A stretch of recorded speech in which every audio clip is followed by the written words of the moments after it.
The names that built this program are legendary. Lewis, Taylor, Reed, Portis, Kosar, Testaverde. And it is with reverence, respect, and excitement that we welcome you to Hard Rock Stadium, home of the Miami Hurricanes. Today, we have one of those games that tests your focus. Top 25 team against an unranked opponent. Can you take care of business? As we'll see a squad from the Big Ten, the Maryland Terrapins, taking on the 23rd ranked team in the land, the Miami Hurricanes. For EA Sports College Football, Reese Davis with you alongside David Pollack and Jesse Palmer. And guys, can't wait to get this one started. And the Canes will get us underway with the opening kickoff. From a couple of yards deep, he'll bring it out. Gets it across the 20 to the 21, and not quite what he would have picked up just taking the touchback. The Hurricane offense makes its way onto the field to start this game. Here he comes, and obviously defense is always going to be aware of a quarterback, but boy, he finds a way to put defenses on their heels all the time, David. I mean, what can't he do? He's got the weapons, he's got the confidence, he's got the experience. Jesse, these kind of guys are so hard to defend. You're right. They better be able to find a way to get pressure on him, because if they don't, this is going to be a long day. The Canes build their program around playmakers like that. They do, Reese, and speed on the outside makes everybody so much better. Finding those home run hitters, those playmakers, those are the guys when Miami's rolling, those are the guys they're finding. Pass the sticks and still on his feet. Stopped at the 47 after a 10-yard gain. This running back in the Miami backfield is deadly because of his speed. He's so elusive. You get the feeling like he could score any single time he has the ball. He gives the offense a lot of balance, but he gives them that home run ability too. The offense will put it in play from the 47 on 1st and 10. They'll ride the hot hand. He's dropped behind the line of scrimmage. That'll be a loss of 3. What a good job by the defense to force that play outside. And it's tough when you're a defense and you like to play fast and aggressive. Those counter plays are usually something that's good to run at them. But if you can be smart and stay sound and stay home and understand when people start pulling your direction, forget the fakes the other way, you can stay home, be productive, get big plays like this for your defense. And he'll make his way out of bounds after the solid pickup.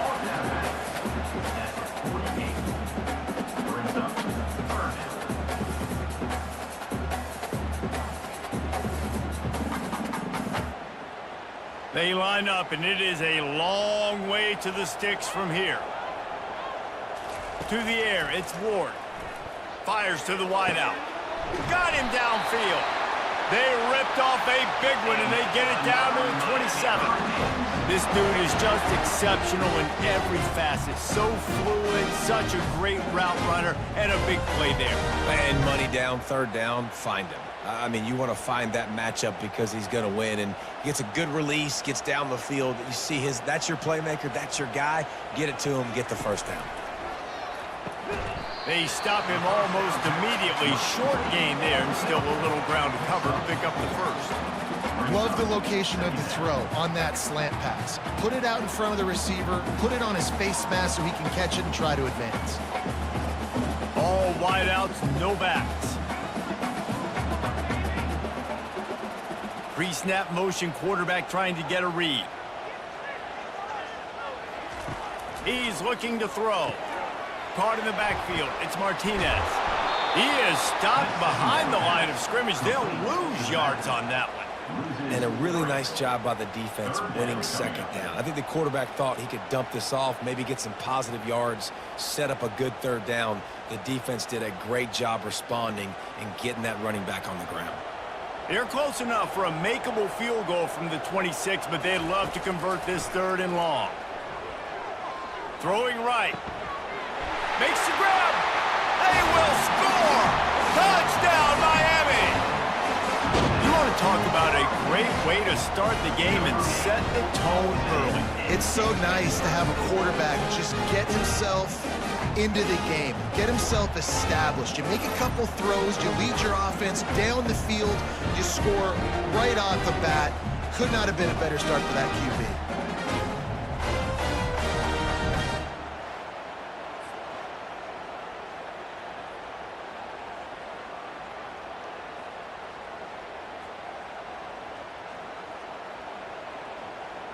On to attempt the try.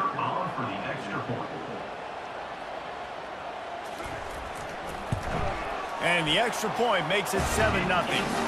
They march 79 yards on the drive, and they finish the deal with a 26-yard touchdown pass. Kickoff team lining up to send this one away. Let's see if he can make a play on the return.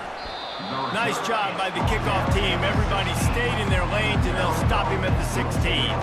So Maryland's offense will have its first possession of the game. And David, we'll see just how effective they can be on the ground running against a backer like this. But they're going to do what they do, and they're going to feature their guy. He's an elite running back. You're a great linebacker. Let's see who wins this battle. There have been entire defenses that haven't been able to slow this running back down. This linebacker, though, he's got the athleticism to do it himself. Great job by the whole defense, but how about the little bitty defensive back throwing his face in the fan? I ain't scared. I don't just cover guys. I make tackles. After getting knocked back to open this drive, it's 2nd and 12. Open space at the 25. Now they've got even more breathing room out to the 31 and a fresh set of downs. You don't always have to run the sexy plays, right? It doesn't have to always be up-tempo and fast and spread and doing all this stuff. Sometimes you just lower your shoulder. Sometimes you just run powerfully. You get the first down, and that's all that matters. And the Terrapins want to crank the tempo. Leaves it with the back. Nowhere to run on that one. He loses 4 on the carry. Listen, I know there are a lot of DBs out there that all they want to do is get interceptions and dance in the end zone. This dude likes to put his face in the fan, get close to the line of scrimmage, and tackle. And on the opening drive that he's out there, he gets a huge tackle for loss early. That is a statement play. Defense fills those gaps. He's got 1 to the 28. I'll tell you, this is a running back who's very, very dangerous, and the defense did a good job getting him down there. But they got to do a great job game tackling, because this is a guy that can break tackles and turn those types of plays into home runs. Let's see what call they have on 3rd and long from the 28. Back to pass, it's Edwards. Using the back as a receiver on the screen. And he broke 1 tackle on the way to a solid pickup there.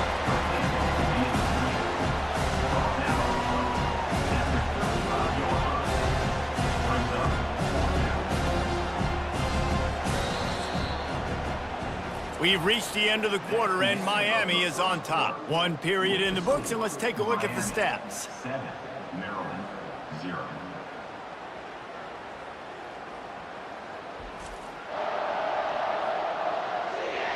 And they've swapped into the field, and we'll get it going in the second. The Terrapins decide to punt it away.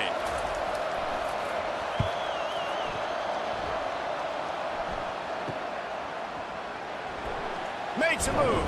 The solid return there offsets some of the punt yardage and really sets up this offense nicely.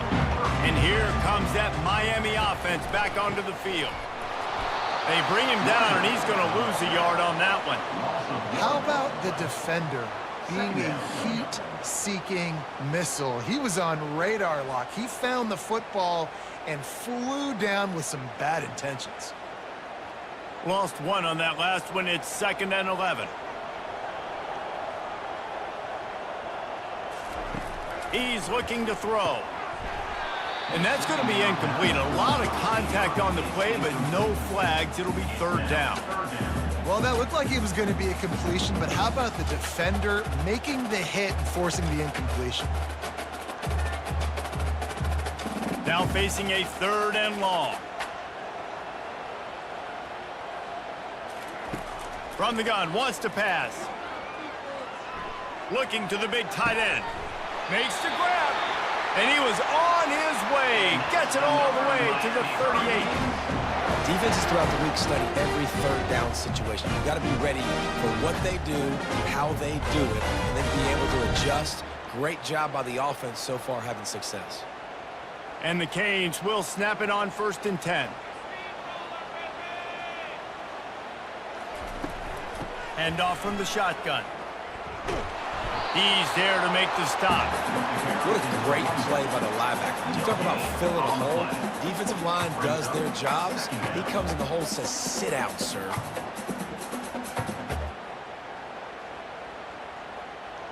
Got stuffed on first down. It's 2nd and 10.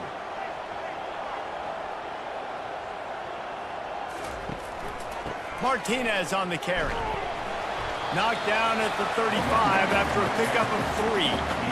The run game just has not been working for this offense all game long. You saw it on that last play as well. Just not getting enough push up front on the offensive line. They haven't been physical enough. They line up with some serious work to do if they want to convert this one. Looking for a man. It's Ward. Fires and picked off. He can be dangerous with the ball in his hands, but no room to return that pick, and they'll go on offense from the 21. Well, the defense comes away with the pick there with their nickel personnel. I think moving forward, if you're on offense, when you see that personnel on the field, you want to run the ball against it because you got smaller guys out there. Or if you're going to throw, think about quick screens outside when you have tight ends flexed on the perimeter, bigger bodies blocking smaller guys. Maryland has the ball back and the Terrapin offense ready to go. They hope to be able to cash in on this drive, David, after having to punt it last time. Yeah, and I think this offense needs to start it with the first play. You need to be successful and productive on that first play, and it gets you in less predictable situations. No doubt, too. Don't you just feel like there's a little bit more sense of urgency on this drive? It just feels like they've got to be able to put some points up on the board. After picking up a couple at 2nd and 8. He's looking to throw. Got his man quickly. He's run out of bounds, but he's got enough to move the sticks. Nice completion here to this wide receiver, and you're going to see this receiver line up in different spots all over the field all game long. Defense has got to keep their eye on where this guy is because they know he's a big part of this offense's success. With the first down, they'll put it in play from the 33. Fast motion from the offense. Looking for a physical attack from the gun. That play just never had a chance. They knock him down for a loss of 5. Everybody talks about DBs. They talk about dropping in coverage and not being physical. That DB begs to differ. Great tackle coming up, playing physical like a linebacker. The clock has reached the 2-minute mark, and they have a chance to at least cut into this lead before the break. Let's see what they've got on 2nd down.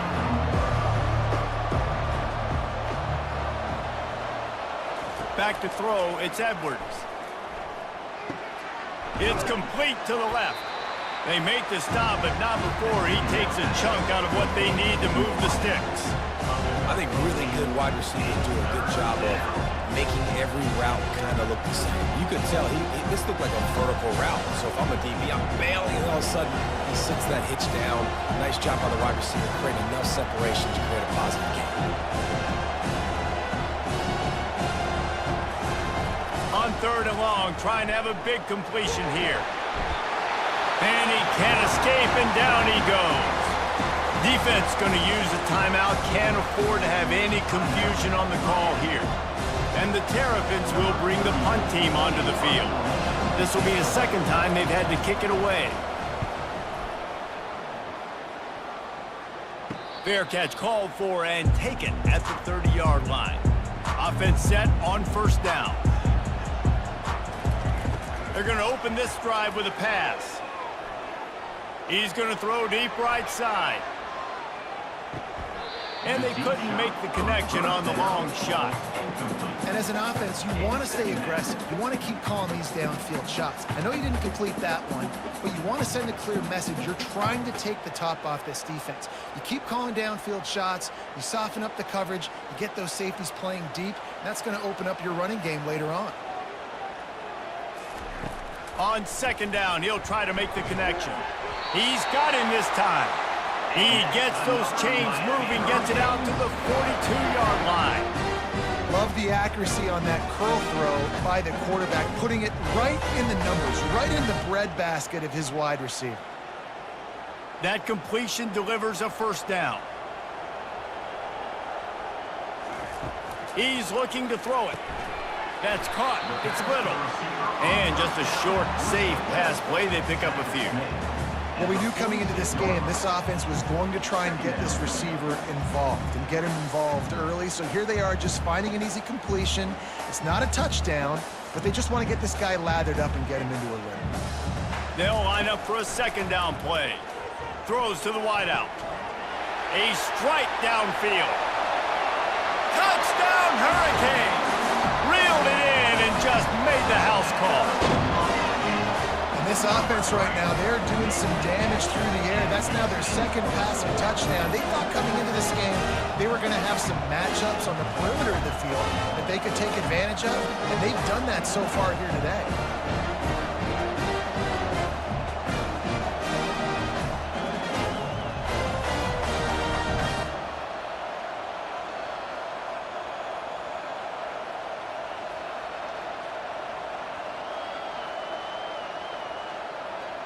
PAT unit on the field.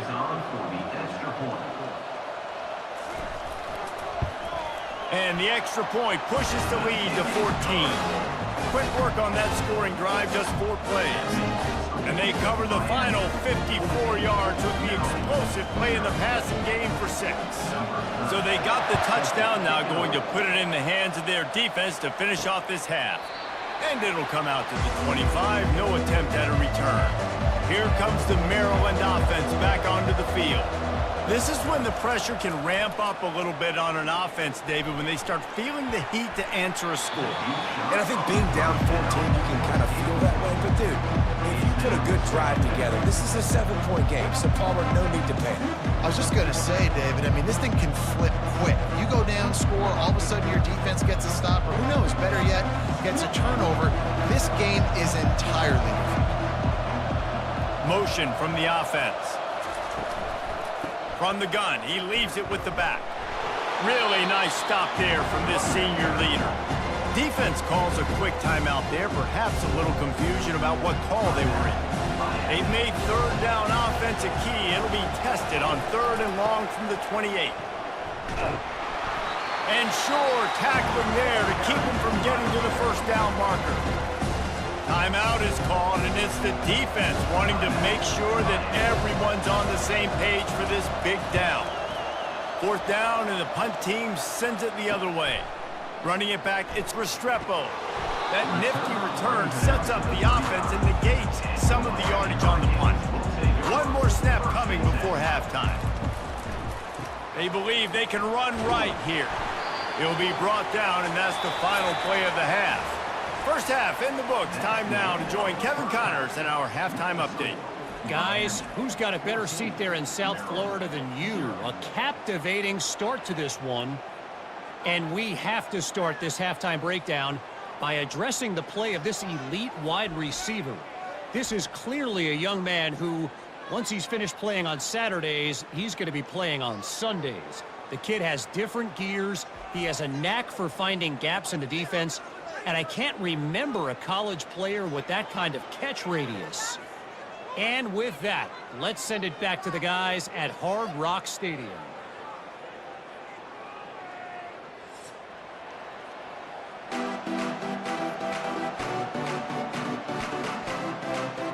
The Hurricanes will kick it off to start the second half. On the move from inside his 5. Didn't find any crease in that kickoff coverage, and he'll be stopped at the 17. Maryland has the ball back, and the Terrapin offense ready to go. If they're going to get on top in this game, they're going to have to find a way to get the running game going in the second half. I agree, so it can create some more balance, some more unpredictability. I feel like this defense has got a good beat on what they're doing, especially if they don't mix it up a little bit. So I do look for a little second half running the football Palmer out of this group. And I think the thing, Dave, is they just got to be more physical. I don't think this is a scheme question about trying different run plays. I think it's up to the big fellas up front. They've just got to make the decision that they're going to be tougher here in the second half so that they can win this game.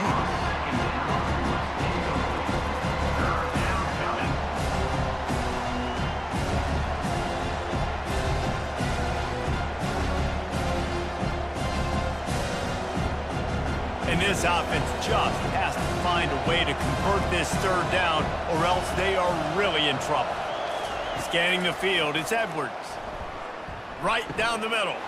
Wide open downfield. And he's down at the 41. That's a first down. Well, look, that wasn't a touchdown, but that was a massive play for this offense. They needed some momentum. They needed to find a rhythm, and what better way than converting on third down. Awesome job by the quarterback getting through his progression. The Terrapins moving quickly to the line.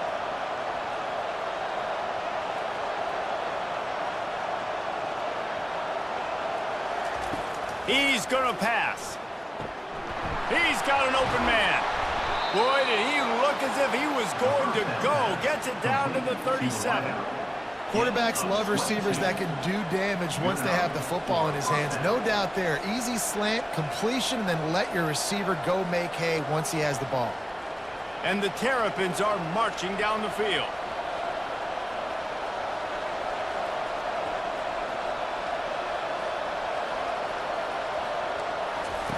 Going up top on first down. Unloads to the wideout. Soft spot in the middle.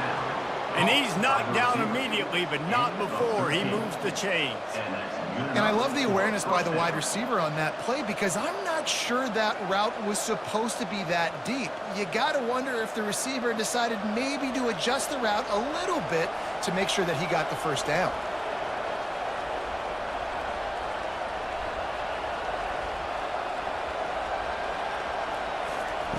They'll throw it on first down. Grabbed over the middle. It's Hemby. And a 9-yard gain on first down leaves him with second and short. Listen, running backs are not just running backs anymore. You're going to be a wide receiver in today's football. And a great job sneaking out of the backfield, getting the football, letting them get some positive yards. The Terrapins are threatening in the red zone.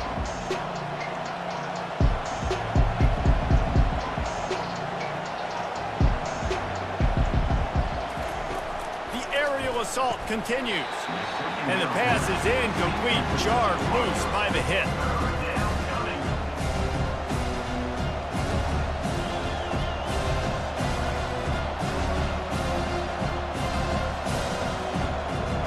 Went up top on second down. That leaves him needing a yard here on third down. They'll try to run for it, and the Terrapins will move the sticks with the first down. Well, the offense knew what they needed to get that first down, so they dial up the running play, and they get just enough to keep the drive alive.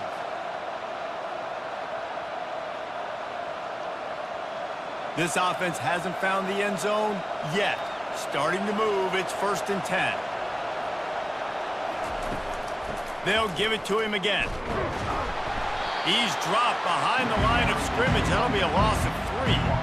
That DB had a different story. He had something to say, coming up, making a physical tackle.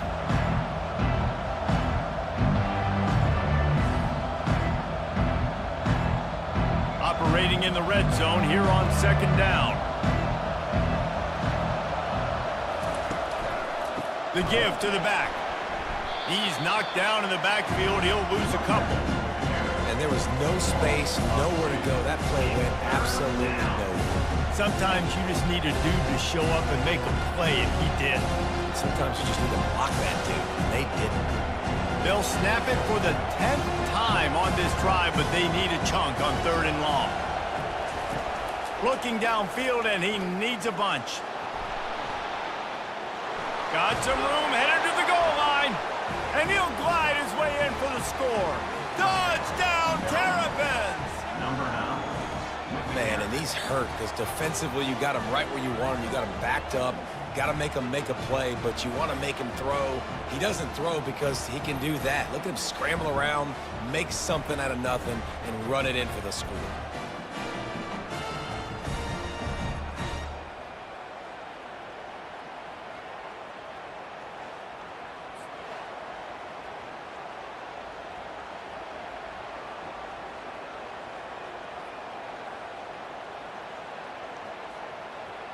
Now they'll line up for what they hope is automatic. And the PAT will draw them 1 point closer. They go 83 yards on the drive, and it was capped off with an impressive 16-yard run for the score. Lining up to cover the kick after that touchdown drive. And he takes this from inside the 5. He was hoping for something a little more dynamic, but they get him on the ground at the 20. Here comes the Hurricane offense looking to gather a little more strength. Pulls and fires complete. And he'll step across the sidelines after making a good gain on that one. Yeah, and tight ends aren't just line up and block guys anymore. These guys are athletes. You line them up all over the field. And nowadays, you can start to feature them more and more in the passing game.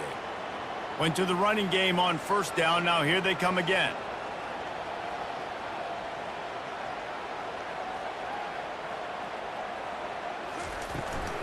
They'll turn to Martinez.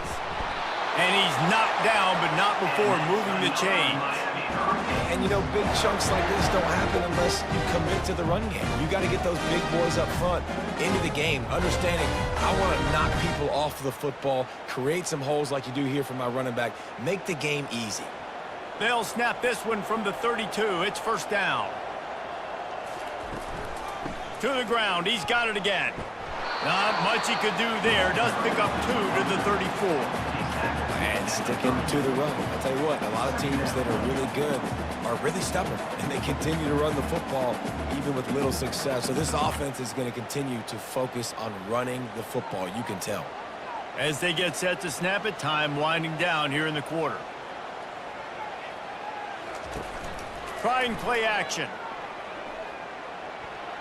And the pass falls incomplete. That's how we'll wrap up the third quarter of play. But now, time for the fourth quarter.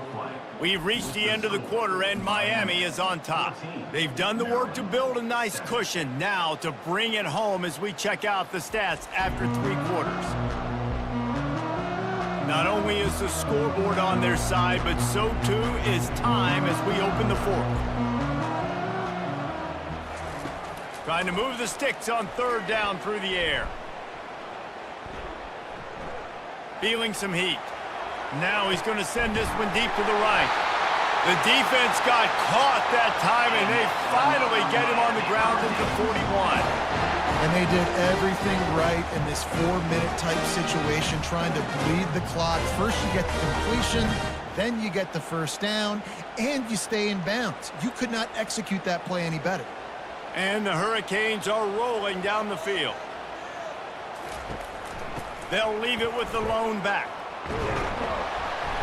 And he does a really nice job finding open space and making a good gain before the stop is made. And if you'd have told this defense that they stuffed this great running back today, they'd have taken it. They'd have been happy, but the offense has still put up production, and they're still in the lead, trying to find a way to finish this one off. Got 8 on first down, now looking at a 2nd and 2. Got it in the middle, it's Arroyo. He's there to make the stop, but the damage has been done as they pick up the first down on the throw and catch. I love an offense that wants to stay aggressive. Even when you've got the lead late in a game like this, right, you still try to find your playmakers and get them the ball in space, and that is exactly what this offense is doing. The Canes getting set on 1st and 10. The give, and tick, tick, tick, tick, tick, tick, tick. He's dropped behind the line of scrimmage. That'll be a loss of 3. You got to give this defense credit because they have bottled this guy up all game long. He's one of the best running backs in all of college football. Everybody was expecting him to have a big one today. Don't tell that to this defense, though. They've played with great effort. They've gotten hats to the football, and they have been able to shut him down. Looking downfield, it's Ward. He's got his man. They bring him down, but a solid pickup to put them in position to pick up a first down. This offense is not letting up, guys. They've got a lead here late, and they are still taking shots. They're still looking for explosive plays. This defense just has not had an answer here all game long. Boy, they'd love to pick up this conversion and go to work with a 1st and goal. They'll snap it from the gun on 3rd down. And that's incomplete. A defender all over him. Knocked the ball to the ground. 4th down coming up. After that incompletion on 3rd and short, it's going to be an interesting decision for the head coach because I know he believes in his guys to go get it here on 4th down and pad the lead. But if you kick a field goal, you make it a 2-possession game here in the second half, and I think that's the right decision. And the kicker delivers the 3 to salvage that drive. Hold on just a second. Personal foul. Flag on the field. Let's see what's up with that. This could turn out to be a huge penalty. Thought they were going to have to settle for 3, and now the offense back on the field with a chance for more. He's knocked down in the backfield. He'll lose a couple. We have arrived at the 2-minute warning, a one-possession game as this offense tries to hold on.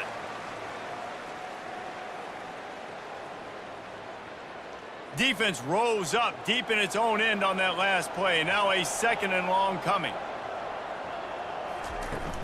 He'll run it to the right here and try to get it into the end zone. Quick timeout called by the defense, stopping the clock to save as much time as possible for their offense. I think if you're offense here, the game boils down to this one play on 3rd down with the lead late. If you get the 1st down, that's ball game. There's not enough time left for the defense to get it back and go march down the field. So let's dial up our best play offensively. Let's make sure our best players are touching the football here. Oh, and he dropped it. He had a touchdown right in his hands and couldn't hang on. It'll be 4th down. Field goal is good. And now the lead's extended a little further. You know, it's funny, in an age where there's so many college football analytics and everybody wants to go for it on 4th down, at the end of the day, it still comes down to managing. Good decision by the head coach here in the 4th quarter. By kicking that field goal, you've now made it a 2-possession game. Your chances of winning this thing have now gone way up.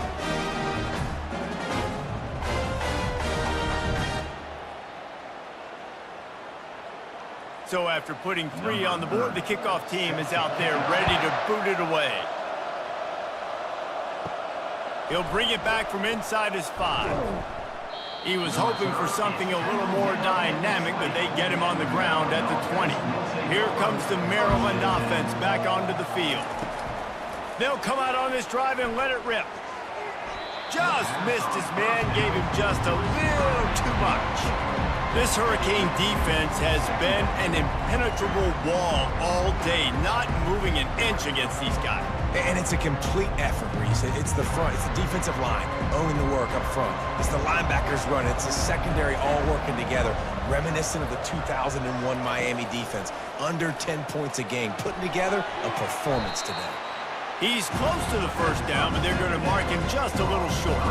Man, these wide receivers are so athletic out wide now. You're so worried about getting beat deep. And these slant routes, they can be a good changeup. I mean, just a couple steps, stick your foot in the ground, come inside.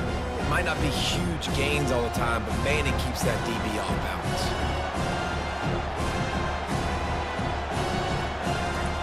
Wants to throw on 3rd down. Caught. And with that effort, they pick up a fresh set of downs. They have it at the 34-yard line. He might have expected to see this DB up in his receiver's kitchen. Instead, nice little zone, and they pick up the 1st. Man, offenses are getting so good, Reese, at seeing the holes in the zone, knowing you're in zone, knowing where to sit down, how to make it an easy pitch and catch for the quarterback, and that's what it was on 3rd and short. Fires to the wideout. Finds a man on the left. They immediately call timeout, trying to preserve every second they can to try to rally here late. The Terrapins will snap it on 1st and 10. He wants to throw. Looking to the big tight end. But that one falls incomplete, trying to get a chunk play on that one. It's great for this quarterback to take shots down the field, but you just don't want it to feel like a give up or a chuck it up and hope kind of play. And I think understanding the situation, now I'm on defense, right? If they're going to take shots down the field, maybe I'm a little bit more aggressive with my blitz, understanding that everything's going to take a little bit more time to develop if they're going to take those deep shots. And he was loose and in the open field and on his way. A tremendous pickup on that one. Well, how about the offense setting that play up? We've seen earlier in the game a couple shorter throws. They're just trying to suck those safeties closer to the line of scrimmage, anticipating that they would get an opportunity to take a shot. They called the perfect play at the perfect time right there. He'll spike the ball to try to save every precious second he can. 2nd down.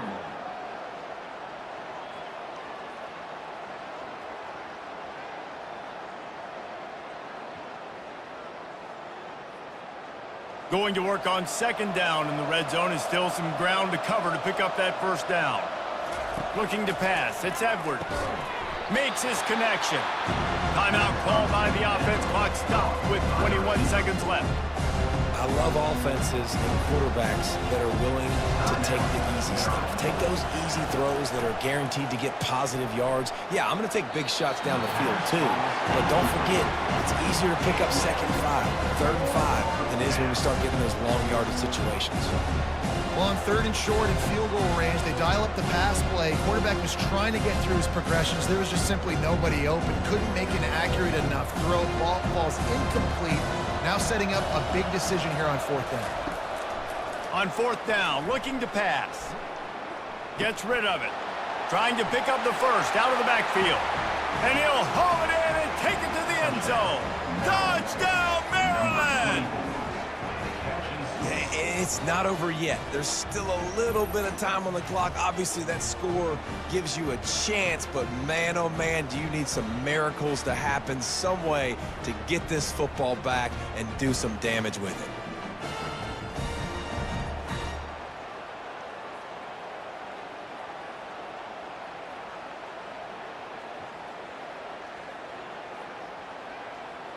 He'll try to tack on one more.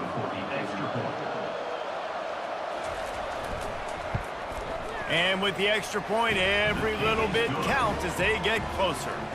They march 79 yards on the drive, and they finish things off with an 8-yard toss for the score. Here's the situation. First, they have to recover the onside kick, then maybe time for a play or two.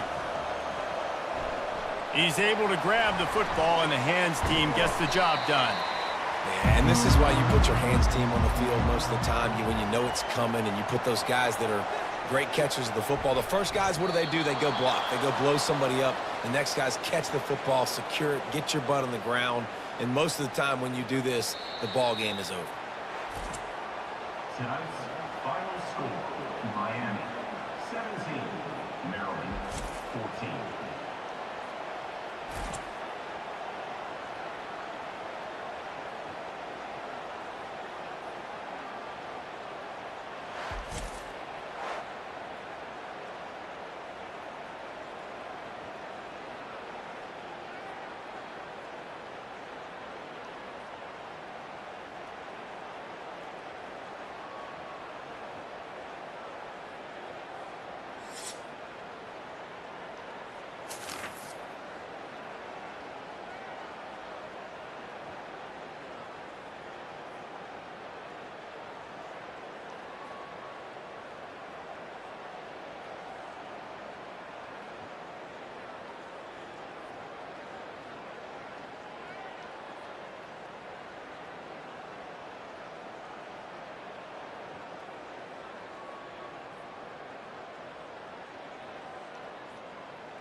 Ladies and gentlemen, the sun has now found its home in the western sky, and it is Saturday night in Tiger Stadium, home of the LSU Tigers, one of the great venues in college football.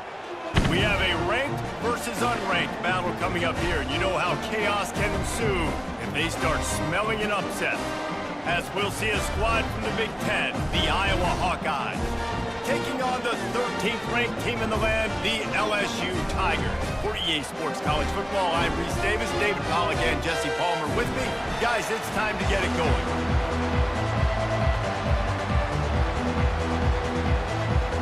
And the Hawkeyes will kick it away to start.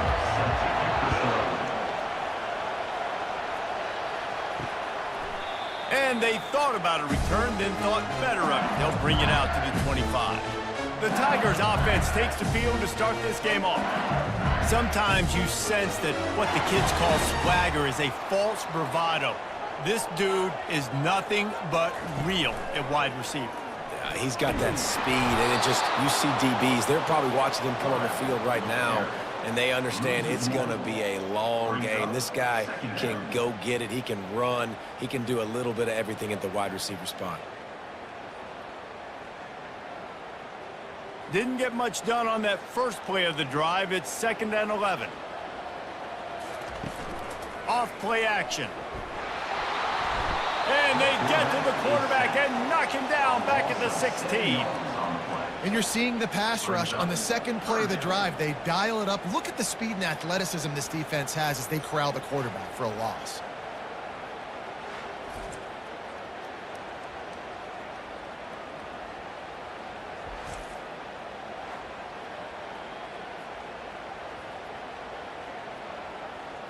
Not exactly the ideal situation for this offense. 3rd and long, backed up inside their 20. On the move, it's Nussmeier. And here comes the pressure, and there he goes down again. Man, you can't draw it up any better than that. First possession, force a 3rd down. You want to shut the home crowd up, sack the quarterback, create some momentum. Now you're getting the football back to your offense, probably with great field position.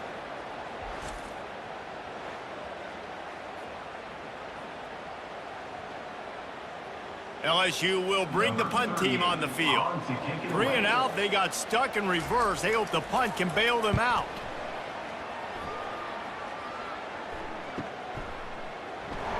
Dances away again.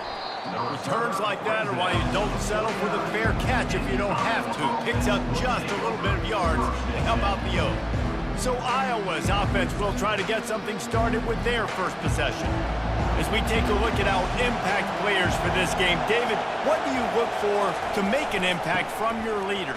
Your leaders not only have to lead the football team, but they got to step up and make plays on the field, keep everybody calm. These guys typically do a really good job of it. Yeah, David, and they also generally set the tone for their respective football teams. Regardless of which side of the ball they play on, the teammates look towards them to step up in big games like this. He's got it again. Nice, solid form tackle from this sophomore. And the running back didn't get much there. Nice job by the defense. You can tell they're focused in on this running back, on this run game, being physical, getting knockbacks, and limiting his carries. This crowd trying to make life miserable for this offense. Shotgun snap on 3rd down. Complete downfield. And it is a chunk play, a huge gain on that one before the defense brings it to an end. Well, Reese, you and I were talking about this before the game. How is this defense going to be able to deal with all the speed they have offensively? You saw them just rip off a big play. And Jesse, now their head's spinning just a little bit. Give up a big chunk play, and it's right back at them.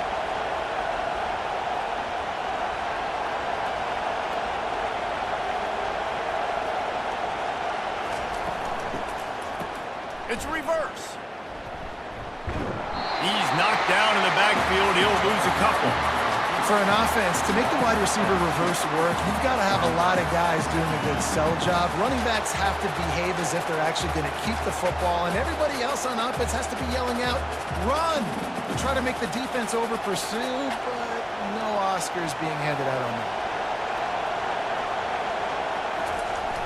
They'll run play action. Here comes the rush, and they've got him wrapped up at the 28. This defense, they are tenacious, and they've got guys up front that are athletic and that are so strong and can collapse the pocket. You saw it right there in that play action attempt.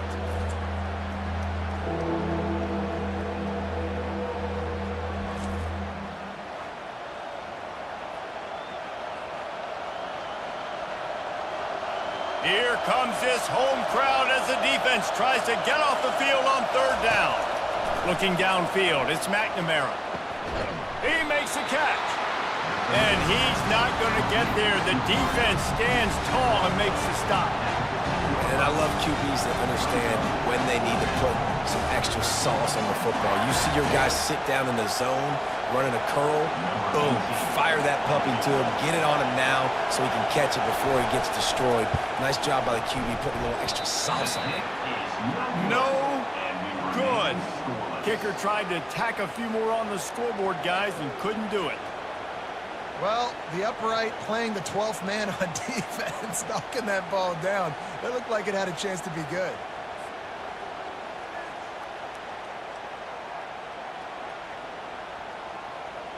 LSU will dive into the playbook here on offense. Boy, 3 and out last time, Davey. They'd like to be more productive this time around. Yeah, in the last drive, nothing really clicked. No rhythm, got off the field really quickly. They need to put something together here, Paul. Yeah, David, bad execution on that last drive. So they got to take a collective breath and start playing like a unit on this drive. After getting knocked back to open this drive, it's 2nd and 12. He's looking to throw. Getting some heat. And he has a solid gain on the play before sliding. Well, great job there by the defense because they weren't able to get him sacked right away, but you saw the coverage in the back end. Nowhere for the quarterback to throw the football. Didn't get the sack, obviously. You don't get the negative play, but you also don't give up a big one. You're feeling pretty good about where you are right now in this drive. Time winding down in the quarter as they come to the line. On third down, he'll try to pick it up through the air. Quarterback needs to make a better throw there. Incomplete.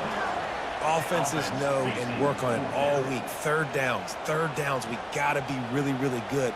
This offense not good on this third down. It could come back to bite them. Looks as if LSU will line up to punt it away.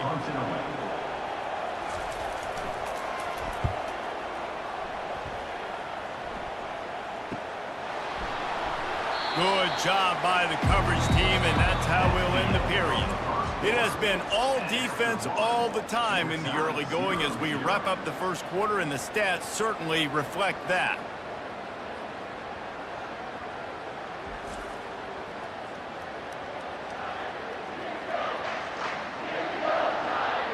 Let's see if the offenses can find a little rhythm here in the second. Iowa has the ball back on offense. Looking to throw, it's McNamara. Got his man to the left. A quick tackle made, but he's got plenty for the first down. Oh, man, did he turn that one loose and fired it into the teeth of the zone. And you know as a quarterback, Reese, when you're throwing it to the perimeter of the field on these curl routes, you've got to have some heat. You've got to have arm talent to get that ball out quickly into the hands of your receiver before all those defenders can get to it. Man, this QB's got a cannon. And he's able to find a little bit of running room before they get him down. I know it's sexy to throw the football, but if you can pound it away and get these kind of gains, they will just add up, wear the defense down, get first downs, and ultimately get some points. Good spot after that 7-yard pickup on first down. It's 2nd and 3. From the gun, the running back has it. Tackled, but he has a first down.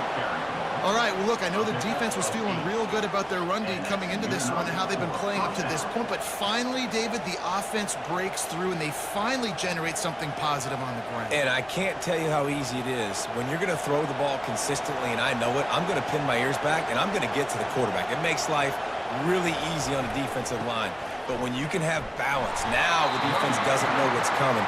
They need more of this if they're going to be successful on offense. All right, well, the offense here, they're trying to get this run game established. They obviously don't break off a long run there, but they're just trying to find their footing at this point. Picked up 2 yards on that last one. They need 8 on second down. Oh, and they'll try to catch him with a pass. Finds his tight end. And the defense had that one well covered, just a short gain there. You know, I know it seems like an easy pitch and catch, but for the tight end there, that route potentially changes if it's man coverage. So good job by him knowing it's zone. I'm just going to sit down. This is basically like a check down, right? Let's just take the easy pitch and catch and keep this drive going. On third and long, he's going to have to throw for it. Oh, they really could have used that catch there. Physical pass defense. It brings up a fourth down. Yeah, and third and short, they choose not to run, throw the football, and I think a lot of that has to do with it. They know they're in field goal range. They can take the 3 points on the board. And for the second time tonight, they'll trot out the field goal kicker. No good. And guys, after the miss, no change in the score. Well, that's now the second missed field goal for this kicker, and I'll tell you this, he can't blame the weather for all this. This is a beautiful day. He needs to do better executing these field goals.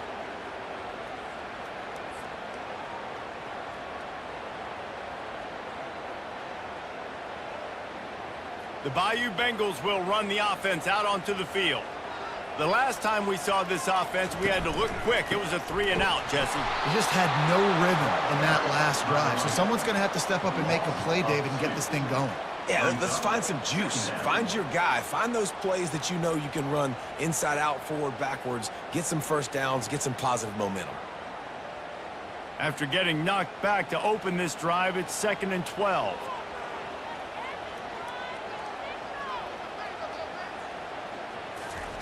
Try to get the edge with a quick touch pass.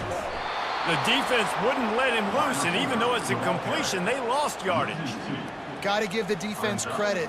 Watching film, anticipating. They knew that this offense had this play in their back pocket. They knew about the speed of this wide receiver and different ways they were going to try to get him involved. Everybody on defense on the same page, playing together. I love it. If they can convert here, that type of play can really give you a shot of momentum. On third and long, doesn't need to take the check down. Just masterful working that sideline and getting the toe down for the catch. Well, I think on that play you saw why this guy's such a big weapon in this offense. At receiver, he does such a nice job with his routes. He's patient, and he's consistent, and he's got good hands. You don't see him put a lot of balls on the ground. Nice job there picking up the first down. Use the play fake, now to throw. A beautifully placed ball to the outside and the toe drag for the big pickup. Wow, nice job by the receiver getting out of his break, working toward the sideline, and then equally good placement with the football by the quarterback, putting it where only his guy can make the catch. You really cannot execute that out route any better. Finally, this offense starting to shake the cobwebs and get things moving. It's 1st and 10. Just a bit of a misfire there as they can't make the connection.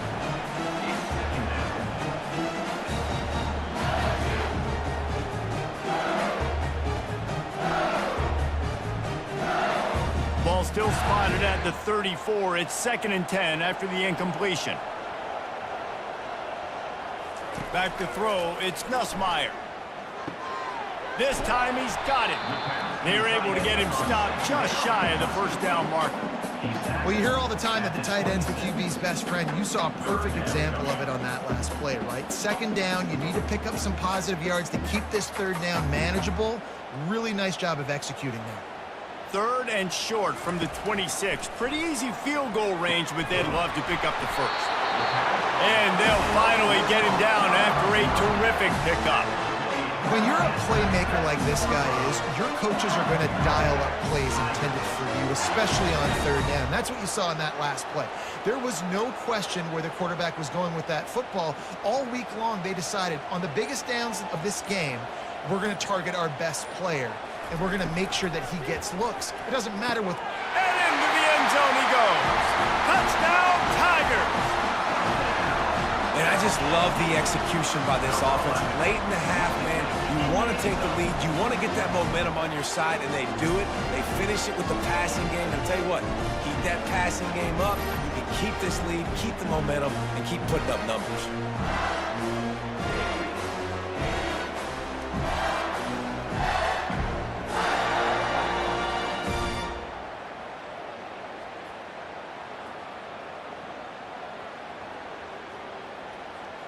Getting set for the point after. On for the extra point.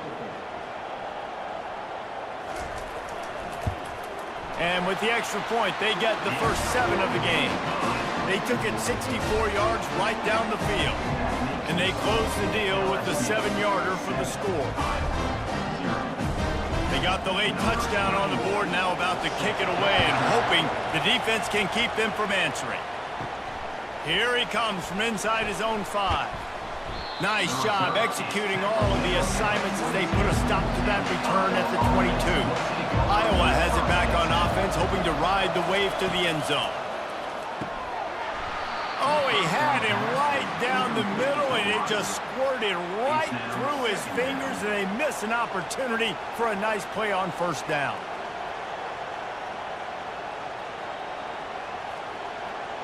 Offense gets set for second down.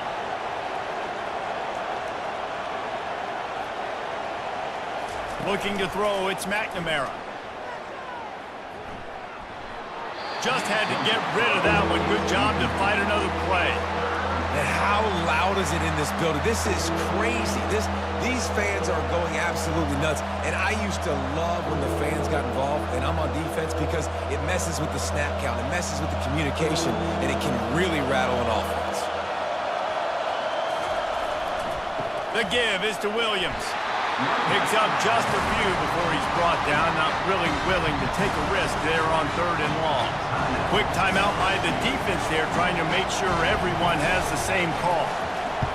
4th down, and the punt team sends it the other way. He will signal for the fair catch and take it just inside the 35.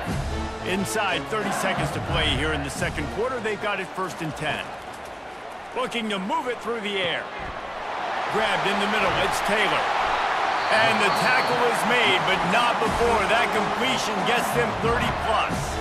The offense wastes no time getting the timeout called. Well, after that last play, you can see how electrifying this guy is and how special he is after he makes the catch. If I'm on offense, I'm trying to find a lot of ways to get him touches in this game. Catch in the middle, it's Thomas. They make the stop, but not before he sets them up with a 1st and goal from the 10. This offense is clicking, and clearly everything is working. The offensive coordinator's calling good plays, the quarterback and his unit is executing, and this defense right now, they have no answers. One more snap coming before juice boxes and orange slices. Makes the catch! And he wanted to score badly, but the defense wrestles him down at the 2. We've got a timeout in the waning seconds of the half. Maybe a chance to get off a couple more plays. And the kicker delivers the 3 ball to finish off the drive. And that will extend their lead even further.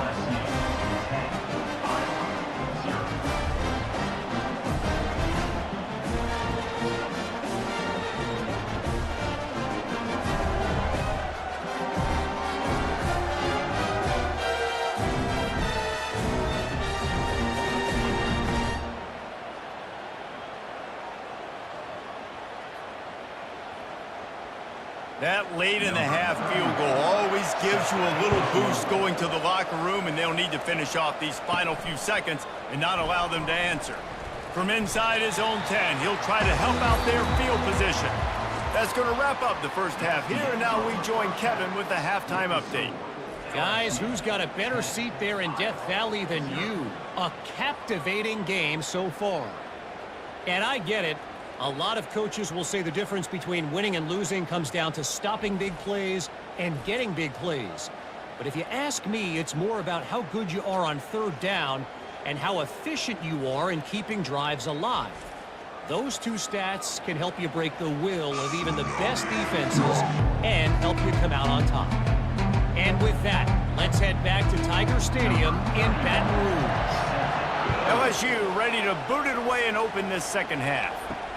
He'll start the return inside his 5. Iowa has the ball back on offense. trailing by a couple of scores, they'd like to generate some confidence here early in the third quarter. Down 2 possessions, the coaching staff met in at halftime, and they've probably scripted this opening drive. Just like they do at the start of the game, they've now got an idea of what plays they feel most confident in, what plays their quarterback is seeing the best to go out here and execute a scoring drive. Well, and it's nice to get the ball first. Like, I got the first opportunity to close the gap a little bit, apply some great game pressure to these guys. So I think getting the ball first, driving down, scoring right here would be huge. The give on the inside. Out across the 20 to the 21-yard line, a 3-yard gain. I never know if it's grammatically correct to say a team is being out-physicaled. You hear it a lot in football, though. That's happening in this game. They are just not getting the push they need all game long up front to have any success when they decide to run it. The Hawkeyes racing to the line in the hurry-up. To the air, it's McNamara. Fires to the big fella. And he converts on third down as he gets it out to the 26. Well, they pick up the first against zone coverage. I think a big part of this for young quarterbacks out there is if you're going to be throwing into zone coverage, you got to throw on time. You can't stare down receivers because the entire defense has their eyes on you, so you can't telegraph where the ball's going. You've got to hold it to the very last possible second. Try to freeze defenders with your eyes and then throw the ball. And the ball slipped out. And the defense has got in there trying to pick up some yards. And they were channeling their inner Mike the Tiger. Don't you think Mike could get a big paw in there to swat that thing free the way the Bayou Bengals do? And when you're the secondary and you're flying up, great job understanding. The guy's already kind of slowing down a little bit, but where do I put my head? I put my head on the football, get my hand on the football. Those guys, those DBs from LSU really understanding that flying up, making the big play. LSU will dive into the playbook here on offense. And when your defense is performing like this, pitching and the ball's free in the backfield. Oh, it looks as if the defense got it. And he's brought down, and this defense gets the ball back for its own. I love those smashes where you can hear it up here, Reese. Goodness gracious, you can hear the contact. Such a big lick. The offensive guy doesn't hold on to the football. Huge momentum swing, big turnover forced by the defense. They'll put it in play from the 36 for the first play of the drive. They'll put the tight end in motion. The give is to Williams. Not a whole lot of room there. 3 yards maybe, 2nd and 7. It's just so nice to know you can start off on first down with positive plays. Positive yards, hand the football off, set up a good second down. After the 3-yard pickup, they come to the line, 2nd and 7. He'll pull it on the read. Got enough for the first down. And excellent vision to find running room there and make a really good pickup before the defense put a stop to it.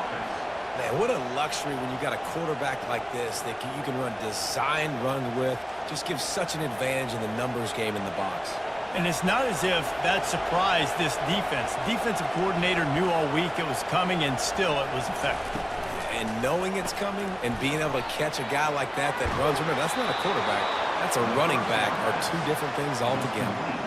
And a big key on that throw to the slot receiver, guys, is putting the ball out in front. The location of the throw is what helped that guy get extra yards after the catch. And the Hawkeyes headed quickly to the line.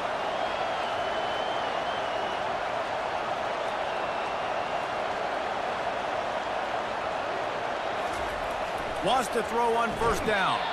And it's incomplete. If you're going to take a hit like that, you might as well hang on to the ball.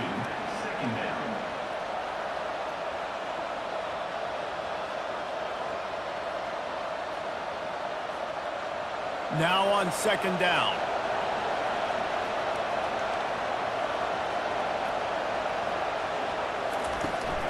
The run to the right. He had all kinds of company as soon as he got it. He had to fight his way back just to get to the line of scrimmage. That back had nowhere to go. The defensive line ate up the blocks. But how about the linebacker swarming in, coming in and making a great play on the ball carrier? And this offense is desperate to keep this drive alive, trailing by multiple possessions, and it's getting late. Dropping back, it's McNamara. And they can't make the play on third down. Really nice third down sub defense there at that time. It's third and long. They're expecting pass. They're mixing up their looks. They're trying to change the picture pre-snap to post-snap to confuse the quarterback. Now forcing the incompletion, setting up fourth. And on fourth down, they'll try to put 3 on the board. This field goal attempt is going to be an even 50-yarder. It's good, and that was dead solid perfect. Well, that kid just showed off his hammer for a leg, 50-plus, and he did it with ease.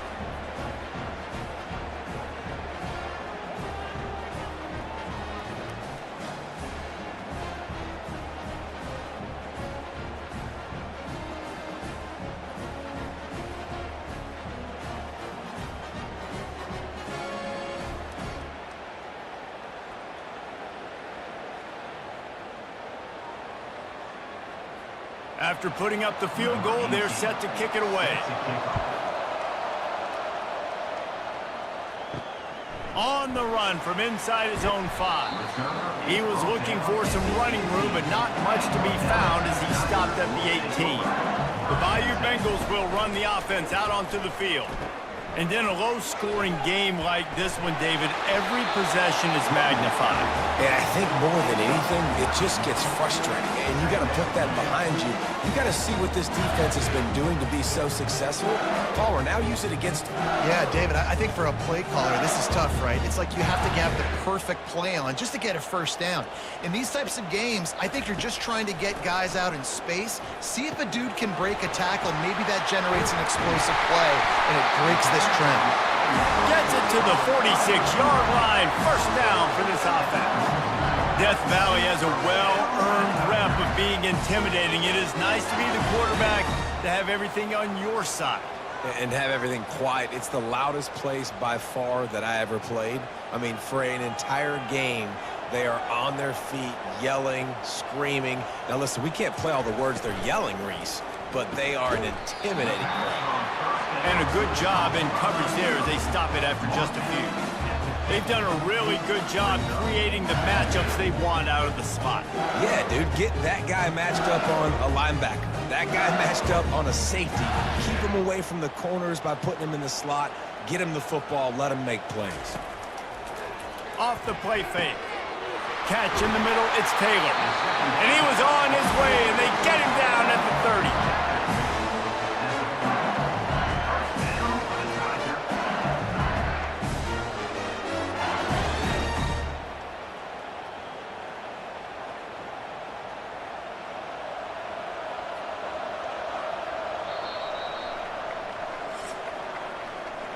No question they wanted to get the ball to their playmakers, and both receivers have come up big through 3. Iowa, 3.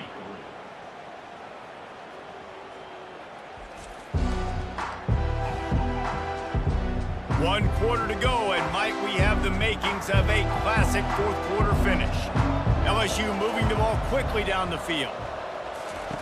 Trying to find his man on first down. Fires to the tight end. And that was some kind of collision between a couple of big bodies there, and he stopped from getting the first down. The modest gain on the completion really shows why you want to run the zone, make them execute, and rally to the ball. 100%. Zone eyes on the quarterback. I see him throw the football, break on it, go make tackles, live to fight another down. Goes to the option. The pirouette on the run.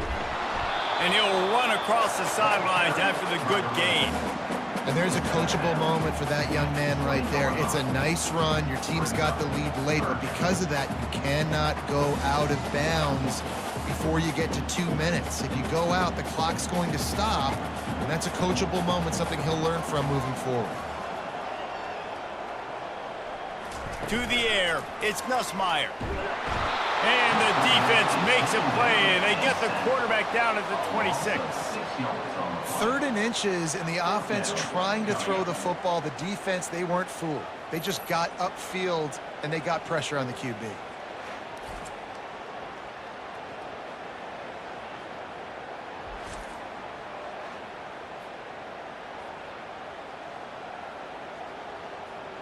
And now on 4th down, they will put it on the shoulders of the kicker to save them with his foot. And this one splits the uprights.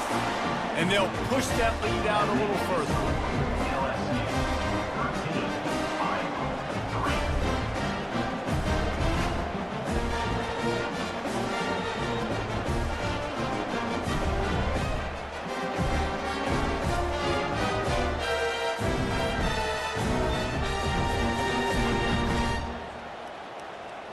So the kickoff team is out there ready to boot it away after putting up a field goal. Let's see what the defense can do. From inside his own 10, let's see what he gets. Just never had a chance to shake loose, and he'll be brought down at the 24. Iowa has it back on offense, hoping to ride the wave to the end zone. You want to talk about having a weapon to bail out a drive? David, that's why kickers are so important after that long field goal. And listen, important is a relative term. We need to make longer passes and get better gains so we don't have to kick long field goals, Palmer, again on offense. And they've got the weapons to do that, David. They just got to be able to dial those plays up. Guys have to be able to make them one-on-one to make life easier on this kicker, who is so important to this team. Finds the tight end. How about this backer in pass coverage and bringing the big hit stick with him, too? You know, at this point of the game, guys, trailing the way they are late in the game, check down throws are not going to get it done. You have got to be more aggressive in the passing game. You're going to have to just start taking shots. These fans stepping up to help this defense on 3rd down. On the run, it's McNamara. Just gets rid of it to the running back underneath. And he gets it to the 44-yard line. It'll be a 1st down. This is the moment for this offense to put a drive together. It doesn't matter what's happened up to the point of this game, but you're trailing right now. You got to put some points up on the board. This is where all 11 guys need to be playing together as one. The Hawkeyes will hustle to the line. Motion trying to get the defense to show its hand. To the air on 1st down. Caught over the middle. It's Brown. Really confident throw and catch there. Big pickup, and they have a 1st down. Nice job by the quarterback, pre-snap and post-snap. He knew the defense was going to be playing zone coverage, and there was no doubt in his mind where he was going with that football. And the Hawkeyes come to the line with a new set of downs.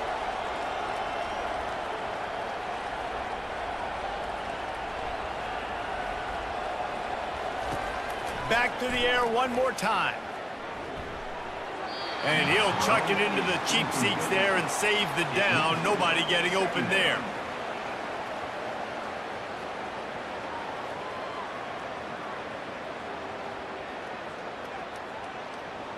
They'll try again on 2nd down after the incompletion. Wide receiver now comes in motion. Looking to throw on 2nd down. Caught in the backfield, it's Anderson. And he's almost to that 1st down marker there, saying he's a little bit short. They might want to bring out the sticks and measure, but it looks as if he'll be just short of the 1st down. We've reached the 2-minute warning, and we see miracles in college football all of the time, and they could use one here. They'll snap it from the 28 in field goal range, but it's 3rd and short.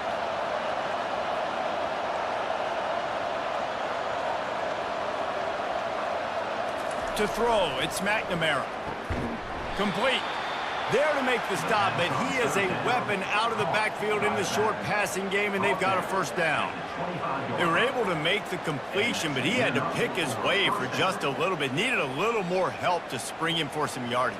Yeah, if you're going to have success when you throw it outside like that, you're going to need some more blocking and better blocking downfield. Give the defense credit, though. They were able to rally and made a tackle. Pre-snap motion in the backfield. Looking to go up top on 1st down. Finds his man down the middle. Put it right on him. Sweet play, good pickup, and they'll move the chains with the 1st down. The offense will stop the clock and use one of its timeouts.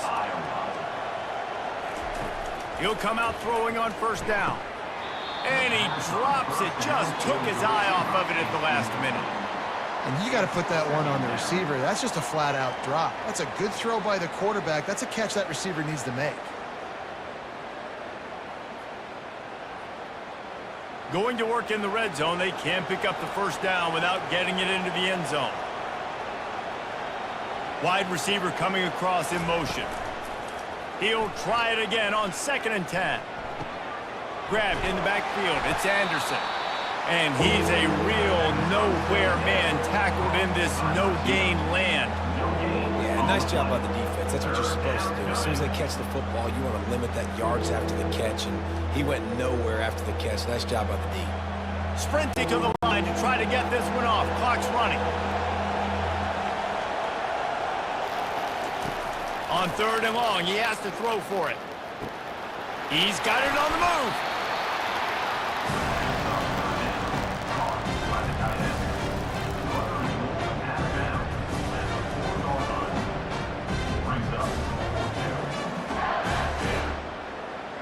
So on 4th down, here comes the field goal kicker in a huge spot. And that is no good. A missed field goal leaves us with a double-digit game still sitting at 10. Well, that's one the kicker would like to have back. That's a kick he should be making in his sleep.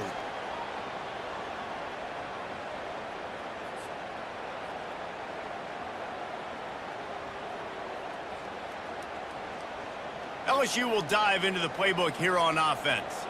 Final minute, this game's on ice. They can take a knee and run out the clock. This offense has to feel great with how they're able to go out, execute, and perform big plays all game long. I think it's sending a statement, too, to future defenses down the road on the schedule. They're going to be tough to contend with. Yeah, I mean, they got firepower, putting up so many points. This thing is easily over. Now they can just chillax, go back to the locker room, know they're going to get the victory. The give is to Williams. Got to be smart, patient, great vision, uses all of that to get to the 29. Defense uses a timeout quickly, trying to get that ball back and preserve time for their offense. Their work here is virtually done. No need to take any more chances. They'll line up in victory formation.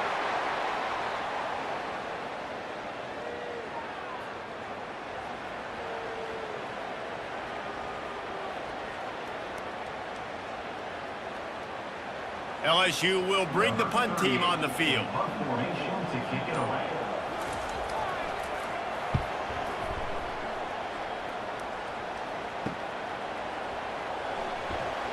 He gets it up to the 34-yard line before he stopped, and that's where the offense will set up shop. And after this play, the cake will be baked. Comes out throwing on 1st down. And down he goes, and that's going to do it. Didn't have much of a chance there, and the defense puts an exclamation point on this one.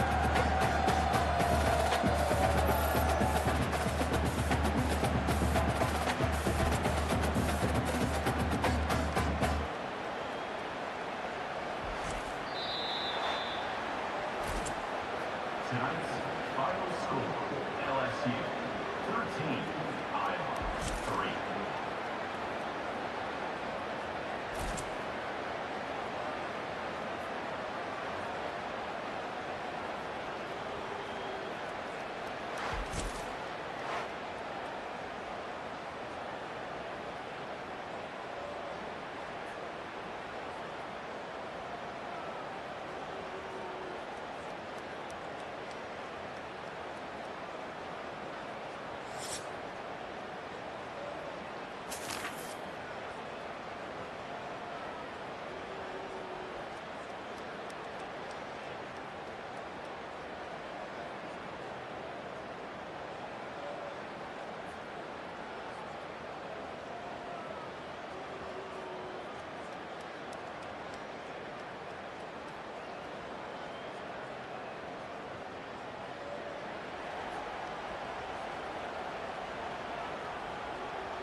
Welcome to Manhattan, Kansas, the Little Apple, where they have taken a large bite out of college football.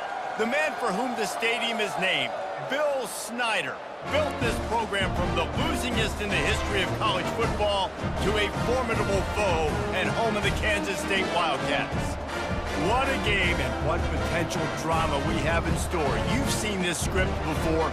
Top 10 team goes into a cauldron of emotion on the road and just hopes to be able to get out and tell about it.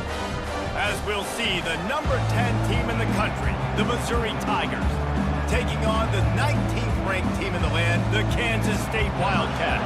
For EA Sports College Football, I'm Reese Davis, joined here in the booth by David Pollack and Jesse Palmer. And guys, let's get this thing started. He'll bring it out from inside his own 10. He was hoping for something a little more dynamic, but they get him on the ground at the 20. So the Missouri Tigers offense will get the first swing of the game. And here he is, guys. Anytime he takes the field, he is in complete control of this offense. And David, he gives defensive coordinators nightmares because of his ability. They're going to have a hard time slowing him down. No, he just doesn't have those weaknesses, those flaws, the whole playbook available, and he is a dude. It's going to be important this offensive line is able to get a little bit of push. Just got to give this guy an inch, a little crease, and he can make yards for him. Halfway there on first down, it's 2nd and 5. Now the play fake. Throws to the wideout. He's got it. That one could really put this drive into high gear as they have a first down at the 37. And you got man-to-man coverage. You're running that curl route. That ball has to come out. You know you're going to get hit. Like, you know you stopped your route. He's going to be right there. He does a great job securing the catch, getting the first down. They've got it at the 37. It's 1st and 10. Quarterback on the keeper. That's what you expect from a senior. Don't give them any extra yards. Great tackle there. Well, the QB decided to keep it on that one. And listen, if you had his athleticism, you'd want to keep it too. Almost every time they run these types of option plays. But he's just going to have to do a good job of understanding when to hand it off, when to pitch it, and try to keep this defense on their heels and read his keys. He's got a lot of talent. Just got to make sure he's making the right decisions moving forward. And just wedges it ahead a bit before he's brought down. This offensive line better figure out a plan for this D tackle. He is tough to block with one guy. You might want to start double teaming him. He's going to be a problem moving forward. You saw all of his ability on that last play. Here they come, facing 3rd and long from the 40. Dropping back, it's Cook. Fires to the middle. Hauls it in. They make the stop, but this passing game does some damage, and they move the sticks with the first down. We asked earlier this week, who's your favorite receiver? And, of course, he said the open one, but we know who he really wants to go to on 3rd down. The best one. I mean, I think the open one, obviously the politically correct answer, but you want to find the guy that you got that great chemistry with. You know exactly where he's going to be. You got that bond and that trust. Bust through behind his pad. He will step out of bounds, but not before the big pickup and a first down for this offense. Every offense wants to be able to run the ball and be physical, especially on first down. And you want to create 2nd and short, 3rd and short, or just get first downs like that run right there. The Tigers will line it up on 1st and 10. He's looking to throw it. Got the quick pass. They make the stop right there. Good pickup, but still short of the first down. Well, you can tell those two have been practicing the out route all off-season long. They look like they could have completed that in their sleep. Mizzou trying to cash in on a red zone trip. Using his legs, it's Carroll. They bring him down, and he's going to lose a yard on that one. And that seemed a little off from the start, didn't it? That was a big-time play, and it was off from the start because of the play he made. And I don't think it would have mattered who was playing running back. There was absolutely nowhere to go. They'll come to the line for the 8th snap on this opening drive, facing a 3rd and short. The play-action fake. Extending the... It's a fumble. Oh, look what I found. The offense keeps it. Well, the offense is able to avoid disaster right there. Problem is they fumbled it, but thankfully they were able to jump back on and not have a turnover.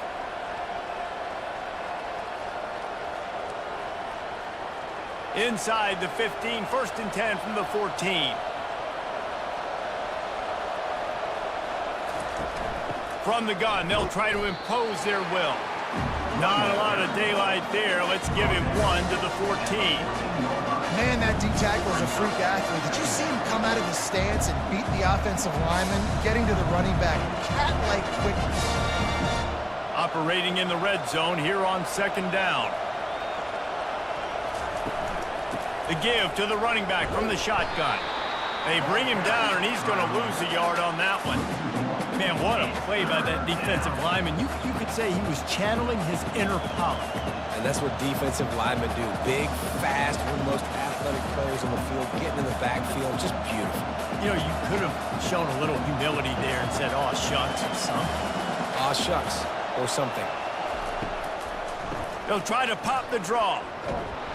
Works his way through the traffic, and he picks up 8 yards on the play, and this one's much more manageable on 4th and 3.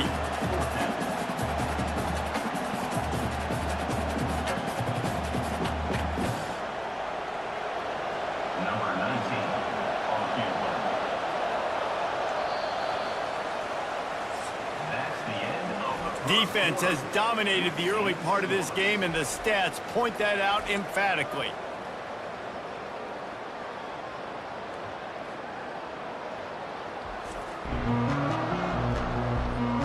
Based on that, we can hope to see a little more offensive explosion here in the 2nd quarter as we get ready to get things started. And they'll send out the field goal unit. Never a doubt. Right down the middle. And the first points of the day come on that field goal. I'll tell you, this is not an easy place to play on the road, especially at nighttime. This crowd, they get loud. That's the way it's been so far, but they have a nice drive to open it up. They're able to execute. They put themselves in field goal range, knock it through the uprights. They did exactly what they needed to do, taking a 3-0 lead here early on the road. That's impressive.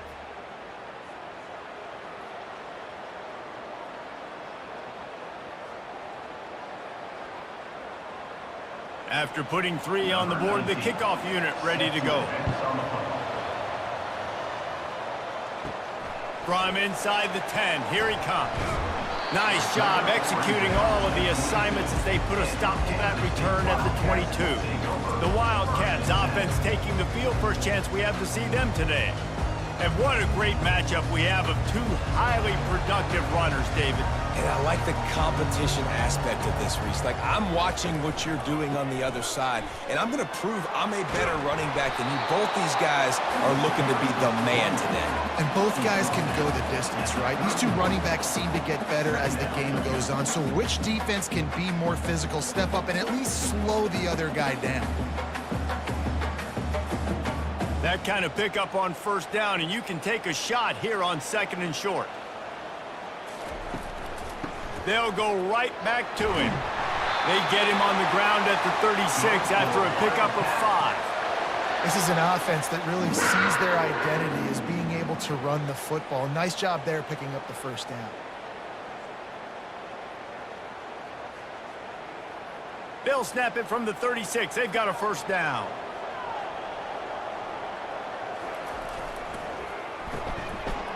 It's a reverse. Nice move to keep running.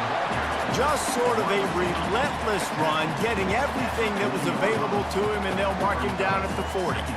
Well, this is a receiver that needs to touch the ball in a variety of ways. They're going to throw it to him, but they're also going to get him involved on jet sweeps. Running game worked on 1st down. Let's see if they go back to it on 2nd down. They've been running it, but now the pass. Unloads to the wideout. Got his man downfield. And he's brought down after a nice gain.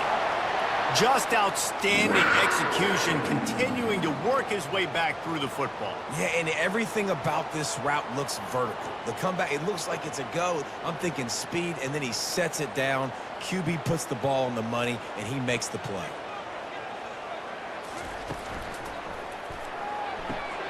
And that pass intercepted. Got room on the return. He's at the 30. The 10.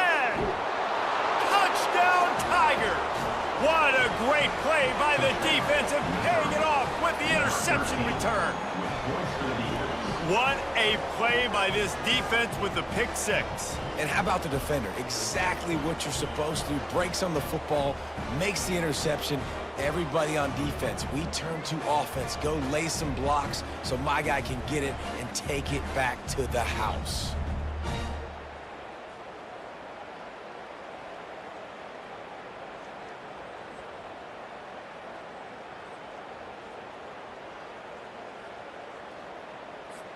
They'll try to add another to their lead. And he did get that extra point through the slippery surface, no problem. That makes the score Missouri 10, Kansas State 0. They're lining up to kick it off after the pick six, and that defense will come out feeling it. On the move from inside his 5. He was hoping for something a little more dynamic, but they get him on the ground at the 20. And here comes the Kansas State offense back onto the field. They are trailing by 10 here, Jesse, but this is the type of team that, and this sophomore able to wreak some havoc and get the sack. Play-action pass success has a lot to do with selling that fake. You could tell defense was not buying it, got in the backfield, got the big play.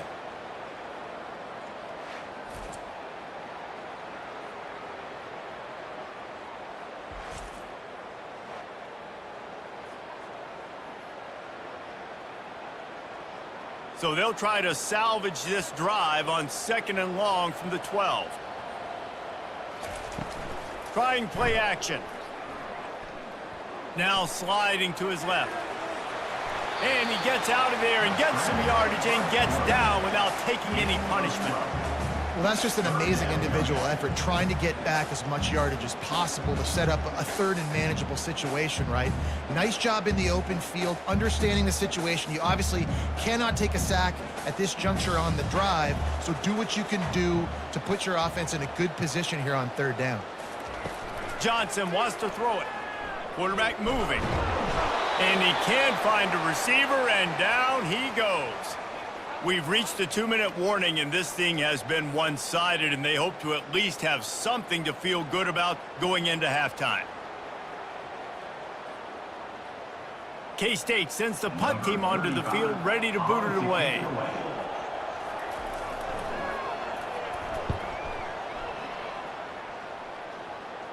Fair catch is called for. You want to make sure that you field it cleanly in rainy weather like this.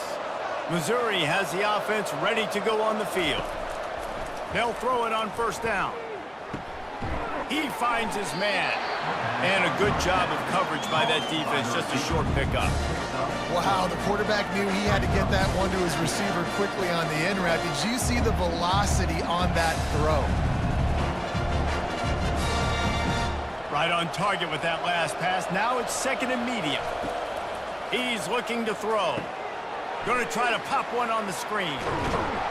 And he's able to shed one tackle and gets a pretty good pickup. You know, it's funny. I know running backs oftentimes are afterthoughts when it comes to the passing game. But when you think about it, this guy's been making people miss his entire life taking handoffs. So why wouldn't you try to get him involved in the passing game as well? You just saw in that last play how dangerous he is after the catch. They'll go to the air on 3rd and short. How about getting the foot down on that throw for the big completion? And they just want to give this guy a chance to make a play on 3rd down, and more times than not, he is going to deliver. He's so good, so efficient, such a good route runner, got the speed, got the complete game, so you definitely want to highlight him, and especially on those downs that matter the most. If something's not open quick underneath, find him, he'll make those contested catches. And this senior quarterback knows he had a chance that time and just put a little too much on it. Well, they're trying to attack the middle of the field. That time the ball a little too high for his wide receiver, and it falls incomplete. The incomplete pass leaves them with 2nd down. Dropping back, it's Cook. And this is going to be caught, but they'll say it's out of bounds, an incomplete pass. You know, it's a good decision by the QB because his intended target wasn't open, so throw it out of bounds, and you can live to play another day here on this drive. They've moved it to the 25, but now facing a 3rd and long. From the gun, wants to pass. Time running out, and he goes down at the 34. There's a timeout on the field. Tight game here late in the first half. And here comes the field goal unit for the 2nd time tonight.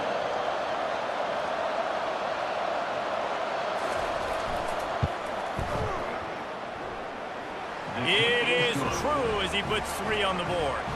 And now the lead is even bigger. How nice is it as a head coach to have a kicker like this? It makes these decisions on 4th down so much easier. Just strut him out there and let him stroke it through the uprights.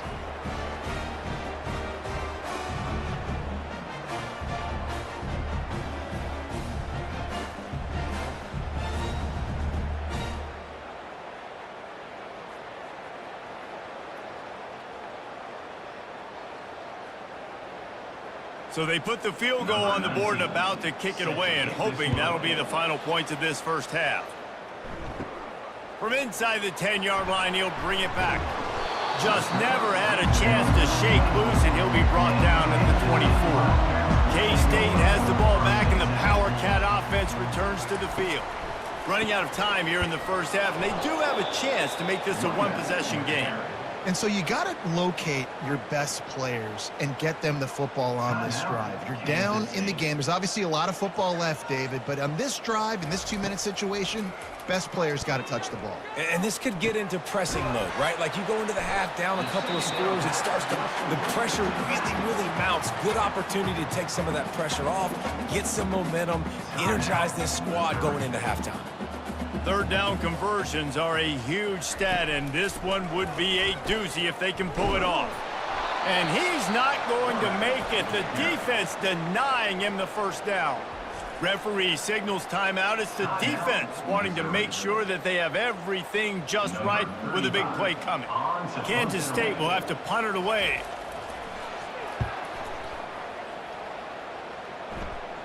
This is a spot you see many returners try to take a chance, but not this time. The fair catch just inside the 40. He's going to pass. Grabbed on the outside, it's Carroll. Well, that helped the completion percentage, but the idea was yards after the catch, and it didn't happen. Great job on defense, too. See ball, get ball. They saw exactly when that ball was spit out. You saw the defense fly to the field. Here comes the offense on 2nd down.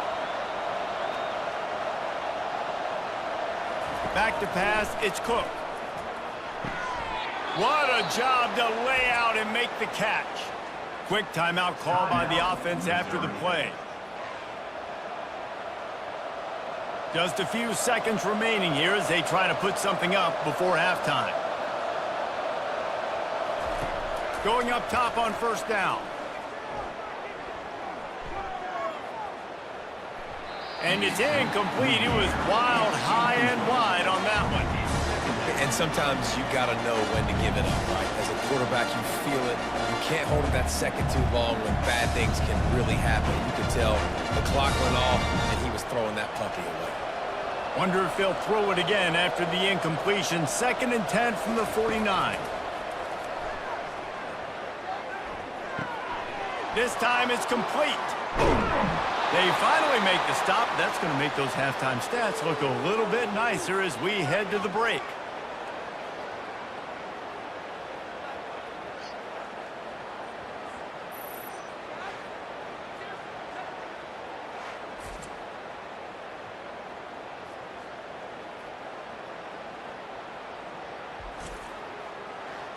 That's the end of the 2nd quarter. That means it's time to join Kevin and our halftime update. All right, guys, looks like we've got a great scene there today in Manhattan. And it's been said football is a game of inches. And guess what? Based on the comparison between 3rd down conversion rate today and the average yard per play, how can you argue that? I mean, the low-lying fruit is to look at some of the explosive plays we've seen in panic. But really, this game is going to come down to which team is more efficient when they have the ball and how they play when it matters most. And with that, let's send it back to the guys inside Bill Snyder Family Stadium.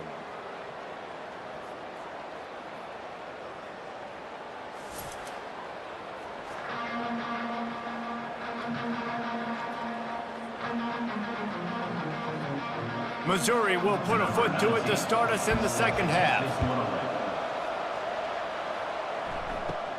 From inside the 15, here's the return. Finds just enough space to cross the 25. Let's mark it at the 27-yard line. And here comes the Kansas State offense back onto the field. Trying to set the tone on the ground in the second half. They bring him down, and he's going to lose a yard on that one. Linebackers in today's football, obviously, guys have gotten smaller. They got to play in space more, cover fast guys out on the perimeter. But how about this linebacker coming downhill and making a physical tackle in the hole? Kansas State pushing the pace.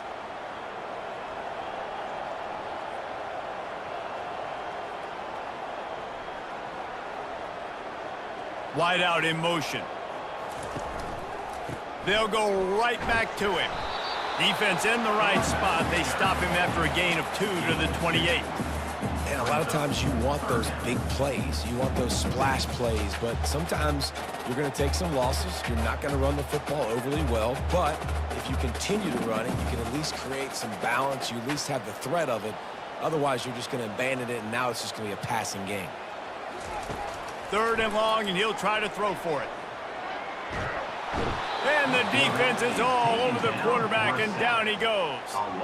Well, the defense knew coming into the second half here, they were going to have to crank up the pass rush, right? They've got the lead. They're going to be seeing this quarterback drop back. How can you affect him? You've got to win up front one-on-one and get home, and they did there on 3rd down.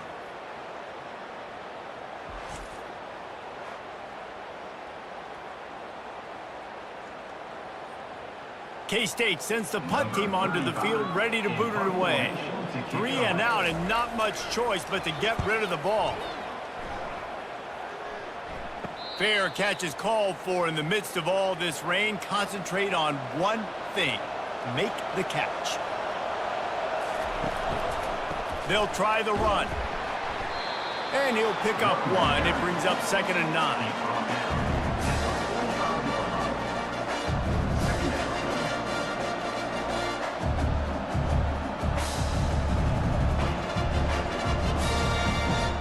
Offense working from the pistol.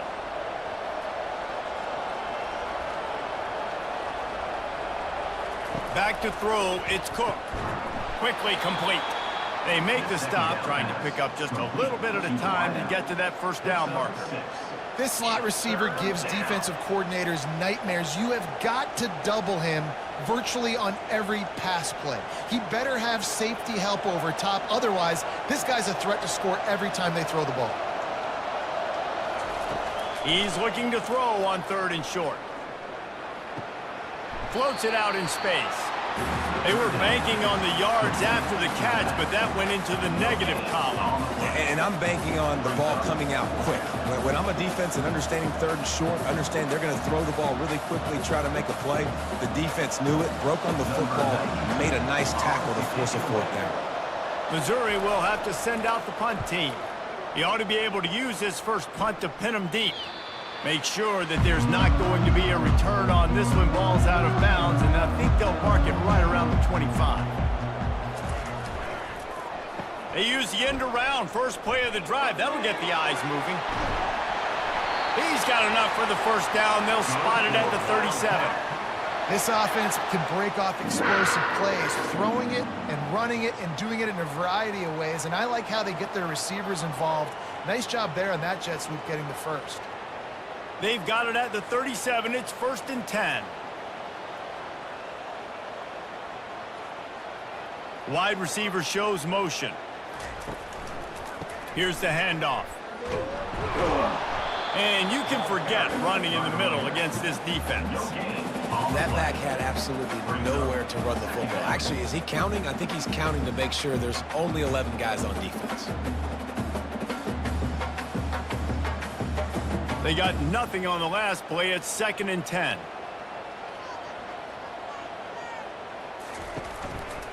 Running back searching for a hole. And they pick up just 1. It'll be 3rd and 9. At the 38-yard line. 3rd down coming up.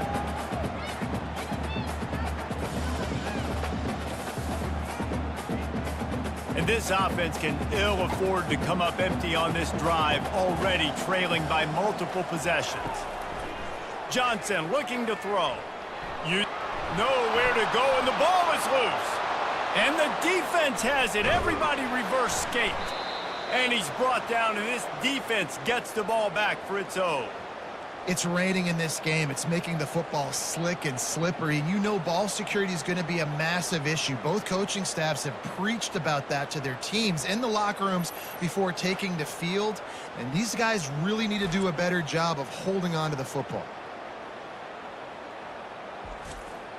Mizzou has it back in the offense coming out on the field. They had to punt it away on their last possession, but man, what great field position this time. I mean, this is awesome. Like, last possession didn't go great. Now you're set up with an opportunity to get some points. Start thinking about what plays I like, Jesse, as I cross the field. There are a lot of offensive coordinators out there, David, and in this position, they like to take a shot right away and try and capitalize on this field position. After getting knocked back to open this drive, it's 2nd and 12. He's looking to throw. And he really needed to hold on to that one, but it was knocked loose, and 3rd down is coming.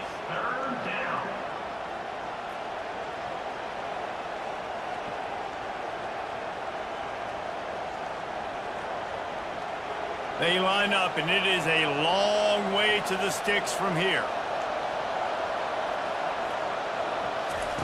On 3rd down, he drops to throw. Pocket starts to collapse. Another incompletion on 3rd down. Nice job by the defense. They're mixing up their look. They're 3rd and long in field goal range. They go zone coverage, so everybody on the back end has the eye on the quarterback, and they're able to break on the ball, force the incompletion. So Missouri will have to punt it away. This will be the 2nd time they've had to kick it away. And he will boom that punt out of bounds. No chance for a return. Let's see where the officials spot it. They'll throw it on 1st down. That's reeled in. It's Cephas. And as they get him to the ground, clock running, looks as if time will expire here in the 3rd. That's the end of the quarter, and Missouri has the lead. 3 quarters are in the books. Time becomes a factor both in trying to hold the lead or cut into it as we take a look at the stats. One more period to go to see who can make the winning plays and come home with the victory. 2nd down coming up. Johnson wants to throw it. They'll run the screen. Smashes ahead.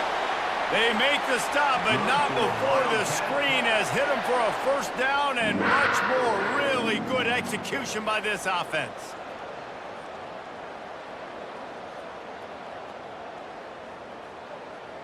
New set of downs after that completion.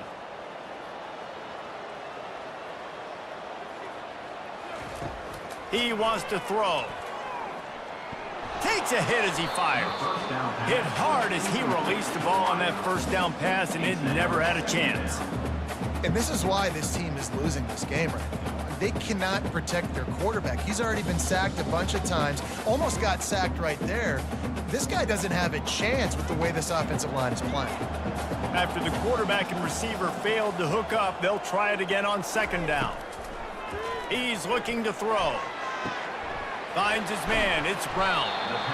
Hey, listen, on offense, just take what the defense gives you. Quarterback looks out wide. He sees the DB way off of the receiver. Throw him the easy hitch pass. You'll take that completion.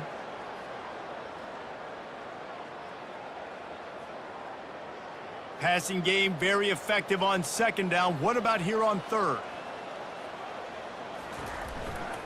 To the ground to try to move the chains.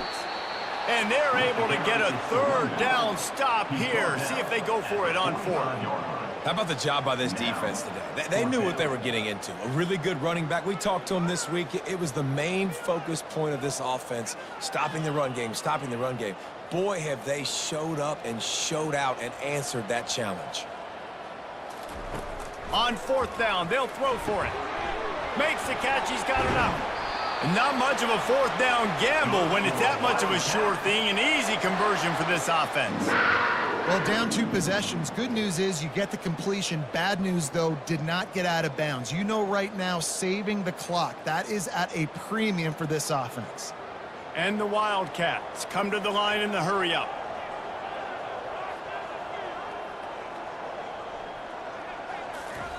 Johnson looking to throw. Using the quick game. There to make the tackle, but the big throw is good enough to give them a first down. QBs, when you see zone coverage, man, can you manipulate defense when you have a good pocket and you've got time to throw. He had a little bit of time to throw. You can move guys with your eyes. That drag comes wide open. Good throw, good catch, first down. And the Wildcats have it with a 1st and 10.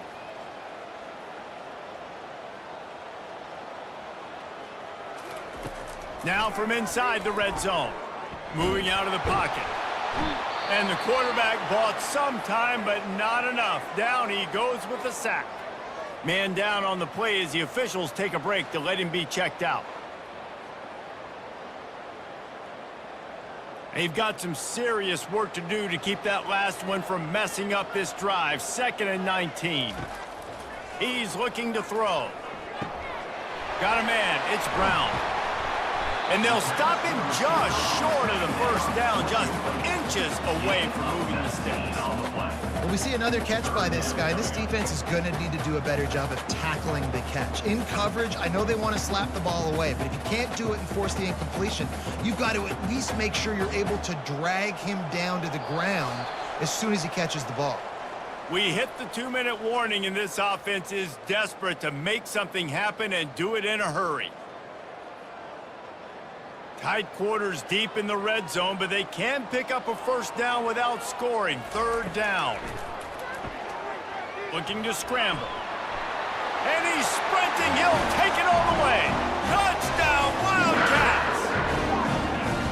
And listen, still a ways to go, but great job by this offense getting you back in the ball game. Now, we got a 1-possession game. We got our score. We did what we're supposed to do. Now, how do we get this stopped? Now, the defense has to come up big and get me the rock back.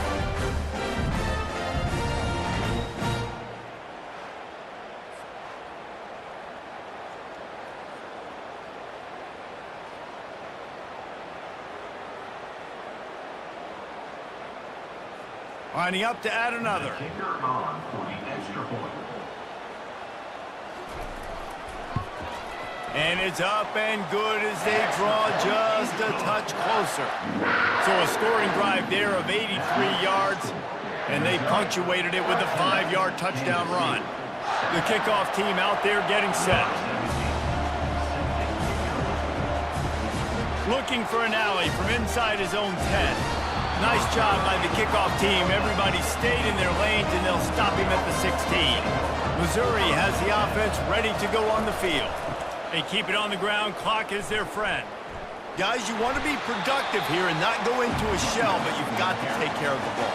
Yeah, and I think you say productive. He's productive at this point in the game is running the clock and getting first down. So, Jesse, I can expect this defense to be aggressive, way up near the line of scrimmage, bringing a bunch of bodies, trying to stop the run. And that's why it puts a lot of pressure on an offense, David, because you know if you do try to throw the football, it's probably man coverage. You're probably getting blitzed. It's going to be into a small window. It is not easy to execute in this situation of the game.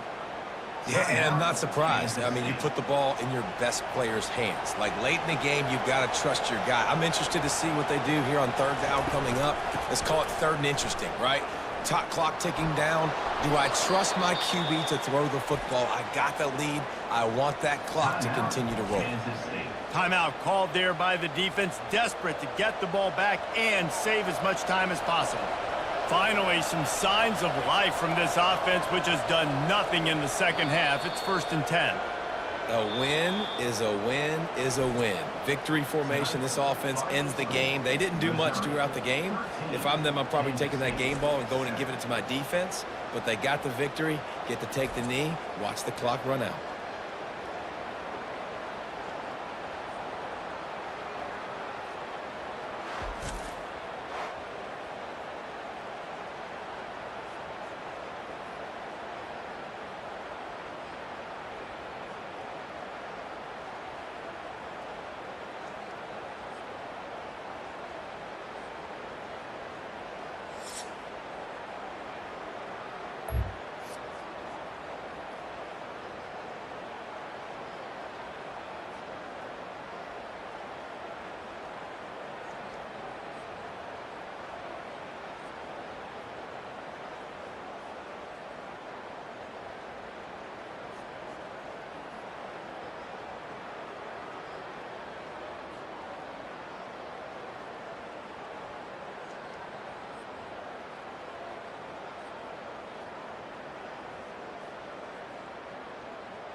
Welcome to Lawrence, Kansas, and pay heed all who enter, and beware, these Jayhawks can play a little football too. Today, we have one of those games that tests your focus. Top 25 team against an unranked opponent, can you take care of business? As we'll see a squad from the Big Ten, the Minnesota Golden Gophers, taking on the 21st ranked team in the land, the Kansas Jayhawks. Glad to have you with us for EA Sports College Football. I'm Reese Davis, David Pollack and Jesse Palmer with me in the booth. Guys, we are ready to tee it up. And the Golden Gophers will put total leather to crank us up. And he takes this from inside the 5. He was hoping for something a little more dynamic, but they get him on the ground at the 20. So Kansas offense will get the first crack at it here. Here he comes, and anytime this guy touches the ball, and he will touch it plenty, a bolt of electricity just goes through the stadium, David. And they'll feature him. They'll give him the ball, like you said, a lot, early, often. And he's a guy that can make game-breaking plays. The offense is built around his ability to run the football, Jesse, make big plays for this offense. Yeah, he really shoulders the load, right, in more ways than one. The offense goes as this guy goes. So it's going to be important in this one. They get him going early and often. So they're facing third and short from the 25. Looking to throw, it's Daniels. They're working that left side. They get him on the ground, but it's a first down. And the Jayhawks with the 1st and 10. Really nice job there by the quarterback, understanding that it's zone coverage on 3rd down. You're going to have to find someone working into a soft spot, get the ball out of your hands quickly, make an accurate throw, and pick up the first. Well done. Nice job by the defense staying glued to him, getting him on the ground as soon as he catches the football, knowing he's a threat. I'm not going to let this guy get out of my sights. Nice job by the D.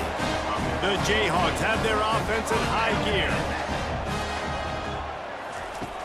Off the play fake on 1st down. Pressure's there and he gets rid of it. Can't find his man as he took a shot trying to deliver that football, and it'll be 2nd down. Doesn't take this defense a lot of time to get to the quarterback, man. They've got speed all over the place. They hit him so quickly, and because of that, the ball falls incomplete. Here comes the 7th play of this opening drive. They've moved it well, but now facing 3rd down. Throws to the tight end. That was almost picked off, and what a disaster that would have been to throw a pick on the opening drive. Instead, it's 4th down. Well, the offense is trying to throw for it in their own end on 3rd down, and quarterback receiver not quite on the same page, and they're lucky because that was almost picked up. So the Minnesota Golden Gophers offense has the ball for the first time. And they seem to believe that they can take big plays away and man coverage by just locking him up in this matchup, David. Yeah, and it's hard to lock down a great wide receiver, but a great defensive back versus a great wide receiver, we got a showdown. Yeah, let's be honest, David. Most defenses don't have a dude like that at quarterback that could do that in a game like this, but this matchup is unique, and it's going to really determine the outcome of the game. Fires to the wideout. It's complete. And chunk plays are the name of the game, and they get one here before the defense finally makes the stop. Touch pass on the run. Really nice stop there from this senior leader. Went with the running game on 1st down, now back at it.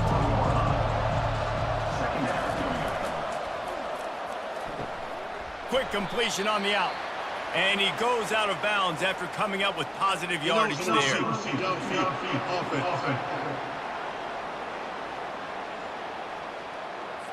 The officials offer the deal, and the coach accepts it. They will take the penalty.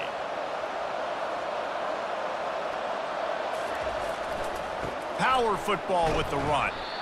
And the defense holds firm. No pickup at all on that play. A 3rd and long coming up here. And it falls incomplete, and the offense is lucky to have it. Defender right there almost had it in his grasp. Every defense in the country talks about getting offenses in predictable third and long situations where I can bring on more speedsters and I know the pass is coming so I can have more success. Looking for a man. It's Daniels. And he gets there. And they get him down at the 14-yard line. And as I saw that screen start to develop, I thought, big play coming. I just didn't realize it would be for the defense. Yeah, they got in there quick, and the quarterback's supposed to see that, right? He's supposed to let him come upfield, buy a little bit of time, but then he's got to get rid of it, get it to his playmaker. The offense did not do their end of the bargain. Quarterback got sacked.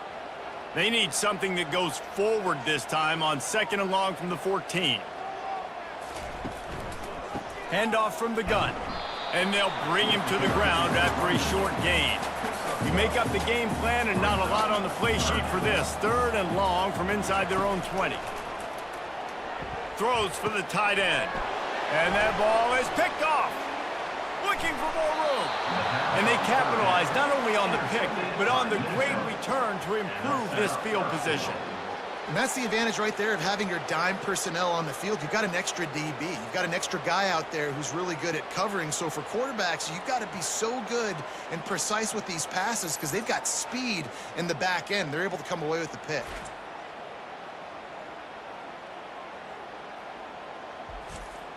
And how about this? You get to start a drive with a 1st and goal. Got it! He gets it in! Touchdown, Minnesota! And what a nice start for this offense. The throw game getting working, getting the touchdown pass. This quarterback getting a little bit of confidence. This passing game getting in a rhythm. Nice start for this offense.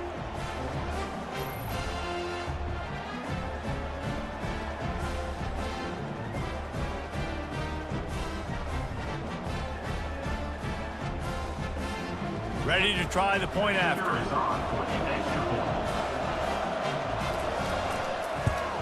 And the extra point is good, and it's 7-0. That's exactly what you want to do when you have that type of field position. Strike quickly, and they did. One play, and they put it on the board. And he'll just take a knee, and this drive will start at the 25. Kansas gets the ball back, and the Jayhawk offense is ready to go to work. Boy, they hope this next drive is more productive after throwing a pick last time, Jesse. Yeah, and the coaches did a good job on the sideline there, just talking to the young quarterback and making sure he's able to turn the page, calm him down, to go out and refocus this drive, David. Yeah, and some people do that better than others, but you got to show some trust in him. Maybe get the ground. Can anyone catch him? Running inside the 20. Touchdown, Rock Chalk! What a grab and go for the score. Unbelievable timing with the quarterback and wide receiver. Get it to him in his hands, right on his frame where he can run after the catch and do some serious damage. And then that's why he's so dangerous, because of that ability after the catch. For these DBs in this game, you've got to tackle the reception, because if you don't get him down, he's taking it to the house.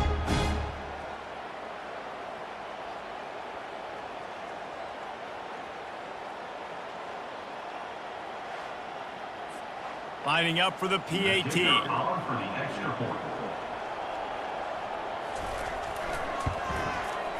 Right down the boulevard.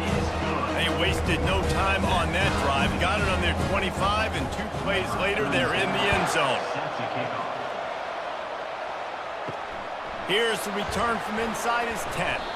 He was hoping for something a little more dynamic, but they get him on the ground at the 20. The Minnesota offense is headed back onto the field. That last drive really productive. David wound up with a touchdown. They'll try to do it again. Yeah, so I don't expect this offense to change too much, Reese. They had a great drive. They got the touchdown. Everything working. I would expect them to keep pushing this ball downhill. And just imagine if they could put another touchdown on the board right here. They could capture so much momentum in this game with back-to-back TDs. Lining up from the 34 on 1st down. They're getting this guy lathered up. Finding a way to put that foot in the ground and get it up to the 37-yard line. After the productive 1st down play, it's 2nd and 6. They'll run it out of the shotgun. He's knocked down in the backfield. He'll lose a couple. Now facing a 3rd and long. to the back on the draw. And after the stop, that is going to put a bow on this first quarter. Number 96, on to punch it away.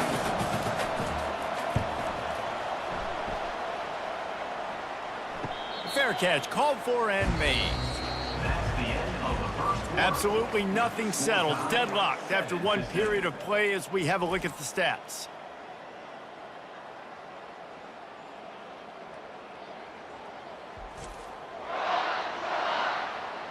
After that tight first quarter, this second period ought to be a lot of fun. The Kansas offense returns to the field. This could be a real turning point in the game.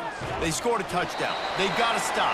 And now a chance to break the tie. Yeah, this offense has got it cooking, man. And how about the defense? Great job getting that stop, getting the football right back to the hot hand.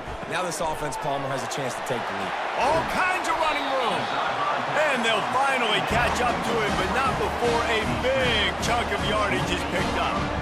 And as a defense, how scary is it having to defend this guy? He's one of the fastest players in America, and you saw it on that last play. It's not necessarily throwing him the ball over your head. They just get it to him quickly. The hard part now is running and tackling that guy. Not easy to do. And now on first down after converting with the run. The give to the back. And a decent gain there before the defense makes the stop. Solid pickup of 4 on first down at 2nd and 6. Brings up second down. Off play action. Fires to the middle. All kinds of room to throw that one in there. Just keeps moving. He'll be brought down at the 3-yard line. An explosive play in the passing game has him on the doorstep. Yeah, and you see some quarterbacks who hesitate to throw the ball over the middle. I love it when you attack the whole field. And the middle of the field and being able to throw over linebackers and between safeties is a big skill. But show that defense. You will attack everywhere. And the Jayhawks look to keep this drive humming.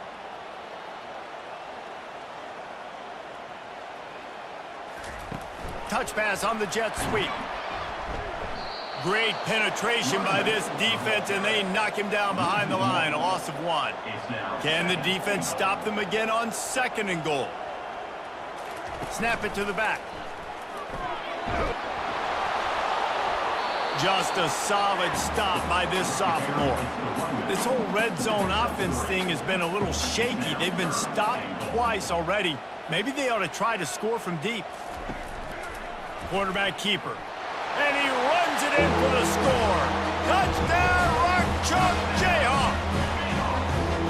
This is like having an extra running back in your backfield. This quarterback is magic. When he decides to keep the football, he can make people look absolutely silly. He shows you on that one.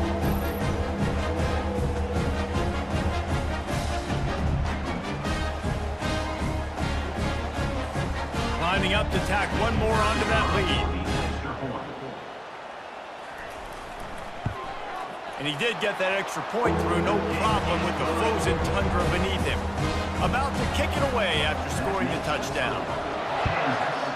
14, Minnesota 7. And he'll bring it back. Just never had a chance to shake loose, and he'll be brought down at the 24. Minnesota has it back, and the Gopher offense is headed onto the field. David, the punter got some work last time. They'd like to keep him on the sidelines in this drive. Yeah, it's not something you want to say very often. You don't want the punter out there. This offense needs to get back lathered up and get a little bit more of a run. Best way to do that, identify where your best players are and just get them the football. Give these guys some touches to kickstart this offense. At the 45 on his way. He's run out of bounds, but not before. Turning in a big pickup and moving the sticks for a first down. The RPO, fire complete to the left. Really nice job there by both guys to throw and the catch to work that defense and get the first down. The Golden Gophers come to the line with a fresh set of downs. The give to the tailback.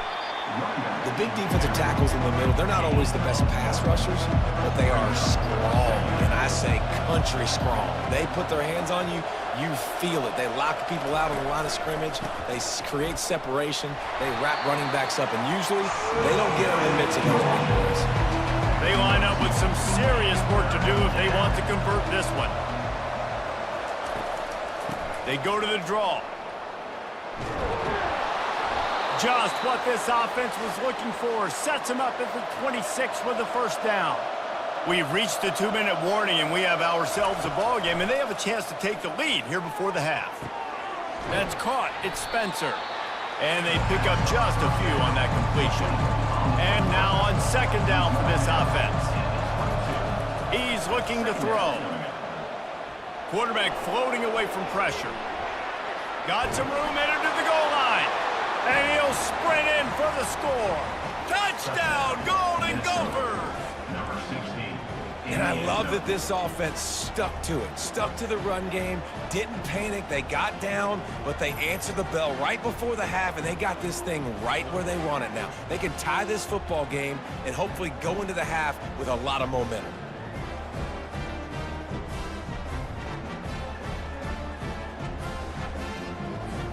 They'll try to tack one more on their score. Smashes it through for the PAT. So it's a 77-yard touchdown drive, and it was capped with an explosive 22-yard run. He'll bring it back from inside his 5. He was hoping for something a little more dynamic, but they get him on the ground at the 20. Kansas gets the ball back, and the Jayhawk offense is ready to go to work. The way this game started, you feel as if you have to score a touchdown every time you have it, and now we'll see if they can respond. Yeah, and I wonder how much pressure that puts on the offense. Jesse, like, you know this is back and forth, and I got to score, and every possession matters so much. What does that do to you as a quarterback? Well, it puts a lot more pressure on you for sure to feel like I got to make every third down throw. If guys are open vertically down the field, I got to hit them too. We can't let our serve get broken. The Jayhawks want to pick up the tempo.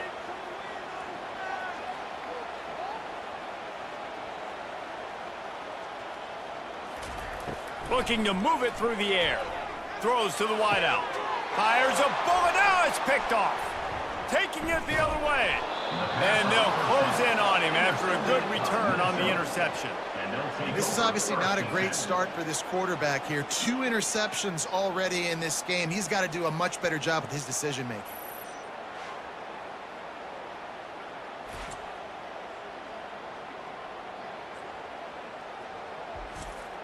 The Minnesota offense is headed back onto the field.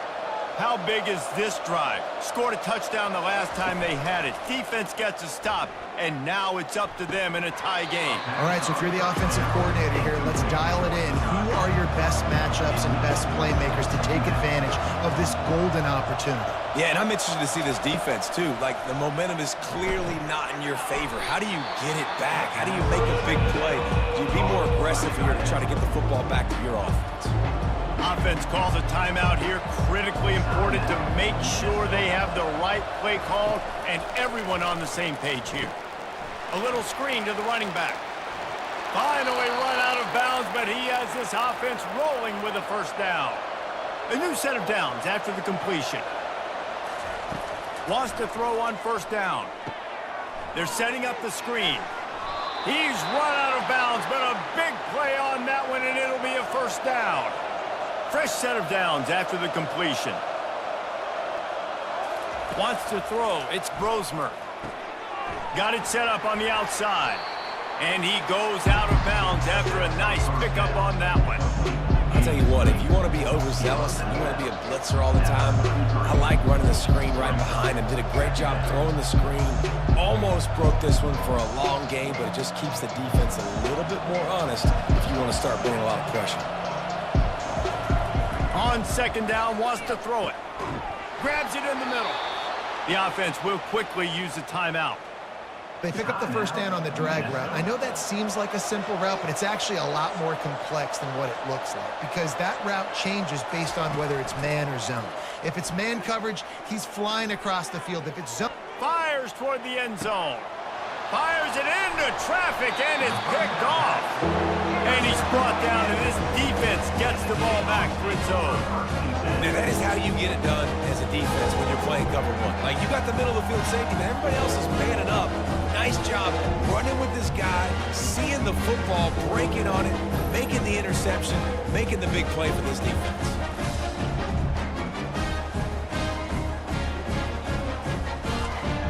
The Kansas offense returns to the field. Now they're backed up here, Jesse. Wonder how aggressive they're willing to be. I think it's going to come down to how much confidence they have in this quarterback and his decision-making, because you cannot throw an interception at this part of the field with this little time left. And I think that's conversations you've had with a young fellow on the sidelines, being like, what are you comfortable with right here that we can run? Maybe stay aggressive, but make sure I don't make that mistake. With a first down, they'll snap it from the 32. He's looking to throw it. Snagged in the middle. It's Casey. Not the biggest play in the world, but it's one that can set the tone as he bangs his way out to the 38. Line getting set on second down. He's looking to throw. He looks that one in nicely. They'll immediately call timeout. Time dwindling away as they try to put points on the board right before the half. To the air, it's Daniels. Oh, he's ready to take a shot. And is knocked away and incomplete. The defensive back staying in phase and batting it away. After the misfire, now on second down. He's looking to throw. Outside the pocket, lets it go. Got him downfield. They'll use a timeout right before halftime. Maybe time for one or two more plays. They'll try to put 3 on the board as the field goal unit comes on. Who knows, maybe being on the right hash will help him from 55 yards out. He can just take a big swing. Splits the uprights right down the middle. And they'll trot off to the locker room after the field goal to close the half.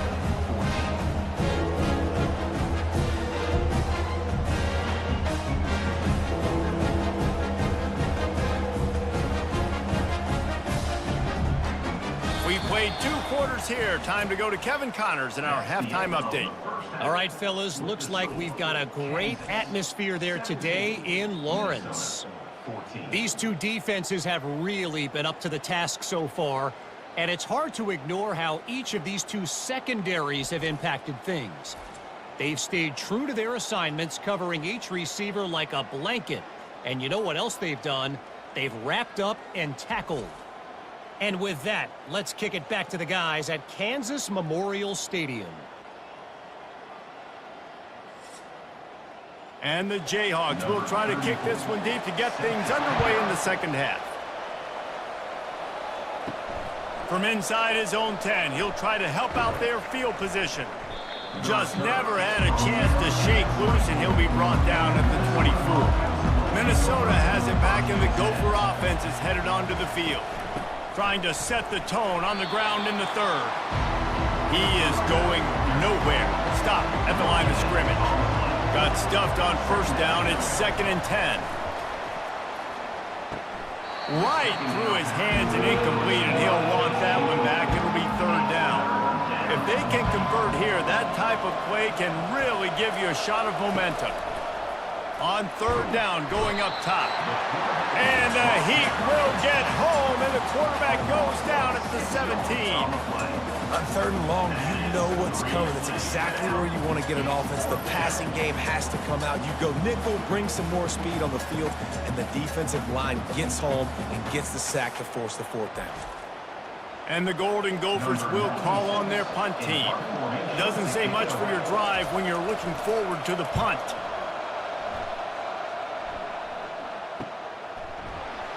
And the punt team able to smack him to the ground.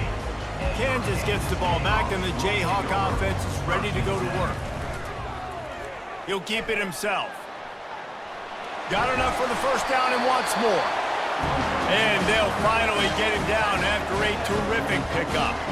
Now they've got it at the 44 on 1st and 10. Give to the back. You want to talk about light on your feet. Man, can he get through there. He's down to the 37. 8-yard pickup on first down leaves them with 2nd and short. A strike downfield. And he'll be run out of bounds, and these guys are piling up some serious yardage totals. Man, this offense is so dangerous, Reese. They've got dudes all over the field that can make plays. There's a big gainer in the pass game. You get a chunk of yards like that, now the defense is really on its heels. The Jayhawks are threatening on 1st and goal. With jet sweep pass. Into the hallelujah land. Touchdown, Kansas. Offense gets the job done again. You want to build that cushion as we get deeper into the second half. Man, it makes it easy, doesn't it? You start getting up by a couple possessions, making the offense very predictable on the other side. Great job by the offense extending their lead. On to attempt the try.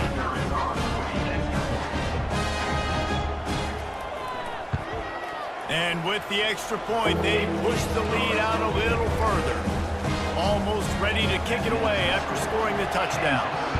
24, Minnesota, 14. From inside his own 10, let's see what he gets. Not a lot of space to be found. Good hustle by the coverage team, and they stop him at the 21.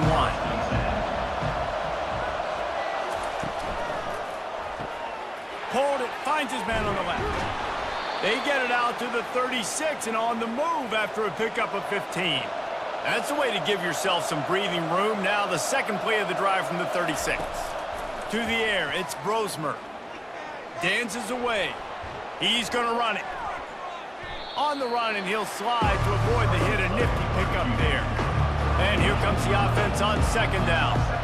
He does a good job of dropping back, going through his progressions. Nothing there. What do? Go get some yardage. Make it positive. Don't sit back in the pocket and force something into a bad situation or take a sack. Great job making something out of nothing.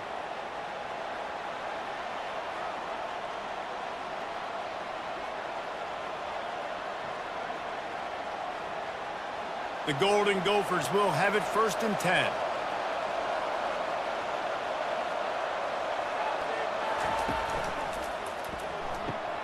Complete to the left. They make the stop, but not before they do their work up top and pick up a 1st down. Here's this offense with a fresh set of downs. Trying to find his man on 1st down. Wide open downfield. That is exactly what you're looking for when you talk explosive plays. The defense finally able to make the stop. And this defense is going to have their hands full because they're going to need to be comfortable with guys one-on-one on islands in the perimeter of the field. And they're just going to have to make better plays than what we saw right there. They knew this offense was going to try to be aggressive. Got to need better effort in the back end for this defense moving forward. 1st and goal and a touchdown here really gives them momentum. They'll try to get it in with the run. And he's loose, and he'll take it to the house. Touchdown, Minnesota! Great example of how a second half can really change everything for a team. No doubt. 1st half looked bad. It looked like it was bleak. It looked like it was ugly. But now you're starting to get it turned around. More drives like this is what's needed.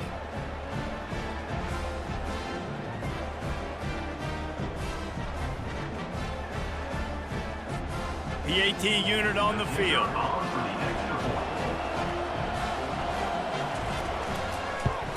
And the PAT will draw them 1 point closer. So that scoring drive took only 6 plays. And it was capped off with the 8-yard run.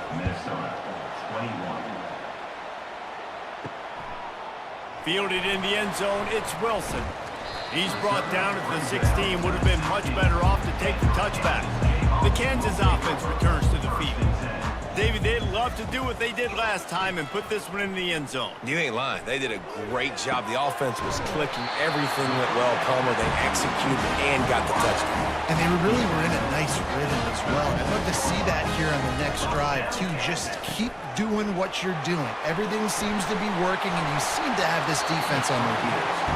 He will step out of bounds, but not before the big pickup and a 1st down for this offense. Well, this defense has tried to find ways to disguise their coverage and mix it up to try to confuse the QB. It's not working, though. With that last completion, he's now got over 300 yards passing.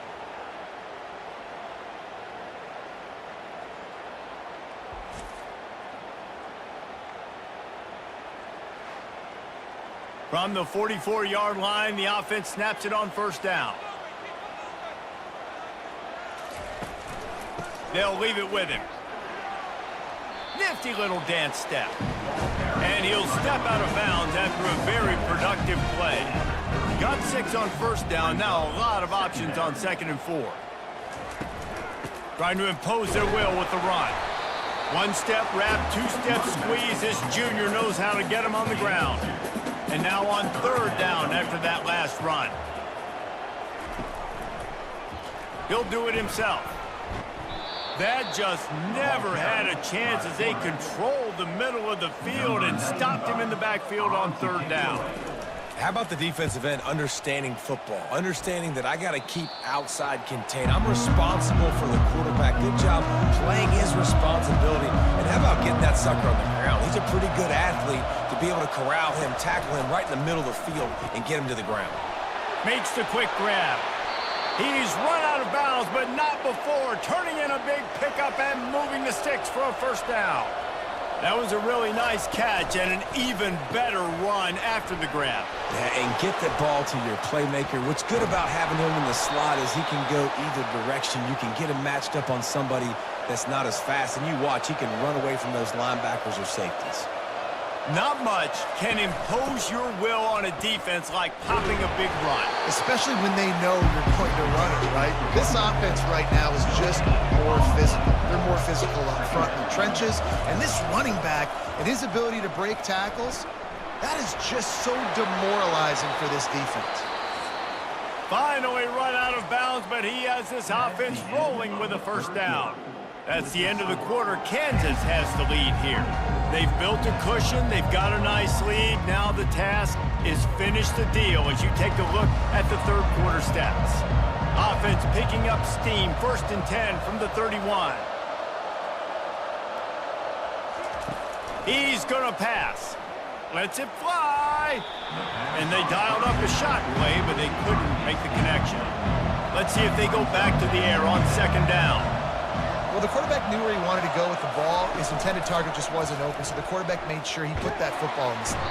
And the defense gets home and makes a play at the 37-yard line. When it's a play-action pass, that quarterback, he really has to sell the fake. He can't tell his offensive lineman's getting beat right away while he's selling the fake. He had no shot.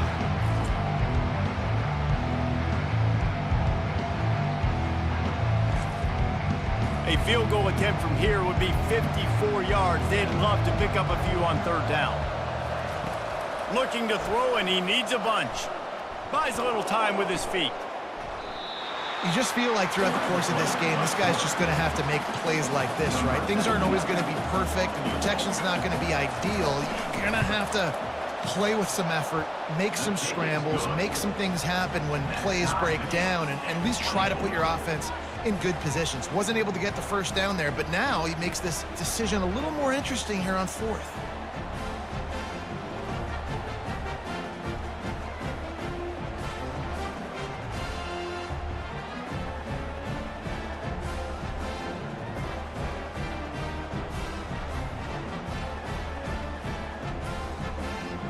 Coming down the stretch in the 4th, and we are all tied up, about set to kick it away. He'll take the return and try to improve the field position. Not a lot of space to be found. Good hustle by the coverage team, and they stop him at the 21. And he just continues to put up numbers, and that number is now over 300. This guy just throws completions, man. The ball doesn't seem to touch the ground. He's back there. He's making the right reads. Right now, he is locked into what this defense is trying to do. A little pre-snap eye candy for the defense. Got it in the middle. It's Casey. Hit the gas, kid. Wide open ahead. And they pick up a better than 30 yards on that completion before the defense brings him down. Hey, nice job by the offense there, attacking the middle of the field. Excellent route, finding the soft spot in the defense. Nice job by the quarterback putting it right on his guy.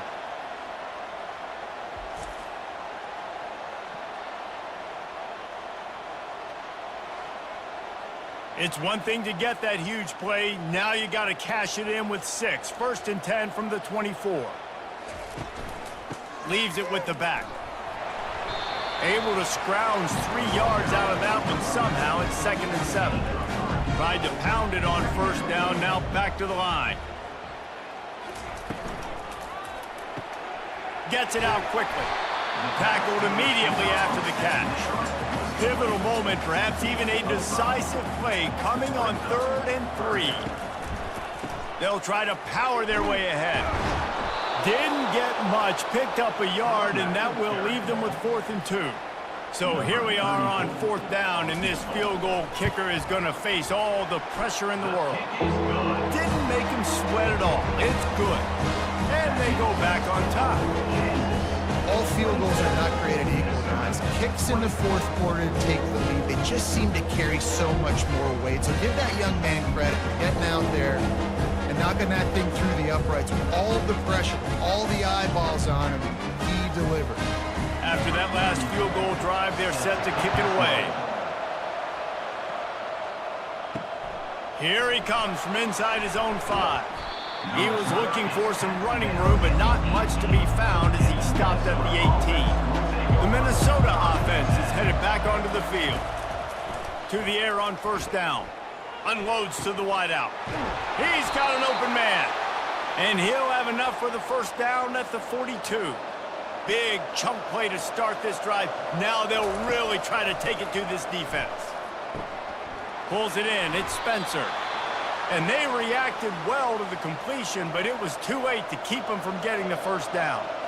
Well, when you're running the curl route against zone coverage as a QB, you know you've got to get the receiver the ball quickly. This quarterback has a cannon for an arm. He showed you on that last throw, and the offense picks up the first down. That completion leaves us with 2nd and medium. Brings up 2nd down. Grabbed over the middle. It's Taylor. Oh, what a move! He knew exactly where he wanted to go with that one, and they've got enough for the first down. And the Golden Gophers come to the line with a new set of downs. Looking down the middle. Got his man downfield. Touchdown, Golden Gophers! And with that, they move out front here in the 4th. I think one of the most underrated things we talk about with a QB is timing. Being able to get the ball out of his hands to his receiver where he can continue to catch the football and run with it. Nice pitch, nice catch, nice play in the 4th quarter when you needed it for this team to take the lead.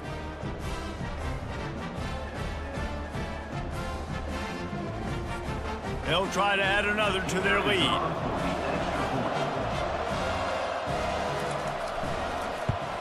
And the extra point is good, and every point counts. It's now a 4-point lead in the 4th. About to kick it off after punching it in for the touchdown. He'll start the return inside his 5. He was looking for some running room, but not much to be found as he stopped at the 18. They're going to throw it to start the drive. They're bringing heat, trying to make magic with his feet. And a nice pickup on the run and gets down to avoid contact. Well, I'll tell you, he picked a good time to have his longest run of the day. Really nice job there, feeling the pressure, buying himself some time, and then taking off and getting north. And just so gifted when he's in the open field. That's going to really give a jolt to his offense.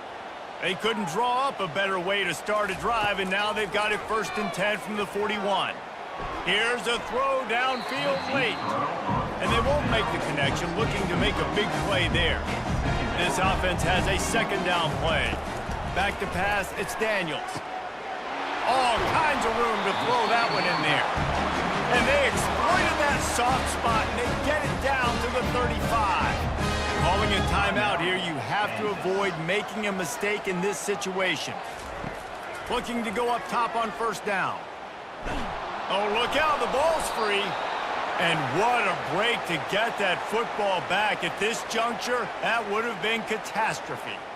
Well, ball security doesn't just apply to running backs and receivers. QB's got to keep 2 hands on the ball as well. And they're very lucky after that fumble that the offense jumped on. The hurry up now, 2nd down, clock ticking.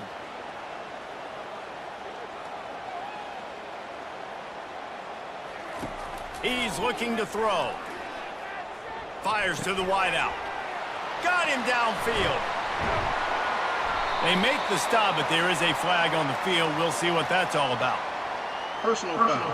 Roughing the passer. Defense.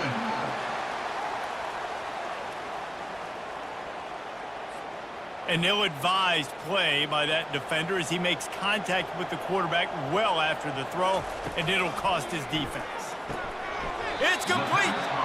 He's just winning that matchup in the slot every time. And when you put him in the slot, Reese, he's closer to the quarterback. It's an easier... Into the end zone, and caught! They have the lead with the touchdown! And they're able to score on a drive where they had to have it this late in the game, and they look to their playmaker on the outside to win that one-on-one match. Big-time moments. Who do you trust as a quarterback? You could tell this was a big moment. He threw it to his big play wide receiver. He knew he would come down to it, and now the big play in the fourth quarter for the touchdown.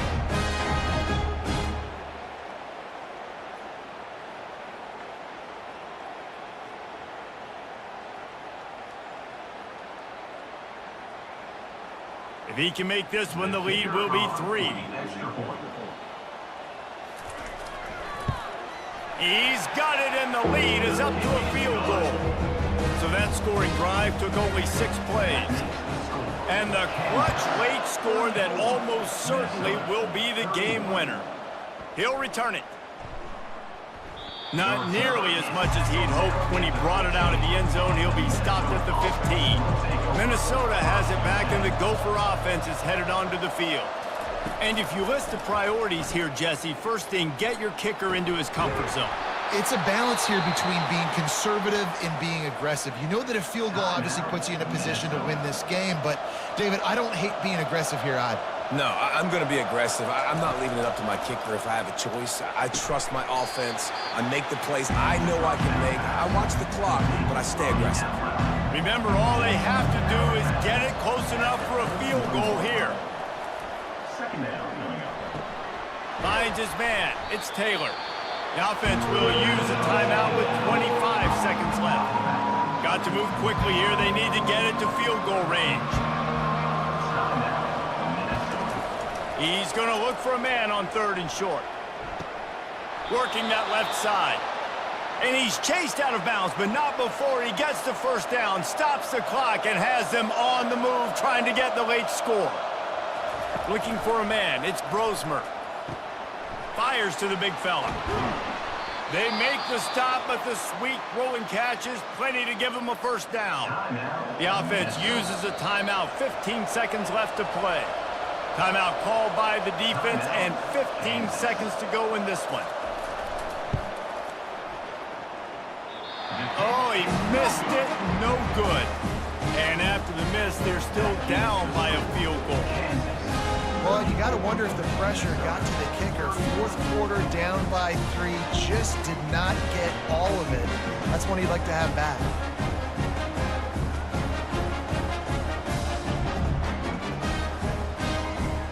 So with the late lead, they're ready to just drain the clock in victory formation. The quarterback takes a snap and takes a knee. Today's final score, Kansas 34, Minnesota 31.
Between these iconic hedges, the field where some of college football's greats have called home. Sanford Stadium in Athens, Georgia, where these fans are ready to turn the dogs loose. There's nothing quite like a great rivalry matchup in college football. The bitterness, the intensity, the lifetime of memories that will come as a result of what we're about to see in this one. As we'll see the number 17 team in the country, the Clemson Tigers, taking on the number 1 team in the land, the Georgia Bulldogs. For EA Sports College Football, I'm Reese Davis, joined here in the booth, as always, by David Pollack and Jesse Palmer. Guys, let's tee this one up. Georgia likely to kick it deep to get things started. On the run from inside his own 5. And the returner will be knocked down. So Clemson's return team didn't help matters out much with that one. These rivalry games can really get the blood pumping, and we'll see who can manage their emotions best early. Everyone's been waiting for this game, right? You know, both of these teams have had this game circled all the way back to the beginning of the offseason, so you got to be able to play under control. With passion, with energy, with hatred, because it's a rivalry game, but keep your emotions in check and making sure I'm controlling what I can control.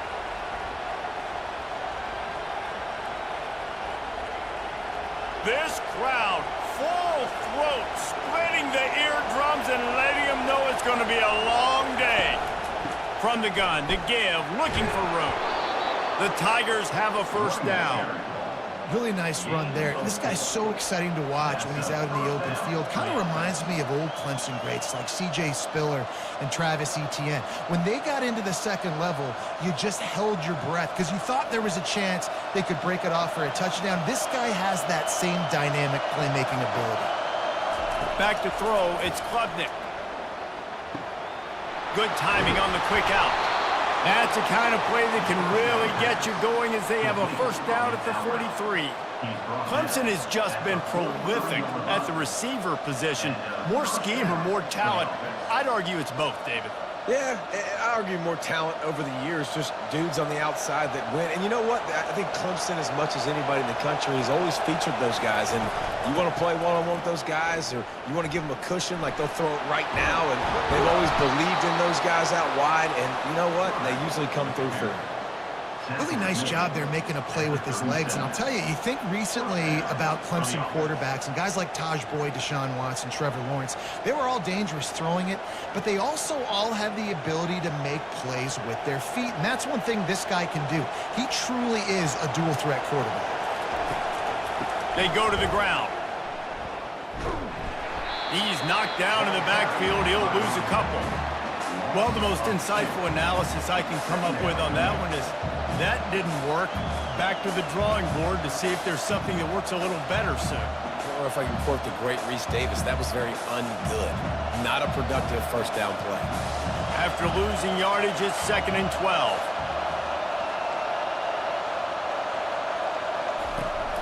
Rides to the back. Sweet feet on the move. And he finds some solid space, makes a nice game before the defense is able to stop it. Ooh, and I love the running back here. Running into the blitz, he saw the extra defender. He was able to put his foot in the ground and make a miss. That was a good play.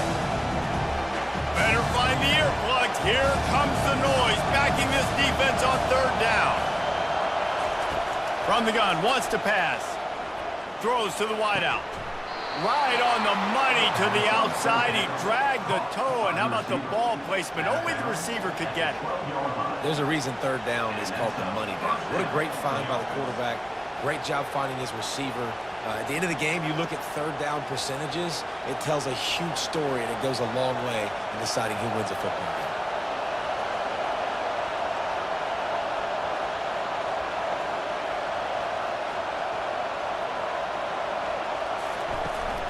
To the ground with the back.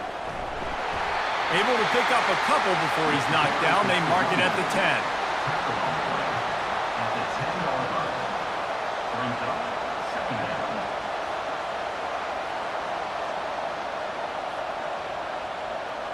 Going to work on 2nd down in the red zone, and still some ground to cover to pick up that first down.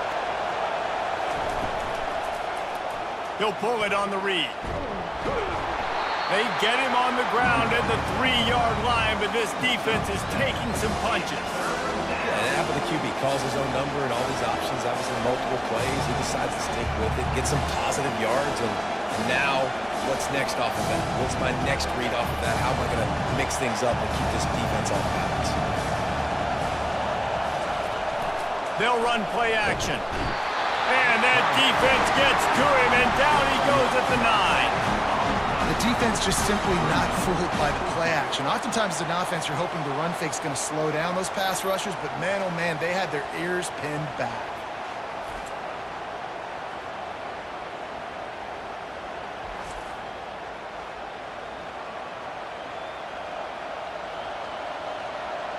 Now on 4th down, here comes the field goal team.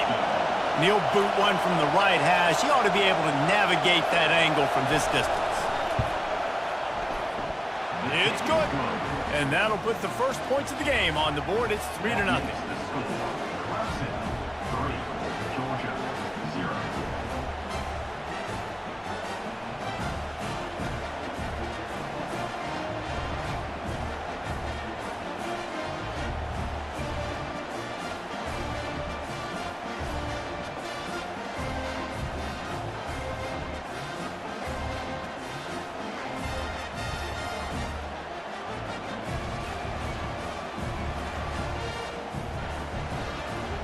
They were able to get a field goal on the board, and now they'll kick it away. On the move from inside his 5. He was looking for some running room, but not much to be found as he stopped at the 18. So the Georgia Bulldogs offense will try to get something going with their first possession. These two dudes who both come off the edge can wreck an offensive stage, Jesse. Man, these quarterbacks better have an internal clock working today. If you hold on to the football, you are getting sacked. Yeah, best athletes on the field are defensive linemen, and when you got guys like this that can get after the quarterback, points will be at a premium. This quarterback right now is in a groove, and he's doing a nice job in pre-snap. He's reading the coverage, and he's getting an idea of where he wants to go with the football. That's why the ball's coming out of his hands so quickly, and that's why he seems like he's in a great rhythm right now. Let's see what they've got on 2nd down. Scanning the field, it's Beck. Trying to get to him. He's got the back in the middle. And the defense able to drag him down, but not before. They'll recycle that down marker. We've come to the end of the quarter, and Clemson has the lead. We've played one. Before we move on, let's have a look at the stats.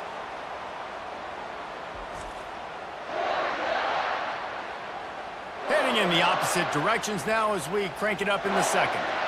Now on 1st and 10 from the 29. Quarterback on the keeper. Nice, solid form tackle from this sophomore. Last time these two got together, it was a tight one, Jesse. It seems like every time these two teams play, the game just feels faster, right? Because it is a rivalry game. There's just a greater sense of urgency when we see these teams match up. Yeah, the fans feel it. They know it. There's so much to it. They think about it all year long. We can talk about the next game on the schedule. They're always looking forward to this one. He wants to pass it on 2nd down. Nice defensive play to get a hand in there and knock it away. Yeah, and a really good job by the defender understanding the ball's coming. I got to break on it and go and not try to intercept it and make a bad play. He swats it down and makes sure that's an incompletion. Ball's at the 29. Defense can taste getting off the field. It's 3rd and long. From the gun, wants to pass. Working the middle of the field, and it's complete.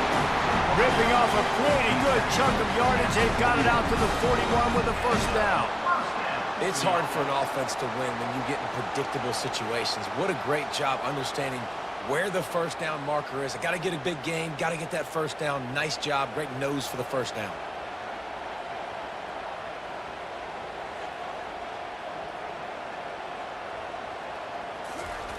He'll come out throwing on 1st down. He wants to take the top off. And he bats it away. It falls incomplete. Nice job in coverage there. Offense trying to take a shot downfield. The defender able to tip that one up in the air and force it incomplete.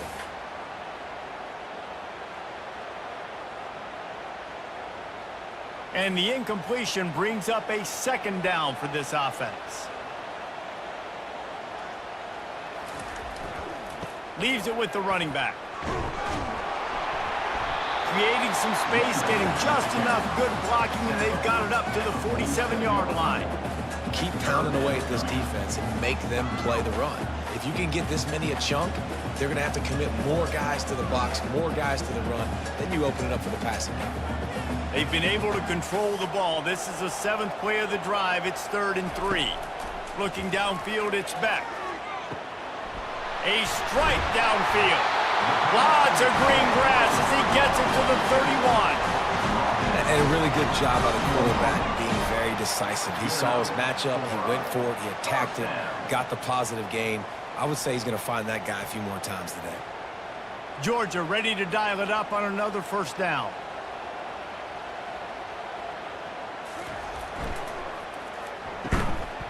New notification. DualSense wireless controller disconnected. Charge the battery. Well, this offense can get after you a variety of ways in the running game, and one of the ways they do it is by using their wide receivers on jet sweeps. Good example right there. They'll line up for a 2nd down play. Fast motion from the offense. Pressure coming. Good job to toss that ball out of bounds and avoid the loss.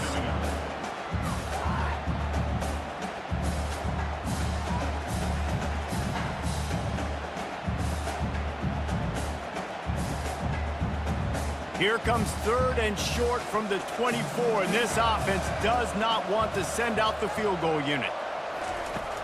Off the play fake. Quickly out to the tight end. He's out of bounds, but not before picking up enough for the 1st down.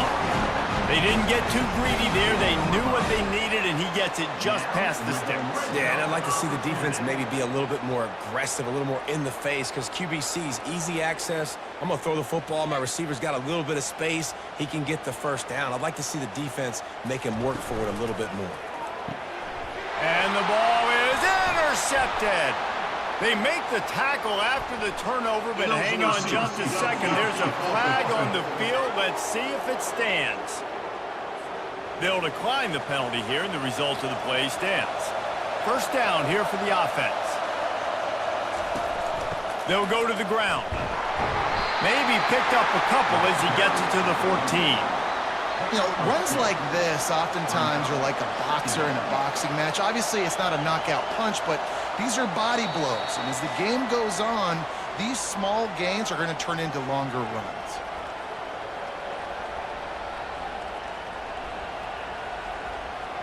Offense gets set for 2nd down.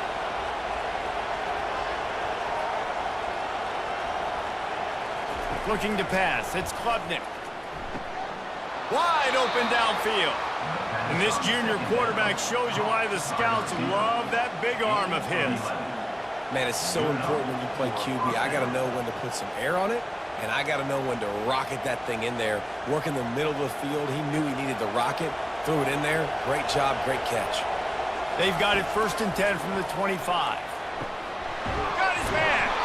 And he almost ran away from everybody on that one. A huge pickup on that play. How about this offense? They're rolling. They got a couple 1st downs together.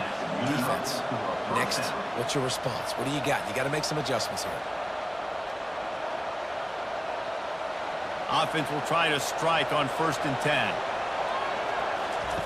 He wants to throw. Got it in the middle. It's Williams. And he's brought down after a nice gain. How many 1st downs is that alone, just on this drive? The defense, they keep this up, they're going to get worn out, continue to have to play more and more guys. They got to do something to change this. It's a 1st and 10 from the 42-yard line. Now they'll run the draw. After the pickup of 9, it's 2nd and 1. Coaches always harp about staying ahead of the chains, and when you can run with that type of efficiency on 1st down, man, you are doing just that. The big pickup on 1st down leaves them with 2nd and 1. He's looking to throw. And that's going to be incomplete. A lot of contact on the play, but no flags. It'll be 3rd down. That's a throw the QB would like to have back. He just has to do a better job giving his receiver a chance to make the catch. Decibels rising as the crowd gets behind this defense on third down. Looking to throw for it. Unloads to the wideout. He's got an open man. And he was loose and in the open field and on his way. A tremendous pickup on that one. And listen, the defense knew coming into this one, they were going to target him early and often. He is a weapon, and there's no mystery where the quarterback's going to be looking on critical down and distances. Let's see how they're able to cover him throughout the rest of this game. Touchdown, Clemson! And they'll put that scoreboard operator to work and put 6 on the board. Number 6. I tell you, when this drive started, the defense thought they had them in a hole. Not anymore. What a performance. And I really like the play calling by the offensive coordinator on that last drive. That was a nice mixture of running and throwing and getting different players involved. Really nice job, very poised in that play calling, and it showed up with the touchdown.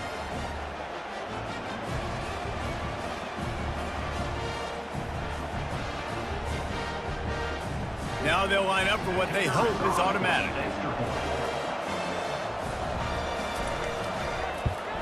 And with the extra point, they're now up by a touchdown and a field goal at 10. That makes the score Clemson 10, Georgia 0. The kickoff team takes the field to boot this one away. Set to kick it away. And he takes this from inside the 5. He was hoping for something a little more dynamic, but they get him on the ground at the 20. We're ready to get another look at this Bulldog offense. They'll start this drive with a pass. Safe completion on the screen. Not able to break the big one on that screen to the running back, but he found enough and a solid pickup on first down. Well, a nice gainer on that running back screen. Now, how about the offensive line getting downfield and getting blocks to really help out the back, find some space to go to work? They'll try to kick it into overdrive. Clock's running, second down coming.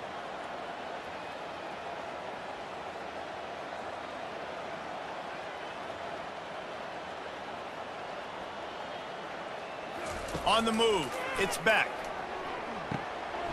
Finds his back in the middle. They'll knock him down, and that'll take us to halftime. First half in the books. Time now to join Kevin Connors in our halftime update.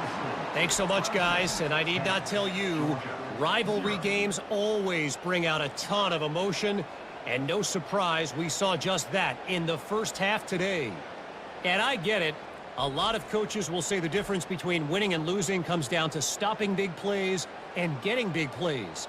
But if you ask me, it's more about how good you are on third down and how efficient you are in keeping drives alive. Those two stats can help you break the will of even the best defenses and help you come out on top.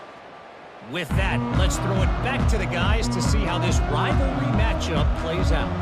Clemson will kick this deep to get the second half underway. He'll bring it back from inside his 5.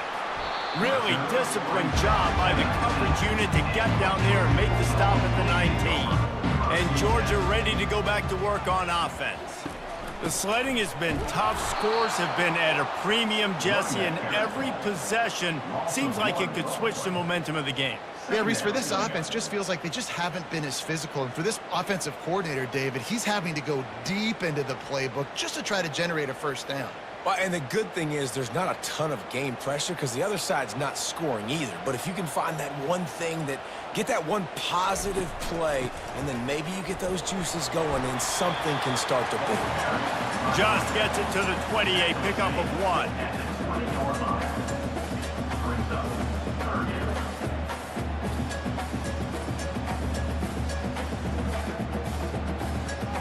And this offense just has to find a way to convert this third down, or else they are really in trouble. And that's incomplete. A defender all over him. Knocked the ball to the ground. Fourth down coming up. And you got to wonder if this offense is going to go for it here. They're trailing now by a lot. I know there's a lot of football still to go, and I know they're on their own end of the field, but just kind of get the feeling their defense hasn't gotten a ton of stops. They may need to stay out there, and they're going to need this quarterback to make a play. 4th down, and the punt team sends it the other way. He'll settle for some pretty good field position and make the fair catch at around the 35. Clemson ready to dial up some ball plays. They've got it on offense. Looking downfield, it's Klubnik. It's caught downfield. He's run out of bounds, but a big play on that one, and it'll be a 1st down. This has been a staple of the offense at Clemson. Get those big receivers, let them make plays downfield, and it's been very effective over the years. Yeah, and good quarterback play obviously helps, but when you got good matchups on the outside, it kind of makes the defense very predictable. Like, I got to give help. Okay, it helps my running game. You don't give help. Okay, I'm throwing to my freak out wide. So I think these guys on the outside with all that speed definitely are a problem for defenses. They make the stop. Not a whole lot of ground picked up there, and they'll have work to do to get the 1st down.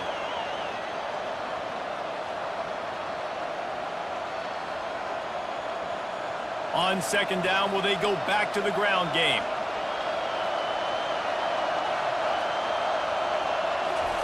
He's looking to throw. Grabbed in the middle. It's Moore. They stop him almost immediately. Short gain there, and still a little ground to cover to pick up the 1st. Nice patience by the quarterback here working against zone coverage. He was allowing his receiver an opportunity to find that open space in the defense before pulling the trigger. He'll just keep slinging it. Caught behind the line. It's Maffa. Just couldn't find any room, and he wound up throwing it in reverse. They lost yardage. They'd hoped to get him in space, create running room, and there just wasn't anything there. Yeah, I love the 3rd down aggressive, in-your-face defense, not giving you any room to run down the field. Great job by the defense. They saw the throw, the quick pass, reacted to it, got him on the ground for a loss.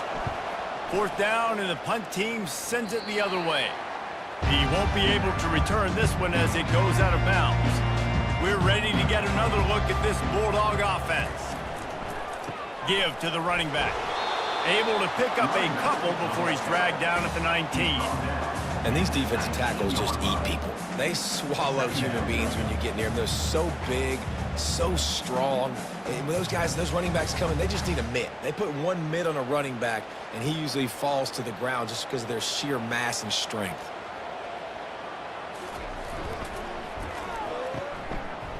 They run the reverse. Tackle is made, but not until he gets the 1st down. Man, it's so hard to figure out what the heck's going on defensively, and you got guys coming in motion and then moving back and across the formation.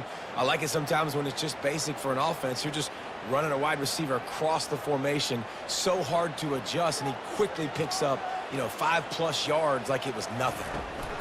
They'll run it from the gun. He's dropped behind the line of scrimmage. That'll be a loss of 3. Most offensive schemes are predicated on 1st down productivity.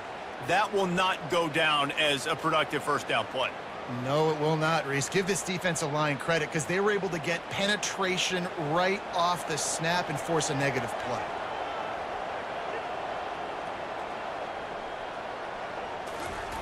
Been showing them the run. Now they'll throw it.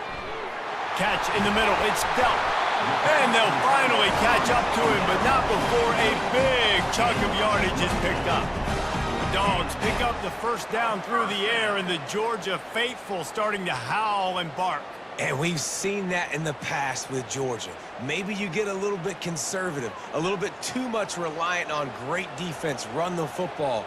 The reason that they broke through, the reason they started winning championships in the recent era, they became more aggressive, more dynamic throwing the football down the field. They're strong and they're strong. Defensive tackles, they're strong. There's such big jokers in the middle where they just lock out those offensive linemen. And running backs, listen, they don't have much of a chance. When you got that 300+ pound guy grabbing you around the shoulder pad, you tend to go to the ground pretty quickly. Defense makes the tackle, and that will probably be the final play of the 3rd quarter. We've come to the end of the quarter, and Clemson has the lead. They're sitting in a strong position here with the lead. Let's take a look at our game summary. Georgia, 0.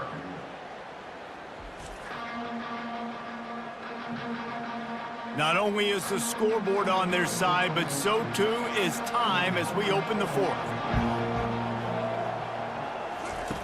On the option. Now the toss. And they'll ride him down, but not before he picks up the first down. And how about the timing on that pitch? Well, the good news is you got the first down running it there on 2nd and short, but the bad news is you're down by quite a bit here in the fourth quarter, and 2, 3, 4-yard gains aren't going to get it done. You've got to start chucking this thing vertically to get back in the game. Comes out throwing on first down. The sure hands, it's Etienne.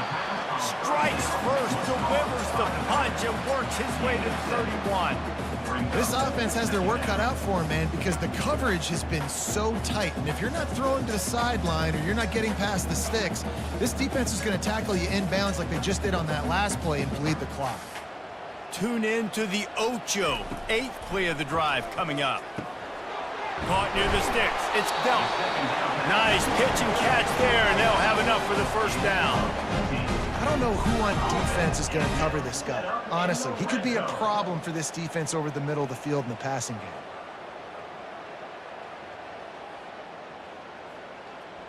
The Bulldogs have it with a 1st and 10.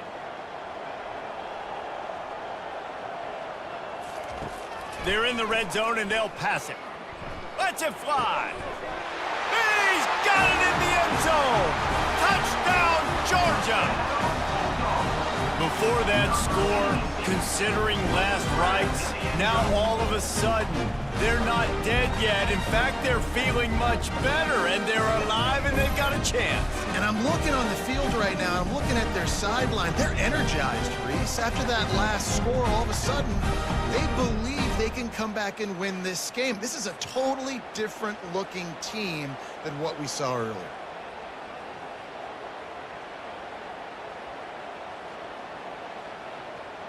He'll try to tack on one more.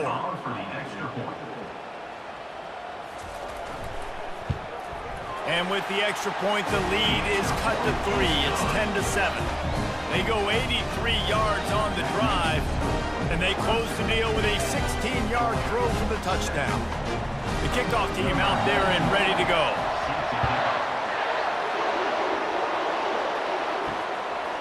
Coming out with it, it's Haynes. He was looking for more running room, but none to be found as he stopped at the 23. Clemson has their paws on it, and they'll send out the offense. Coming out on first down with the play fake. Makes the grab. He will step out of bounds, but not before the big pickup and a first down for this offense. I'll be honest, man. If I had the weapons these guys had offensively, I'd be staying aggressive too. It's what got them to this point. It's why they have the lead here in the fourth quarter. Take some shots when those opportunities present themselves. You love to deliver a punch on the first play of the drive. They've got it at the 46 on first down. We'll give him a couple on that one. 2nd and 8 coming up. Well, you got to give this offense a ton of credit because normally they've got the lead because of this running back. Today, it's actually despite him. They really haven't gotten the production out of him that they expect week in, week out. You got to give the defense credit for that. But other guys on offense have been able to step up enough to make the plays necessary to give them the lead. The give as they work on that clock. That's what you expect from a senior. Don't give them any extra yards. Great tackle there. And how about this offense, man? Being able to succeed, still winning without their bell cow, without their star being their star. This offense has not had a great game on the ground, but they're still in the lead. Big third down as the crowd gets behind this defense. Looking to throw, it's Klubnik. He's right on target. Across the 25, he's got room. And they'll finally bring him down after he rips off a huge play.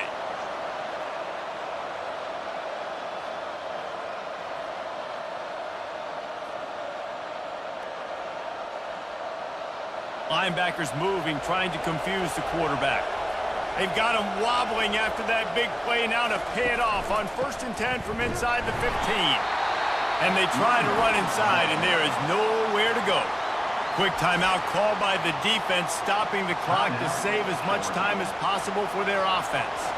Going to work in the red zone, they can't pick up the first down without getting it into the end zone. They'll give it to the back. They bring him down, and he's going to lose a yard on that one. Defense uses a timeout quickly, trying to get that ball back and preserve time for their offense. They'd love to pick up this third down and get a fresh set with first and goal. Keeping it on the ground with the single back. Timeout called there by the defense, desperate to get the ball back and save as much time as possible. And now on fourth down, they will put it on the shoulders of the kicker to save them with his foot. It is good. That makes the score Clemson 13, Georgia 7.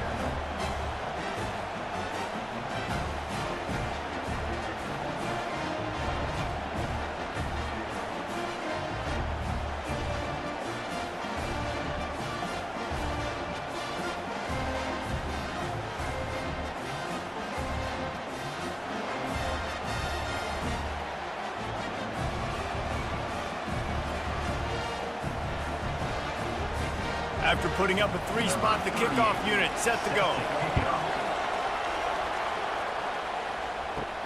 Here he comes from inside his own 5. He was hoping for something a little more dynamic, but they get him on the ground at the 20. And Georgia ready to go back to work on offense. This is everything you could hope for in a rivalry game like this. Close game, waning moments, history waiting to be made, guys. And it's moments like this why you come and play for these two schools, right? To play in a game like this, in a rivalry like this, in a situation, David, game on the line late, who's going to take it? And you know when you make this play, you're immortalized. With this kind of rivalry, these are the highlights they'll be showing for years. Everybody will be like, I remember when so-and-so made that play against our biggest rival to seal the Open runway ahead. Great job in this 2-minute drill as he gets out of bounds, keeping the clock on their side as they're trying to pull it out. And perfect situational awareness there. Get the first down. Don't get greedy. Stop the clock. Yeah, and that's why this team practices these types of 2-minute situations all week long leading up to games so that everybody's on the same page. That receiver did an awesome job getting out of bounds to try to preserve as much clock as possible. He's got it. That is exactly what you're looking for when you talk explosive plays. The defense finally able to make the stop. Man, if I'm a defense, I got to find a way to get some more pressure on the quarterback or disrupt their timing and their rhythm. I can't give them these big chunk plays through the air. I got to be maybe a little bit more aggressive or do something a little bit different.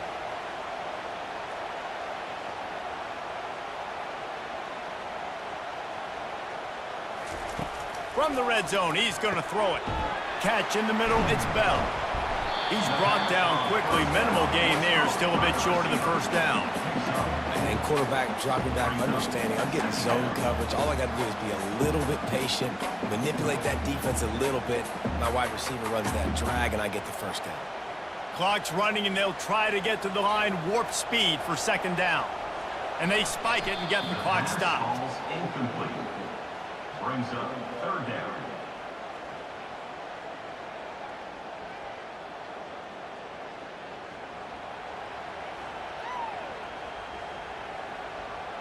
Not a lot of ground to cover and not much to defend. A big third down in the red zone. Back to throw, it's Beck. Fires to the end zone. And he was trying to pay off this red zone opportunity, but it's incomplete.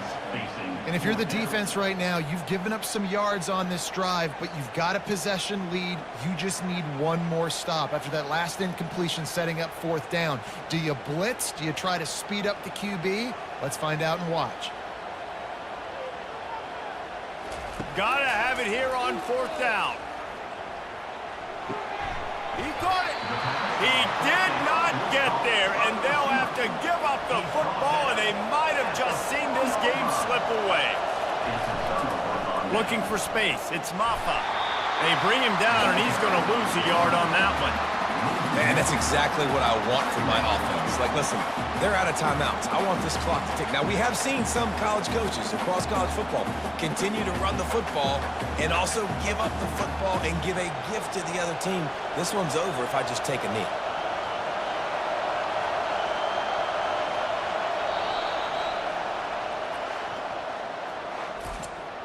Tonight's final score, Clemson 13, Georgia 7.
New notification.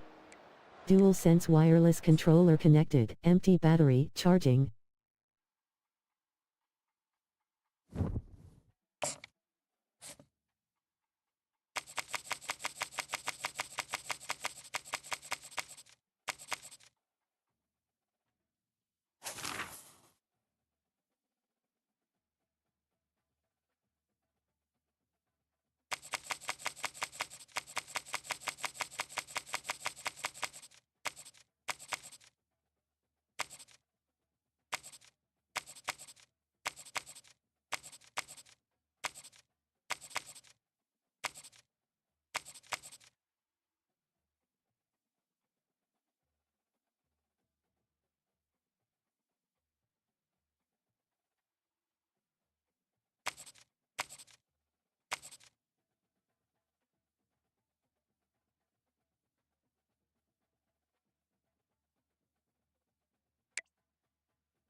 Welcome to America's heartland, Bloomington, Indiana, home of the Indiana Hoosiers. Memorial Stadium will be jumping in anticipation of what we've got in store today.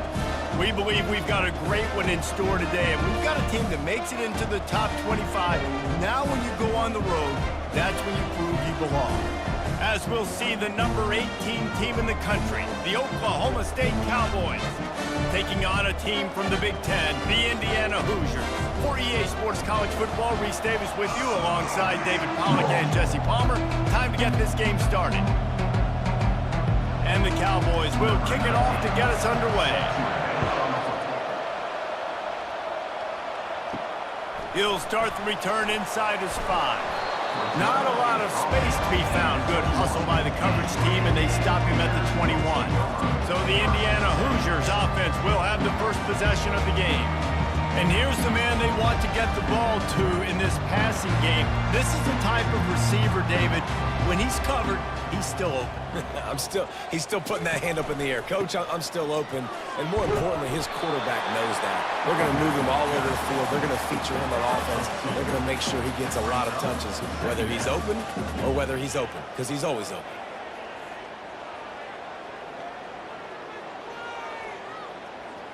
After picking up a couple, it's 2nd and 8. Now the play fake. Looking to the big tight end. Caught over the middle. It's Horton. And he almost ran away from everybody on that one. A huge pickup on that play. Sometimes your tight end's a safety valve, and sometimes he's your go-to receiver. And the offense knew right away it was the primary target. It was where he was going with the football, because you know you get a little bit of suck up from those linebackers with the play action, and you feed the big fella. Dropping back, it's Rourke. Fires to the wideout. And his throw is incomplete.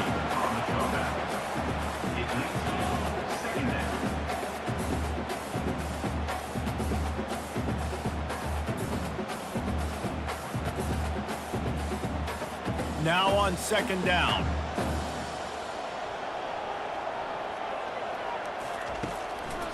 It's a draw. They almost got a first down there. Stopped a yard short. It'll be 3rd down.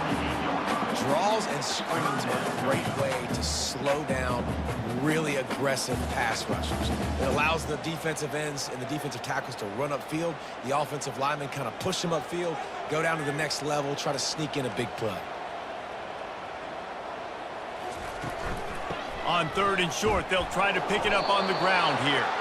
And this one will be stopped for no gain. Man, not much wiggle room for the ball carrier there. I'm not really sure what they can do to try to create some space. I know.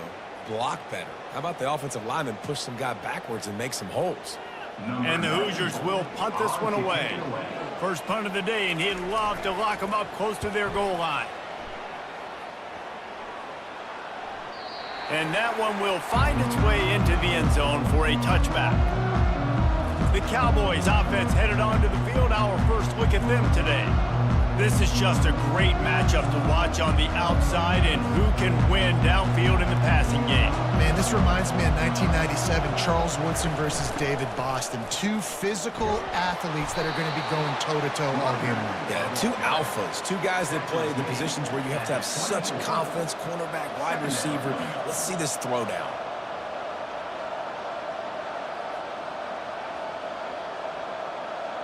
After the productive first down play, it's 2nd and 6.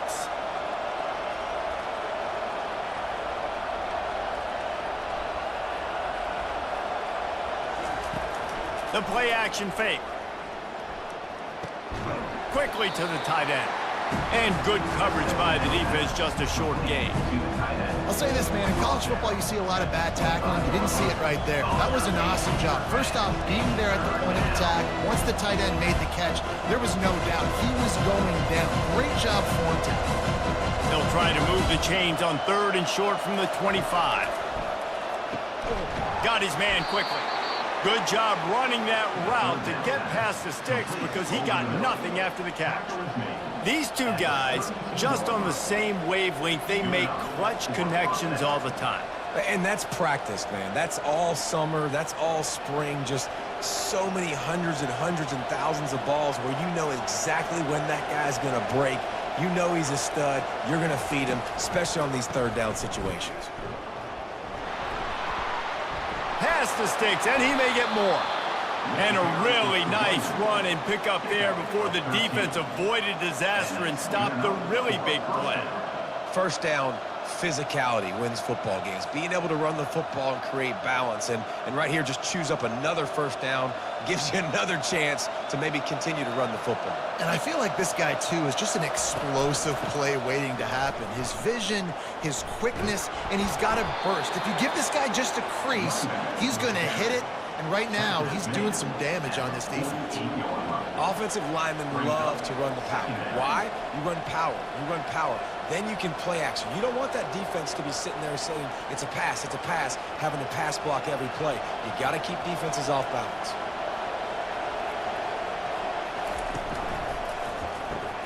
Pulls it and fires to the left. And the defense settled in to stop that one for a short gain.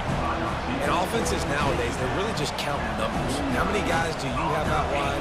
How many guys do I have out wide? If I have enough guys to block your guys, boom, it's just built into the offense. Pitch, catch, let me get a few yards. How bold will they be on 3rd down after that last run?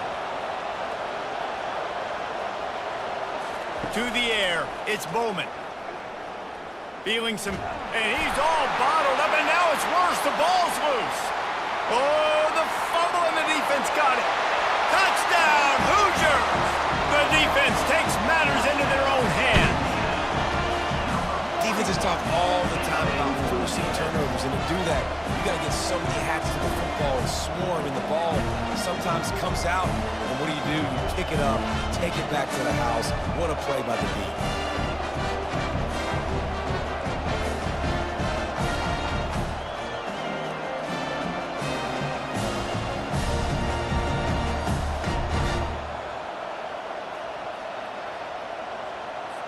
Lining up to tack one more onto that lead. And the extra point makes it 7-0. That is a defensive player's dream. Ball sitting there, chance to scoop it up, run with it, and they don't stop you until the band starts playing. They're just about to kick it off after that scoop and score 6. On the run from inside his own 5. He was hoping for something a little more dynamic, but they get him on the ground at the 20. As they get set to snap it, just about to reach the end of the quarter. They'll try it over the left side. And with that stop, we are headed toward the end of the first quarter. You want to talk about making it easy for an offensive coordinator. You pick up a bunch of yards on 1st down, make that 2nd down really, really manageable. That's a great job by the offense.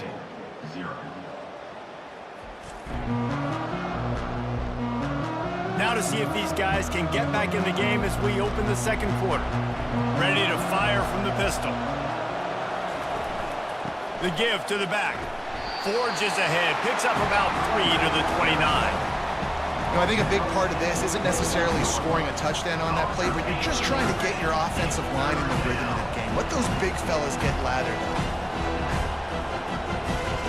They'll try to muscle their way forward on 3rd and short from the 29. They'll try to run for it. Still running at the 40. The expressway is wide open. That defense got gashed, but they finally get him to the turf at the 47. Well, in a short yardage situation, they pull off an explosive play. And how about the blocking up front? Everybody getting a big-time push. Yeah, and in those 3rd and shorts, defense plays aggressive, loads the box. One guy misses, and it ends up being a big gain. Nice play by this offense.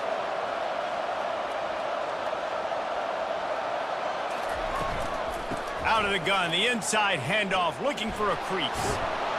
And he's brought down after a nice gain. And I don't care if I get it by 2, by 20, by 30, by 40. I just want to get the first down, understanding the situation, understanding where the sticks are. Doesn't have to be sexy, but I got to make sure I get to that stick, get to the first down mark. The Cowboys are marching down the field. They'll go to the counter play. Squeezes out a couple of yards down to the 32. And the defense doing a great job committing to the run. When you commit to the run like this, obviously you can give up some plays in the passing game, but you got to stop the run first. Picked up 2 yards on that last one. They need 8 on 2nd down. The handoff as they run the counter play here. Not just hard-nosed running, that's cement-nosed running as he gets it to the 25. This running back just doesn't go down easy. It's just difficult for defenses to get him on the ground. Not overly huge, but if I'm an offensive coordinator, I'm going to continue to find ways to feature him. And just, you know what, let his talent do the rest. Ball's at the 25. They're in field goal range, but they'd love to convert this 3rd and short. You know, you start day 1 of training camp running your base runs. You need a few yards, you run these plays. You need a first down, you run these plays. You rep them over and over and over again. They're not sexy, they're not pretty, but in the end, they're effective, and they get you that new set of downs when you need them. And the Cowboys will snap it on 1st and 10. Looking for room, it's Gordon. Not a whole lot of room there. 3 yards maybe, 2nd and 7. Brings up 2nd down.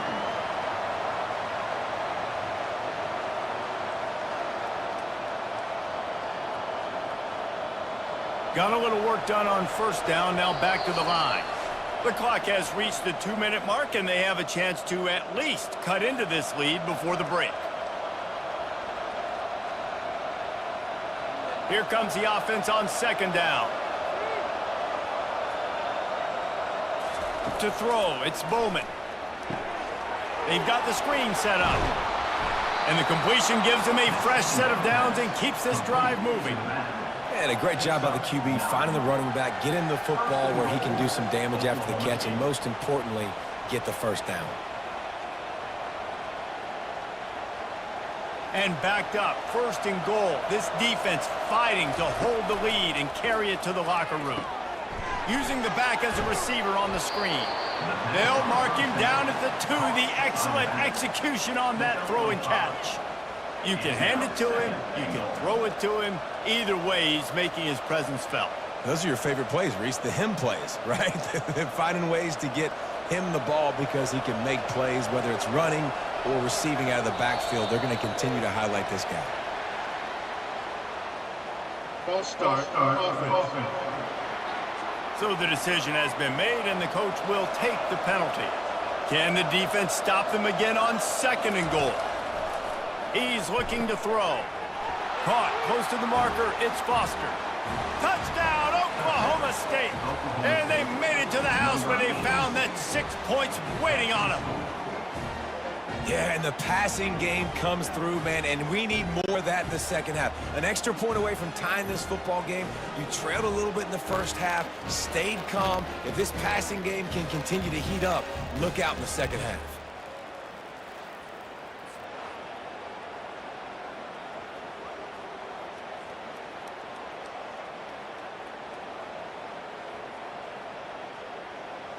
They'll try to tack one more on their score.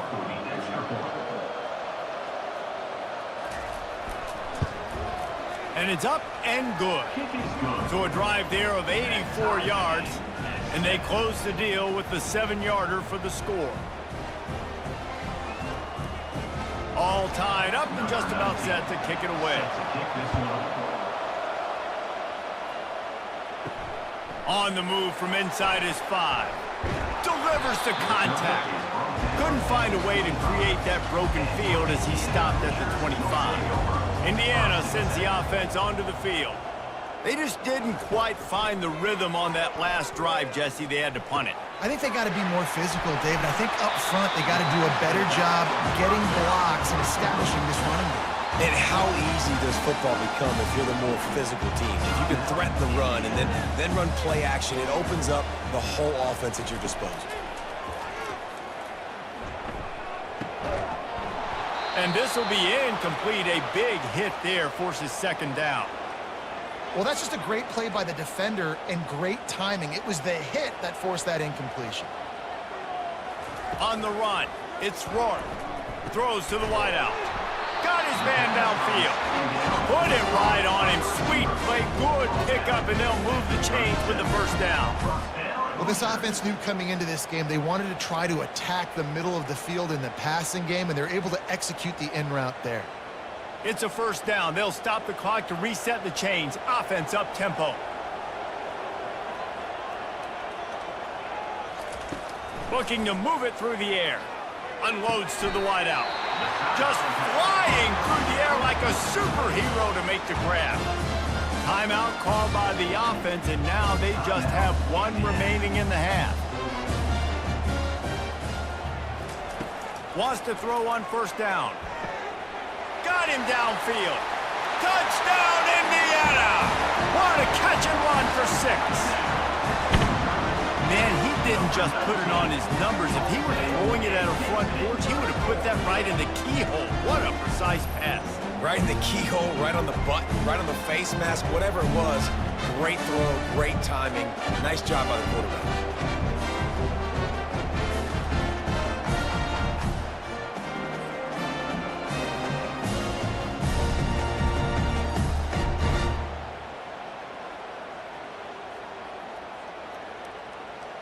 They'll try to add another to their lead.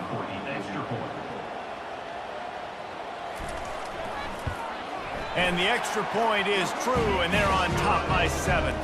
They put together a 5-play, 75-yard drive. And they finish things off with a 21-yard touchdown pass. Just about set to kick it away.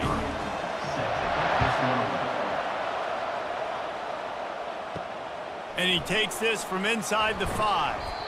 And good work by the coverage team to knock down the return man. Oklahoma State has it back, and the offense is on the field.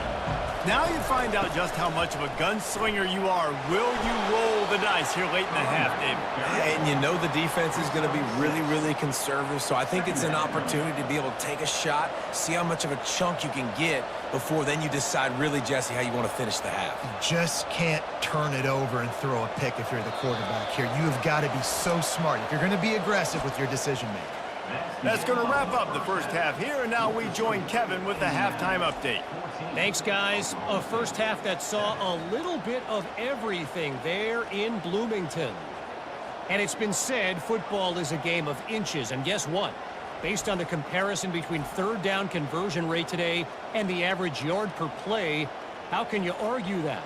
I mean, the low-lying fruit is to look at some of the explosive plays we've seen and panic. But really, this game is going to come down to which team is more efficient when they have the ball and how they play when it matters most. And with that, let's send it back to the guys at Memorial Stadium.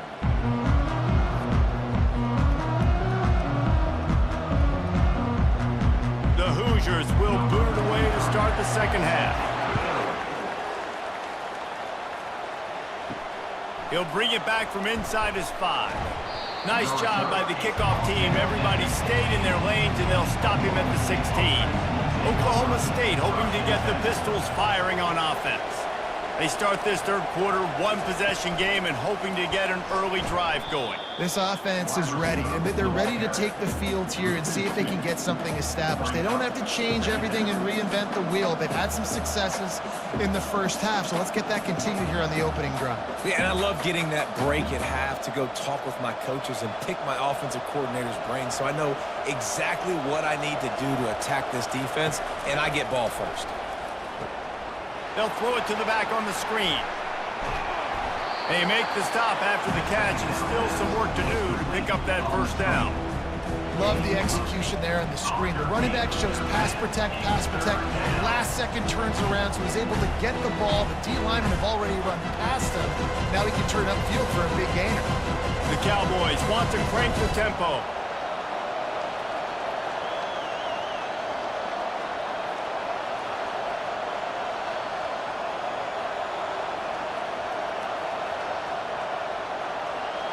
Wants to throw. It's Bowman. Throws to the tight end. And they can't make the connection on third down. Well, after struggling so much in the first half, you thought they would have made some adjustments here at halftime to see if they can open up this passing game. But early on in the second half, you're just not really able to get that done. Incompletion on third down in your own end, you're expecting them to punt. And the Cowboys will bring the punt team onto the field. Getting our first look of the afternoon at the punter. He only needs a sliver of daylight. Little pressure on the coverage team there, and they'll stop him at the 47-yard line. Indiana has the ball back, and the Hoosier offense comes out ready to go.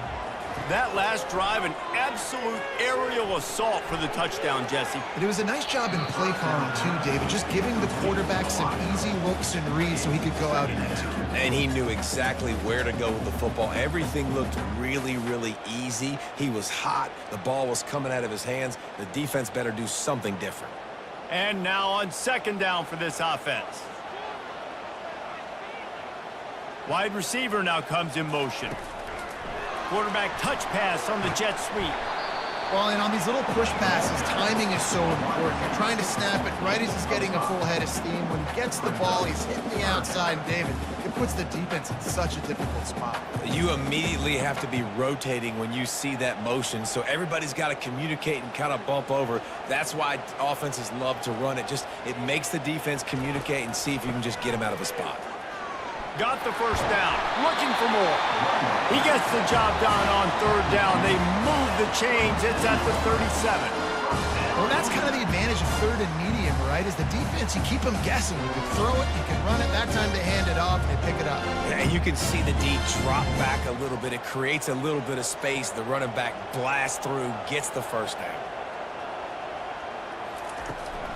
They're going to go right back to him on first down.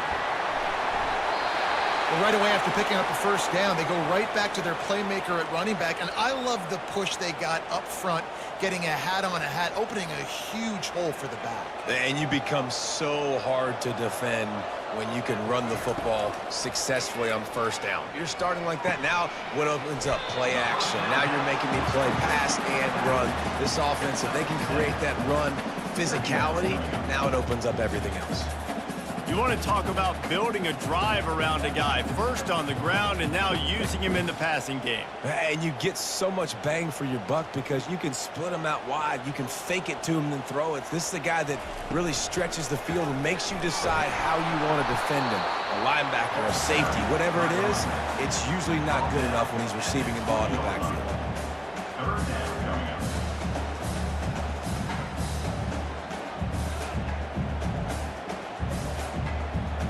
A manageable distance on third down as they try to convert from the 20. They'll try to get the first through the air. Snagged in the middle. It's Price. Touchdown, Hoosiers!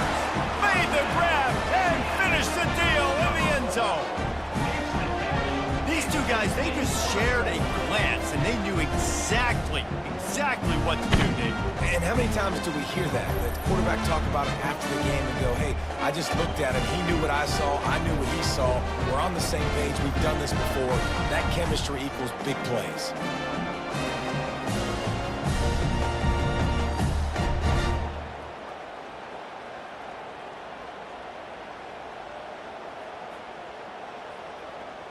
Getting set for the point after. On for the extra point. The kick is up and good and put one more on the lead. They just finished off a 53-yard scoring drive. And they closed the deal with a 20-yard pass for 6. About to kick it away after scoring the touchdown. Here he comes from inside his own 5. And the coverage team able to wrestle him down. Oklahoma State has it back and the offense is on the field.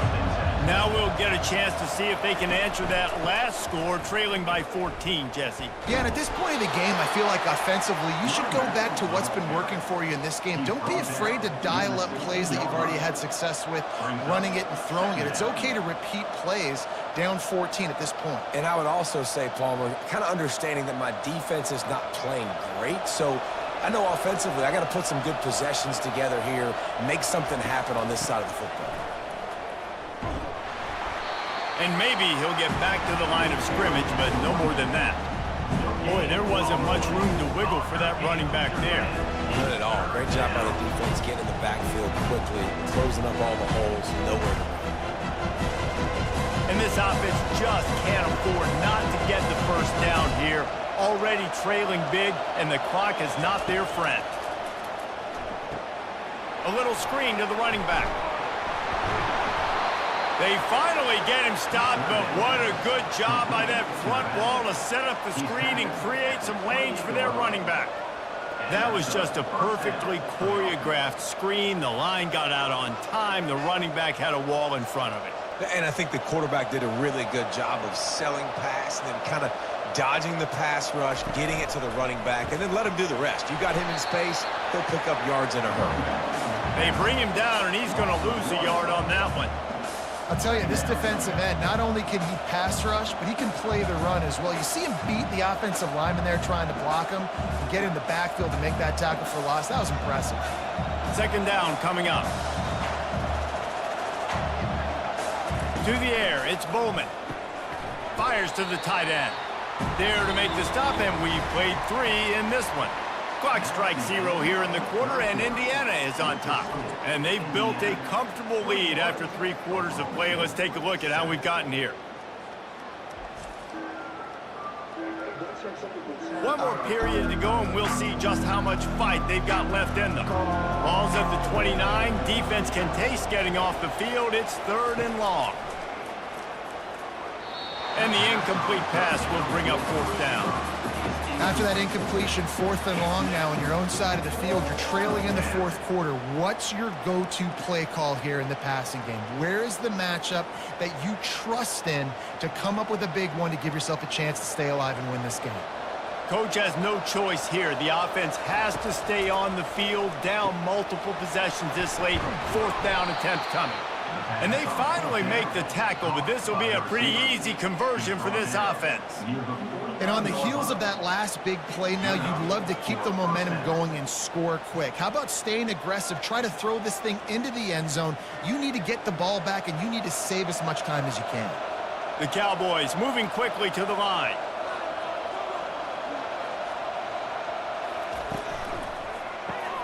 Gets it out fast. And he was fortunate not to lose yardage on that play, able to wedge it back to the line of scrimmage. In their vision of that play, someone would run free after making an easy catch. There was nowhere to run and nowhere to go except down. Probably looked really good when they drew that one up on the board this week in practice, but obviously a lot more difficult to go out and execute. Give the defense credit. Great stop. Looking for a deep man. And the incomplete pass taking a shot on 2nd down, and they'll be left with a 3rd down. This quarterback desperately wants to make a chunk play, but they're going to be deepest to deepest, widest to widest. He's got to be patient.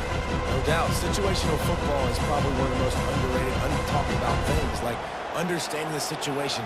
I have the lead. They have to take shots down the field. I'm going to play pass. I got to rush the passer. I got to keep him in the pocket. All those things come into play throughout this game. And he'll run out of bounds, but a much-needed productive play in the passing game. Well, trailing like they are right now in the fourth quarter, their execution offensively is just going to have to be at a premium. You can't afford a lot of incompletions at this point. Everybody is going to need to be on the same page moving forward. And the Cowboys come to the line with a fresh set of downs. Bowls his way forward. He had all kinds of company as soon as he got it. He had to fight his way back just to get to the line of scrimmage. Great team defense on that run play. Everybody doing their job. People winning their one-on-ones, D linemen staying in their gaps, linebackers and DBs filling. You just can't do it better. They got nothing on the last play. It's 2nd and 10. Looking to throw, it's Bowman. Fires to the wideout. Give him 6. Touchdown, Cowboys! Old Uncle Mo has changed sidelines. Look out, brother. Here's what happens, right? Something happens, get you close in the ball game. The defense needs to come out here, get a stop, get that ball back to the offense. Oh, Uncle Mo on your side.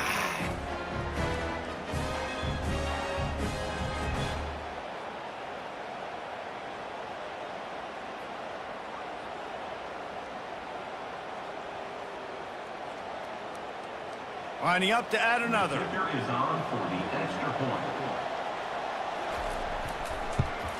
And with the extra point, every little bit counts as they get closer. They put it in the end zone with a 12-play scoring drive. And they finish it off with a touchdown toss from the 23. They're lining up to boot it away. Set to kick off. He'll start the return inside his 5. Really disciplined job by the coverage unit to get down there and make the stop at the 19. Indiana sends the offense onto the field. And they've got a little bit of a cushion here, David. If they can add to it on this drive, it would be nice.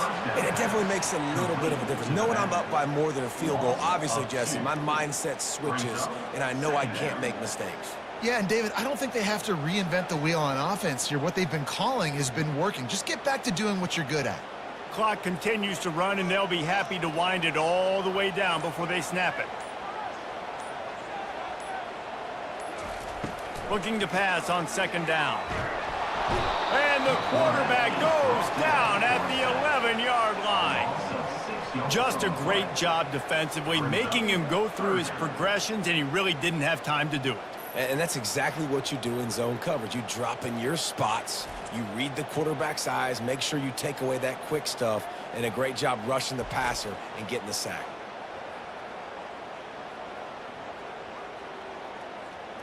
It's 3rd down now, and they ought to be able to get off one more play before the 2-minute warning.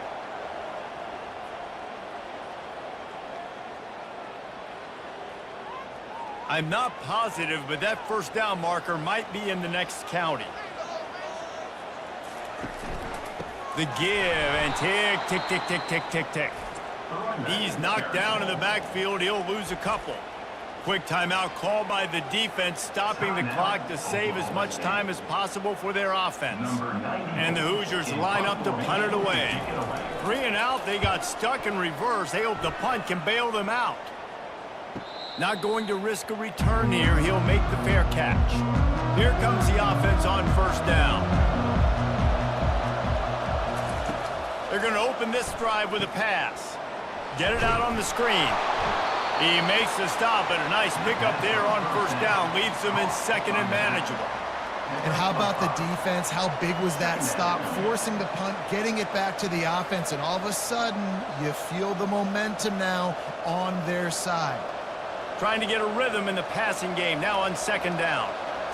To the air, it's Bowman. He's got his man.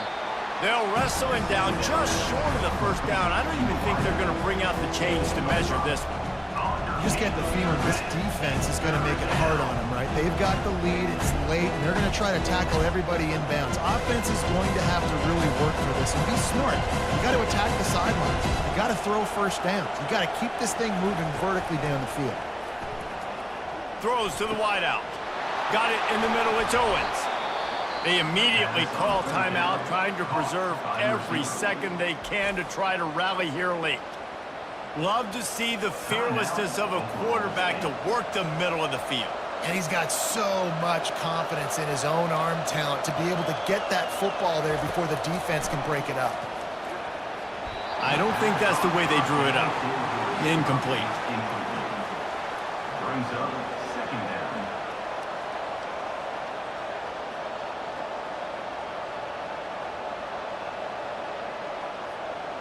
They'll spread the defense out, going 5 wide on 2nd and 10. After the incompletion, back to the passing game. He caught it! And he was straining for the goal line, but the defense stopped him short. Man, this quarterback is going to have to be deadly accurate here in this 2-minute situation, right? And that's really what he's had to be all game long. He hasn't had a lot of yards because the coverage has just been so tight. He's had to be pinpoint perfect. It's been hard just to find completions, and no doubt that's going to be the same thing here in this 2-minute drive. And he's got it. He's got it for a touchdown. And here in the final minute, they're a single point behind. Man, great execution. That is how it's done late in the football game now. All you need is that extra point. Bring the kicker out there. This is what you do. Just like practice, knock it through the uprights, tie this football game, and we might be looking at overtime soon.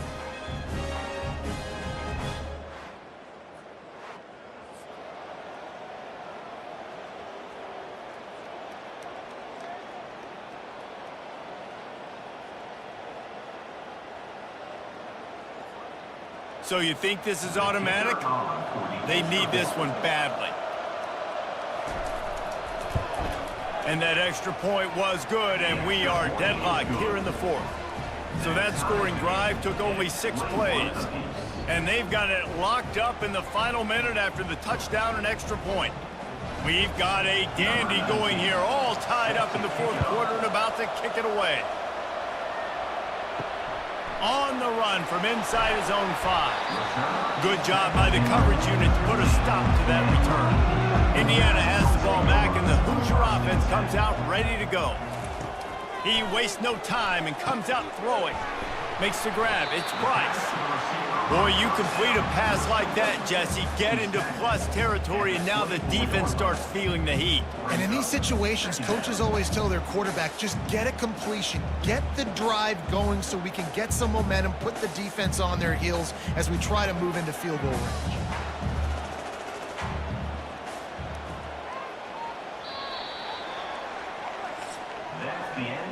Well, guys, let's play some more. Headed to overtime. And this just feels right. Both of these teams going back and forth. So, of course, David, this thing needs to get decided in OT. Let's see who's better. Short amount of time to do it. A couple possessions, probably, maybe 1 possession each. Who's the better team?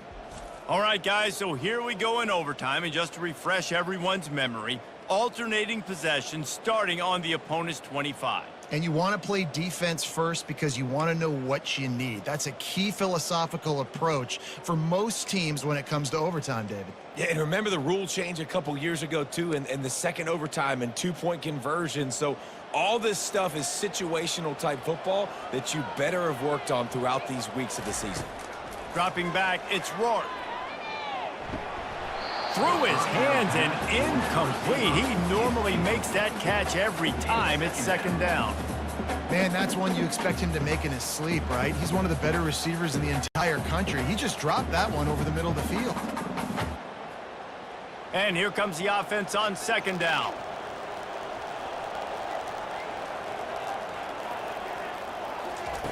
He's looking to throw. Working the middle, it's complete. He's brought down, but he went backwards after that completion, not the way they had it drawn up. We're trying to throw the screen out to the receiver. The defense, though, having none of that. They are just too physical, they're too fast, and they force the negative play. They're close enough for a makeable field goal from the 26, but they'd love to convert this 3rd and long. They're going to throw it again. Unloads to the wideout. Touchdown, Indiana! They strike first in overtime. This dude is just slicing and dicing this defense into little tiny pieces. Carving them up, completely comfortable, knows exactly what he's getting, had so much success today. You got to find a way to make these quarterbacks feel more uncomfortable.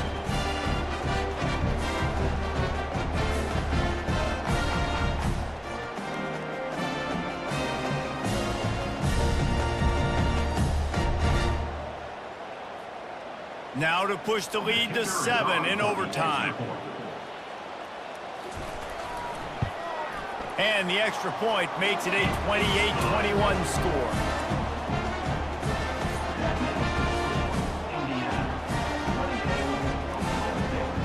They know what's in front of them. They have to answer that score with a touchdown. Wasting no time throwing on this drive. A strike downfield. Touchdown, Cowboys! They got it in, and now an extra point away from the tie. Got to be impressed with the level of execution here in the second drive of OT. One play, score a touchdown, and now it's decision time, David.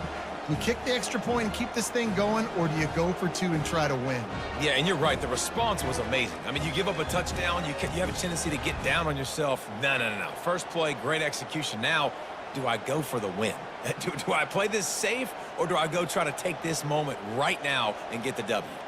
That's going to do it for us from here. For Jesse Palmer, David Pollack, I'm Reese Davis, and this has been another presentation of EA Sports College Football. And the extra point was good.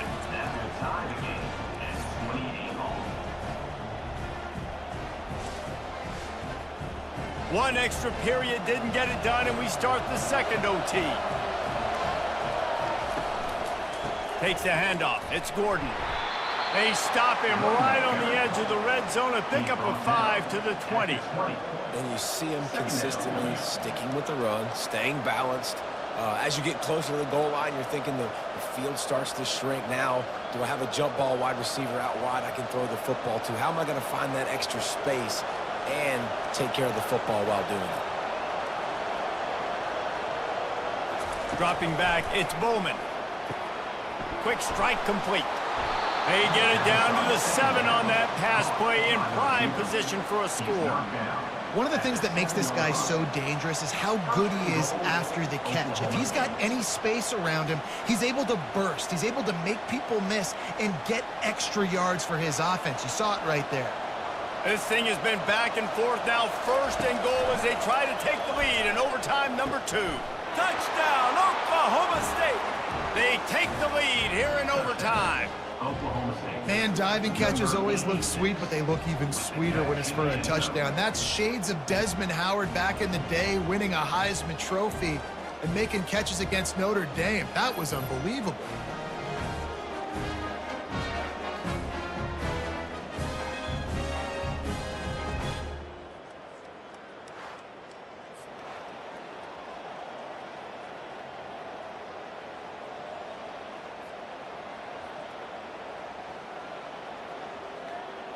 Now in the second overtime, you must go for the 2-point conversion. They're trying to slam it in. They can't convert, and the lead remains at 6, and now they'll have to go on defense. Now on first down, they need to answer with a touchdown. They'll crank up this drive with the pass.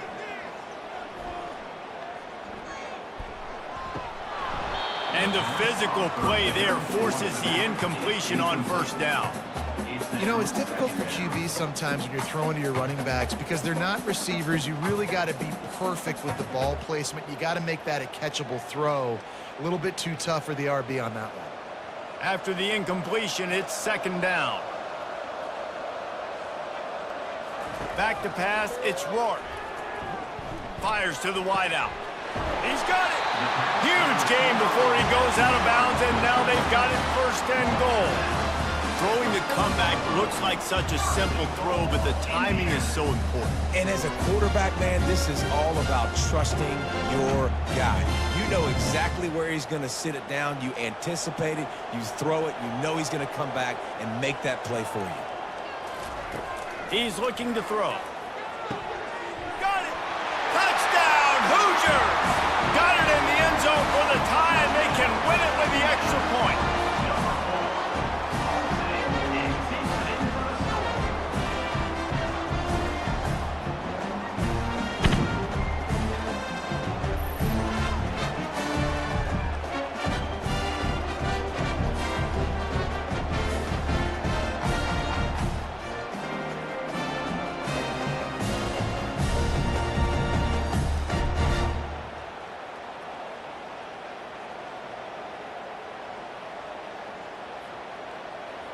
Have to go for two here in the second overtime, and this one would win the game.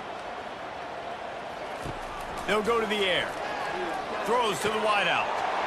They are in!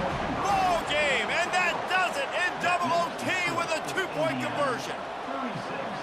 Oklahoma State. 34.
Welcome to the birthplace of college football, the campus of Rutgers University in Piscataway, New Jersey, where the game will be a little more technical, but no less intense than that showdown with Princeton in 1869.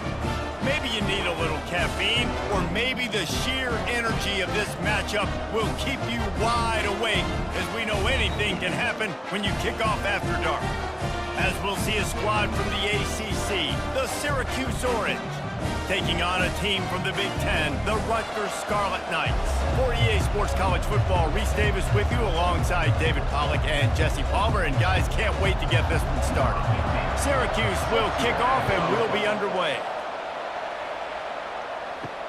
On the move from inside is 5.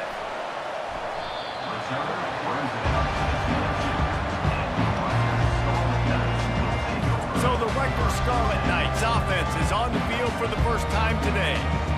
And there he is. When you have a guy like this, you don't mind building your attack around the running game, guys. And he's a grown man. There's no doubt about it. This offense runs through him. Everybody gets their emotion, and everything is built on him and around him. And everybody knows this guy's going to touch the football, and still, defenses can't stop him. He can run through tackles and make big things happen. They can really be aggressive after that last play. It's 2nd and 3. Motion from the offense. Quarterback quick pass to the receiver. Really nice stop there from this senior leader. And these little touch passes, man, they're just the easiest completions ever for quarterbacks. Palmer, I bet you would have loved being able to just flip it forward. That counts as to your completion percentage, which is good. And then it's all run after the catch, so pretty easy for a QB. You wouldn't have been the only All-American in this booth, David, if I were allowed to have push passes when I was playing quarterback. I'll tell you that. It is so hard to defend. It's so hard to seal that edge, especially when this guy's full speed ahead coming around the outside. And they'll spot it at the 38, and that'll be plenty for the first down. And I think on that last run play on 3rd down here early in the game, they're making a statement that we believe we're the more physical team and we're going to run the football even if you know it's coming at you. Nice job. They got the ball at midfield. I expect to see more run plays coming up. They'll give it to him again. They bring him down, and he's going to lose a yard on that one. Well, there's a statement by the defensive line. First down play, expecting run, and they just dominated up front. Beat their one-on-ones and forced a tackle for a loss. Lost one on that last one. It's 2nd and 11.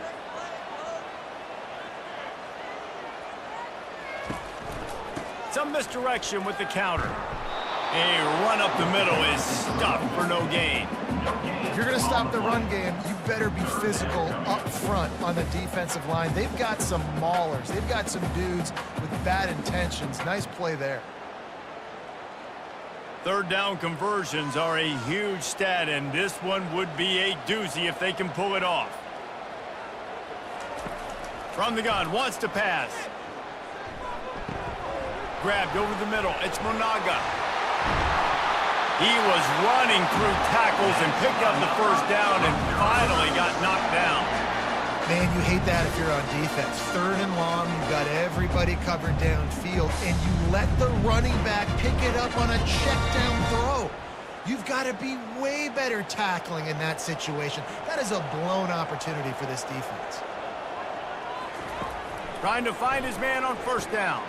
Just a short pass to the tight end. And just a short, safe pass play. They pick up a few. It must be nice for this quarterback knowing he's got this type of athlete playing the tight end position. He can work the middle of the field for him. He's a guy who can stretch it vertically as well, but this is a guy the QB will look for early and often in this game. Now here on 2nd down, see if they keep tossing it around. Out of the shotgun, they go to the ground. And a nice solid pickup there before the defense wrestles him to the ground.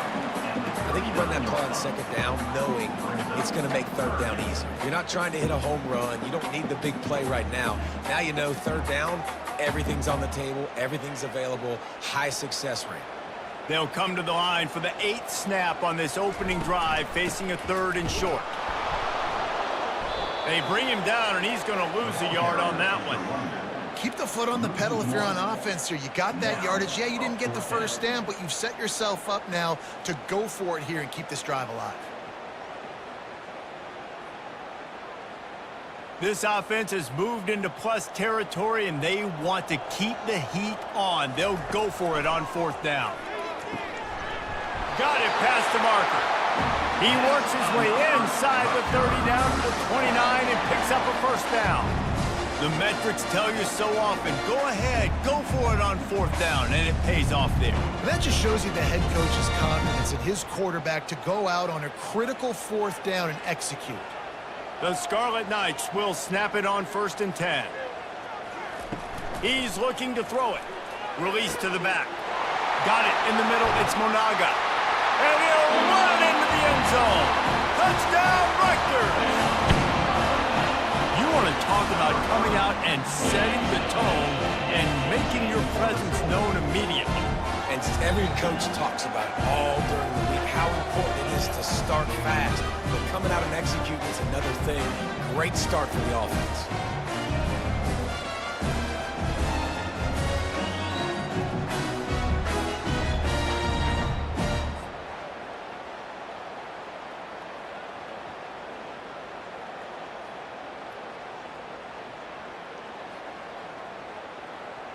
Ready to try the point after. Is on for the extra point.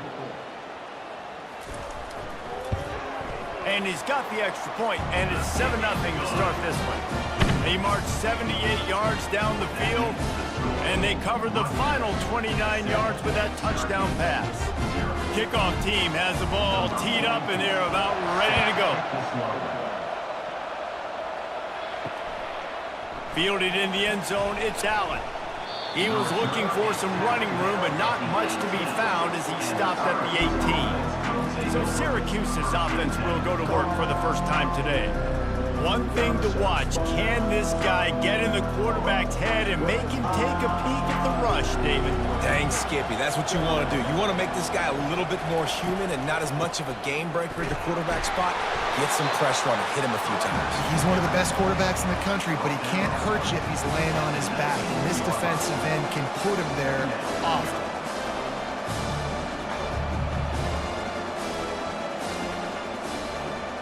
Syracuse right back at it.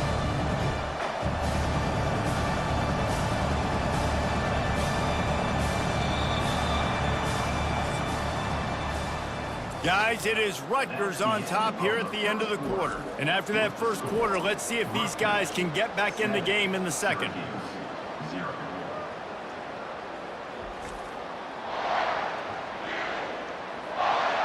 We'll get this quarter going with a second down play. Give to the back. Got it across the 20 and out to the 23. A pickup of 4. Listen, I know that's not a huge game, but those run plays add up. They make you tackle the back every single play. Physically, you have to get some guy on the ground. It takes its toll throughout a fourth quarter game. After the last run, would you just give it to him again on third down? Trying to make that rush think on the draw play here. And he'll be tackled, but there is a flag on the field. Holding. Offense. We'll repeat the previous down, but this time the offense has 10 more yards it has to cover. On third and long, he'll need to loosen up that arm. Unloads to the wideout. Got a wide open receiver. And they were looking for a chunk play, and they got it. The explosive picks up more than 30. This offensive line does such a good job communicating in their pass protection. You can see guys passing defenders off to one another, and that's why the quarterback had so much time to complete that throw deep downfield. How about that last big play? You're backed up, and now you've got it 1st and 10 from the 46.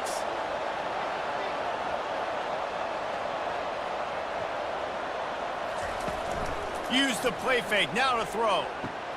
Wide open downfield. And this defense's head is spinning. He gets it down to the 27. That's what's so scary about this offense. They've got guys in the perimeter that can change the game in one single play, and you saw it right there. Too much speed on the perimeter to create that explosive play. Syracuse has a really nice drive going.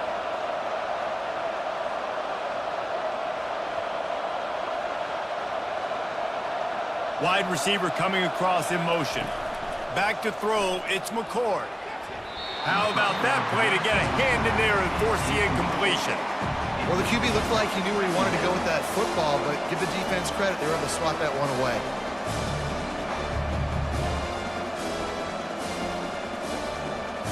Couldn't make the play on first down. They'll try it again. 2nd and 10 from the 27.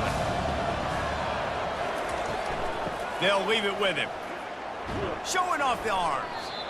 Man, nowhere to run on that play at all. About all you can say is do better. But that's the problem. Are they able to do better?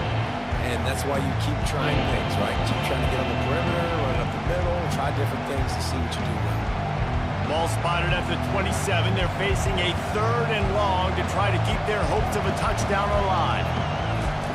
From the gun, wants to pass.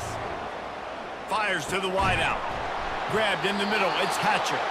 He's brought down, but he's got him inside the 10. 1st and goal from the 8. And that's a really good example of a quarterback and his intended target both being on the same page. The timing was almost perfect on that play. That's why they were able to convert the 3rd down, now setting up 1st and goal. Syracuse right back at it.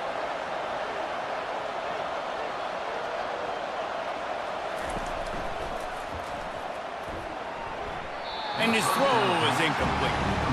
And there's so much for a quarterback to think about. Stick it out in the belly. Do I pull it? Now when I pull it, I got to get my feet set, make an accurate throw to the right guy. So a lot of things going on. And I think that you saw that led to a little bit of inaccuracy. Defense rolls up deep in its own end on that last play. Now a 2nd and long coming. They'll run it up the middle here, looking for a path to the end zone. He steps and powers and works his way. They finally get him down at the 2. And with the stuff there, Jesse, on 2nd down, this little 3rd to mid-range, you got 2 downs. What are you thinking here? Maybe getting your quarterback out on the perimeter and giving him a run-pass option. See if you can get the defense in a bind. They got mauled on the last play. Do they have anything that'll work on 3rd and goal from the 2? Pushes ahead. And he'll find the end zone. Touchdown, Syracuse. Syracuse. Well, they started with horrible field position, but ended with perfect field position in the middle of the end zone. It all comes down to execution, Reese. You've got to have guys going out and doing their jobs. You saw the offensive line up front. They were physical. Skill players made it happen with the ball in their hands, and the quarterback really showed command on that last drive.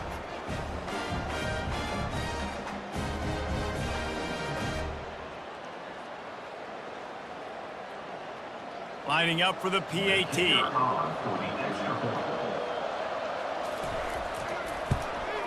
Hit that one with some aggression for the point after. That ties the game.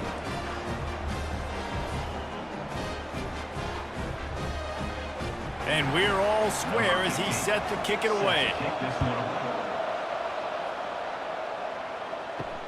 And he takes this from inside the 5. Didn't find any crease in that kickoff coverage, and he'll be stopped at the 17. Rutgers has it back, and they'll send the offense back onto the field. Trying to start the drive with a pass. And it's incomplete. If you're going to take a hit like that, you might as well hang on to the ball. It leads to second down.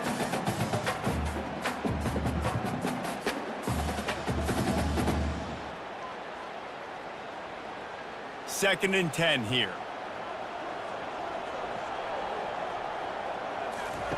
He's looking to throw. And it just squirted through his hands. He wanted to take off and got too anxious. Man, he was open. He had an opportunity. You just got to look that thing. A lot of times guys are catching it, and as they're catching it, you see their head start to turn to try to think about getting upfield, and they just lose that concentration for a second. A little missed opportunity there for this offense. The give to the tailback. And sure, tackling there to keep him from getting to the first down marker. Quick timeout by the defense there, trying to make sure everyone has the same call. And the Scarlet Knights send out the punt unit. On to kick it away.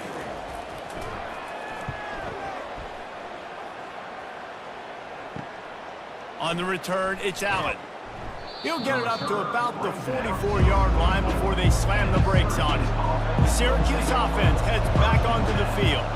Boy, David, they would love to stack another touchdown on top of that last drive. And this offense did such a good job on the last drive. Everything in rhythm, moved the ball down the field, didn't make those mistakes, Jesse, and they need to do it again on this one. Yeah, you're right. They had the defense on their heels. You wonder what sort of communication was going on that sideline. What sort of changes were they able to make? Because they got to stop the bleeding right now. Syracuse right back at it.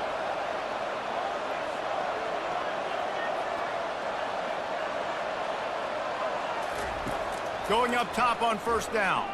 Going to throw it over the top of the D. Touchdown, Orange. That is the ultimate grab and go for the score. This offense is high octane, boy, and you just saw it. Not a lot of time needed for them to go all the way and score 6. Well done.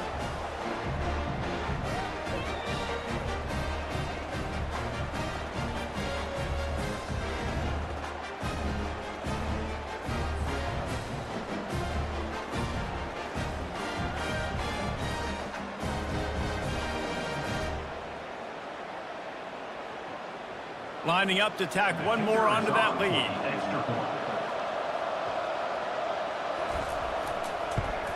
And the extra point is true, and they're on top by 7. This offense prides itself on going after you, and they did with that long touchdown pass to finish off a 2-play drive. Kickoff team lining up to send this one away. He'll bring it back from inside his 5. Didn't find any crease in that kickoff coverage, and he'll be stopped at the 17. And the Rutgers offense heads back onto the field. They'll come out on this drive and let it rip. All kinds of room to throw that one in there. A timeout is called as this offense tries to find a way to get more points on the board before the half. They came out humming on this drive, and now it's first down from the 36. He's going to pass. Coming after him. And there was nowhere to go for this quarterback, and down he goes. We got a timeout here late in the first half, and they'll try to get more points on the board before the break. After the big first down sack for the D, it's second down. He's looking to throw. And the pressure is coming in, and they get him again. Defense going to use a timeout. Can't afford to have any confusion on the call here. And we might as well state the obvious. First and second down didn't work out. Third and very long. Here's the handoff. And he's not going to get there. The defense stands tall and makes the stop. Defense calls a quick timeout there. Perhaps a little confusion about what call they were in. The Scarlet Knights will punt it away on fourth down.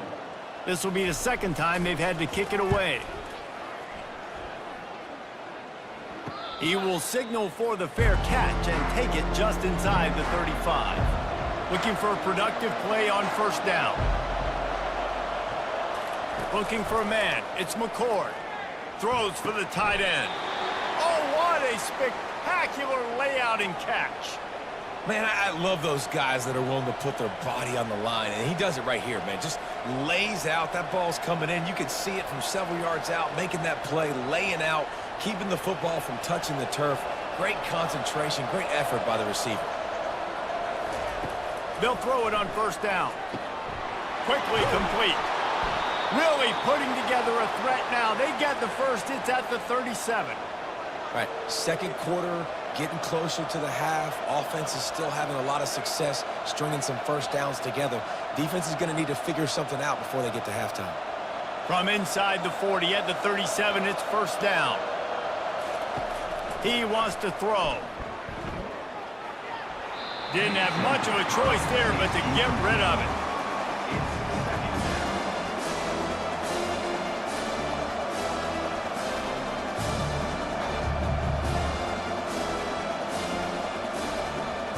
And here on second down, they'll send out the field goal unit to try to get 3 before the break. Never a doubt.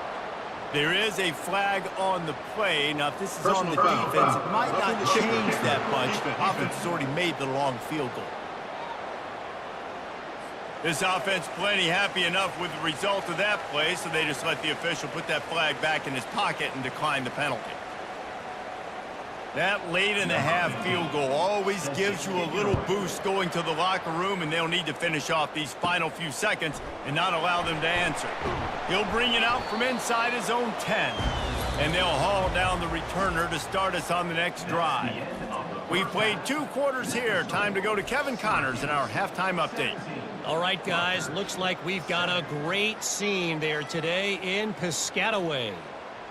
And there is no better place to start this halftime than by reviewing how this wideout has been a one-man wrecking crew. The kid's been everywhere. And I love how he's willing to go across the middle, but that he also has the jets to burn these DBs on the deep ball. If this defense wants to actually come back in this one, they better hide his cleats. And with that, let's send it back to the guys inside the birthplace of college football.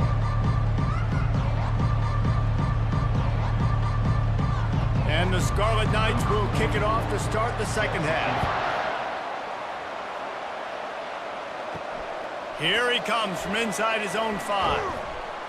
Didn't find any crease in that kickoff coverage, and he'll be stopped at the 17. The Orange have the ball back and ready to go to work. They had this lead to start the third quarter because of the passing game. Didn't get a lot done on the ground. They did, but the quarterback is in a rhythm. That was obvious in the first half. And so this first drive, you want to continue that. You want to see good decision-making. You want to see him playing on time. And as always, delivering the football. I mean, I don't know how I don't give him the football. It's the reason I built the lead. He's the guy that I can trust. This offense is built around him. So I expect more of the same here in the second half. He'll keep it himself. That's what you expect from a senior. Don't give them any extra yards. Great tackle there.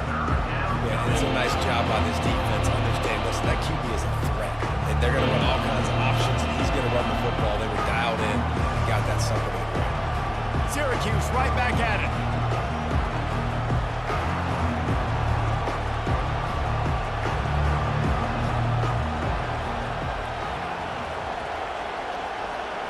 Looking to throw, it's McCord. They're trying to get to him. Shakes off the defender. And he's going to be stopped just short of the first down. He tried to get it on his own.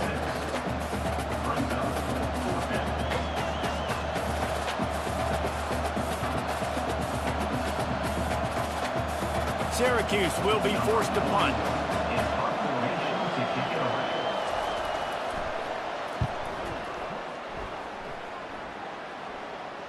No return coming here. Fair catch is signaled for and made just shy of the 30.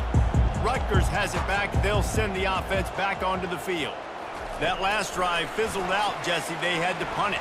Yeah, they did. And, David, they're just going to have to do a better job this time around erasing the mental mistakes. And just trying to solve the defensive riddle, understanding what they're trying to do to you and attack them.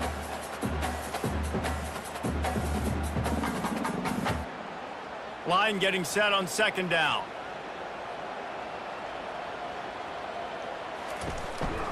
Out of the gun, the give to the back. Found a little space, and he's got 4 to the 35. I think one of the hardest things to do is stick to the run when it's not working. But it's those runs right there that are the reason why you have to do it, right? You can't get too one-dimensional. Keep slipping those runs in there. Keep getting a little bit of positive yards. Next thing you know, you look up and you might break one of those after you got them a little bit tired. From the gun on third down. Makes his connection. Coming through that third down conversion, and they'll mark it at the 43. Wow, and what a great job by that quarterback, finding his open receiver on third down. You know, guys, one of the most telling stats at the end of the game is third down conversion percentage. If you're a great third down team, it's invaluable to your offensive success, and that's why teams drill third down so much in practice. They're going to run it.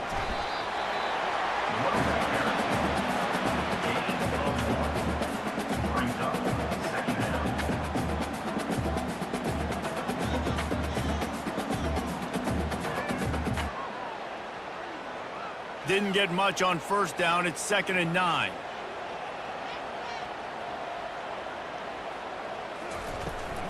The give from the gun. He's knocked down in the backfield. He'll lose a couple. Defense is about firing off, hitting the offensive guys, and staying in your gaps. Everybody knowing where they're supposed to be. You could tell the defense, everyone was right where they're supposed to be, nowhere to run.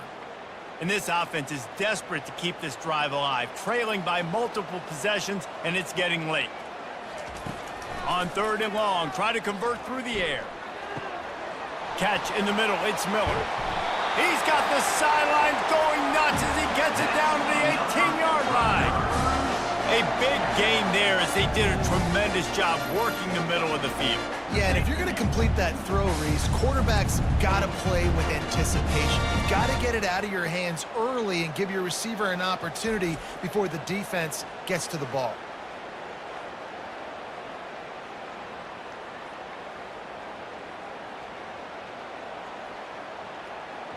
The Scarlet Knights are moving quickly down the field.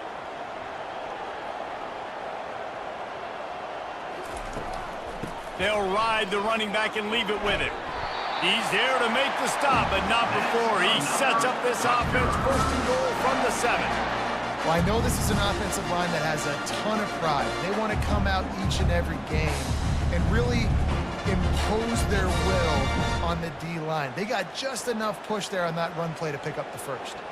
1st and goal, and this feels like their chance to make a game of it.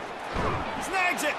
That completion has them right on the doorstep. They'll mark it at the 1. Slant routes, they're good against man coverage, but they're good against zone coverage too. If that receiver can find the soft spot between the linebacker and the DB, you'll take that throw all day. Looking for just 1 more yard. It's 2nd and goal.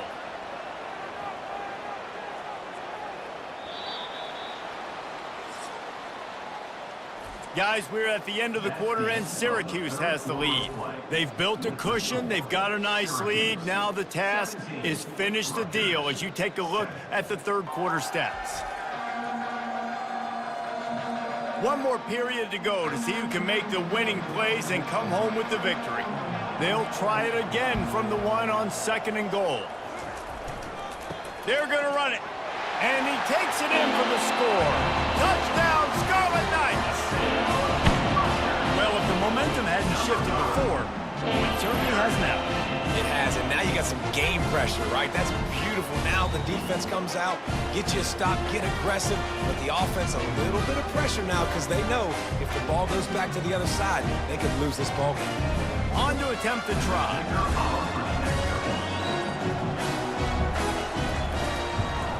And it's up and good as they draw just a touch closer. A 70-yard touchdown drive, and they capped it off with a 1-yard plunge. Almost ready to kick it away after scoring the touchdown. He'll start the return inside his 5. Nice job executing all of the assignments as they put a stop to that return at the 22. The Syracuse offense heads back onto the field. After giving up that last touchdown, they still got the lead, but now feeling a little bit of pressure to answer with one of their own, David. And it gets a little bit tight. Listen, we're getting later in the ball game. This offense punted last time. They got to find a few plays, Palmer, that they really love here. Steal some momentum back in this ball game. They do, David, and after watching their defense just get gashed down the field that last drive, the dream drive for this offense would be to matriculate the ball down the field, eat up some clock, and finish it off with a touchdown.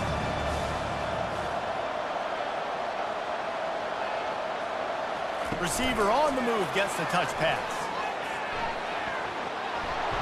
Ripping off a pretty good chunk of yardage. They've got it out to the 41 with a first down.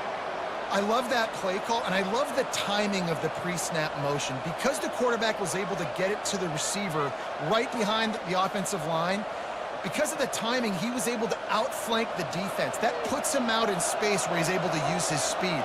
Nice job with the pre-snap motion and timing.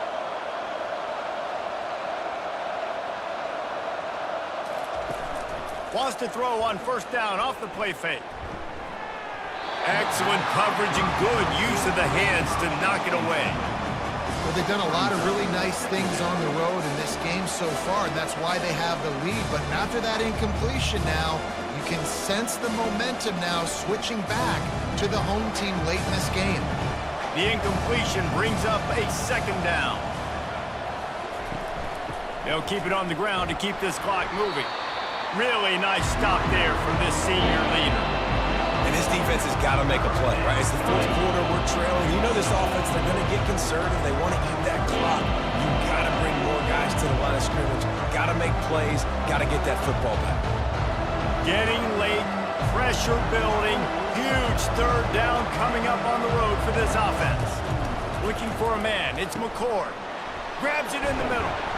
Now with a great opportunity as they pick up the first down. They've got it at the 40. Well, this defense has given up some big plays in this game so far, but they've got a lot of talent on that side of the football. Someone has to step up here, make a play, get a stop, and put their team in a position to win. Syracuse right back at it.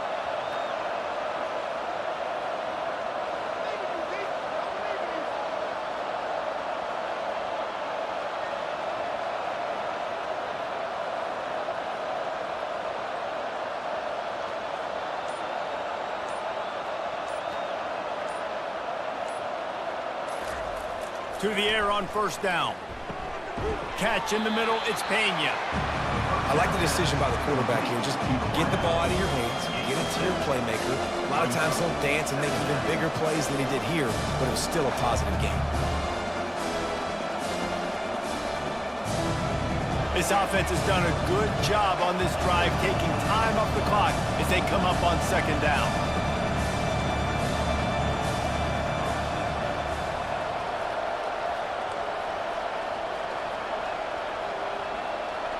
We have arrived at the 2-minute warning, a one-possession game as this offense tries to hold on.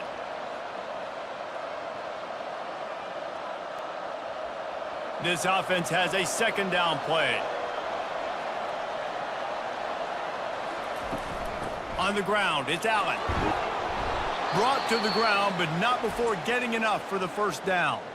Defense uses a timeout quickly, trying to get that ball back and preserve time for their offense. Syracuse ready to go to work with another first down. Might as well give it to him again. Not much working there. It'll be 2nd and 9. Timeout called there by the defense, desperate to get the ball back and save as much time as possible. You got to believe they just want to run it, take care of the football, and keep that clock moving on 2nd and 9. Power football with the run. And they'll wrestle him to the ground after a short gain. Quick timeout called by the defense, stopping the clock to save as much time as possible for their offense. From here, it would just be a 30-yard field goal try. Let's see how aggressive they're going to be to try to pick up that first down. Throws toward the end zone. And it's taken away by the defense, and they desperately needed that turnover. And they'll close in on him after a good return on the interception. You talk about coming up big in a big moment. Nice job by this defense. You had to make something happen. You had to get the football back so you could give your offense a chance to win this game for you. Nice job by the D.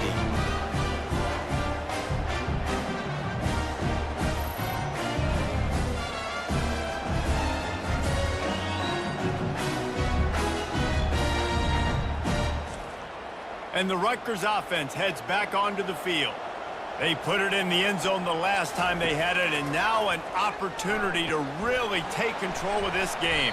You can feel the momentum shifting. If they were able to take the football here, drive it down the field, and score again, David, they would have all of that momentum on their side. And there's nothing about momentum that you can quantify. Like, I don't understand it, but once it gets going in one direction, a lot of times it's so hard to swing it back the other direction. The momentum is real, and they got it. Looking to throw on 2nd down. Caught over the middle. It's Monaga. And they wrap him up, but not before he gets enough on the catch for the first down.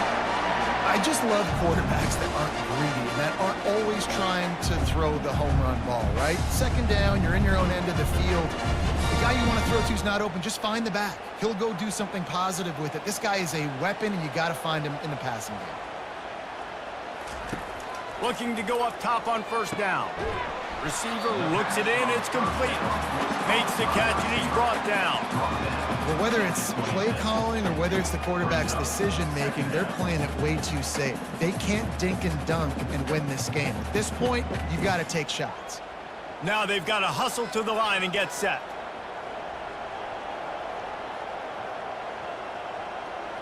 To the line quickly. They'll spike it to save some time.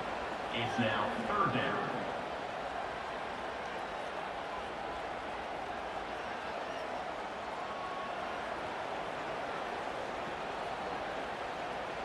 They've got to move quickly here. Still a chance, but they've got to force the ball down the field. On 3rd and long, he's going to have to throw for it. Snagged in the middle. It's Miller. And he's knocked down immediately, but not before he moves the chains. Well, they execute the end route. Now, how about the arm strength by the QB? That was an absolute bullet on that completion. Offense rushing to the line of scrimmage. Clock is stopped for the 1st down. They'll try to get it off quickly. He'll spike the ball to try to save every precious second he can. It's 2nd down.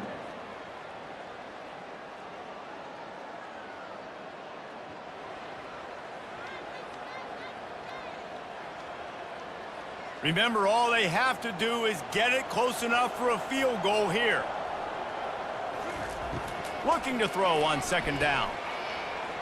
Can't quite make the connection there. Might have led him a little too much. Well, that one fell incomplete, but they know they're only one big completion away here from getting that field goal they need so bad. They have time to get a 1st down, clock it, or use the sideline to stop the clock and put them in position to win this game. Trying to move the sticks on 3rd down through the air. Gets it out quickly. And he's not going to make it. The defense denying him the 1st down. 4th down. Tonight's final score, Syracuse 17, Rutgers 14.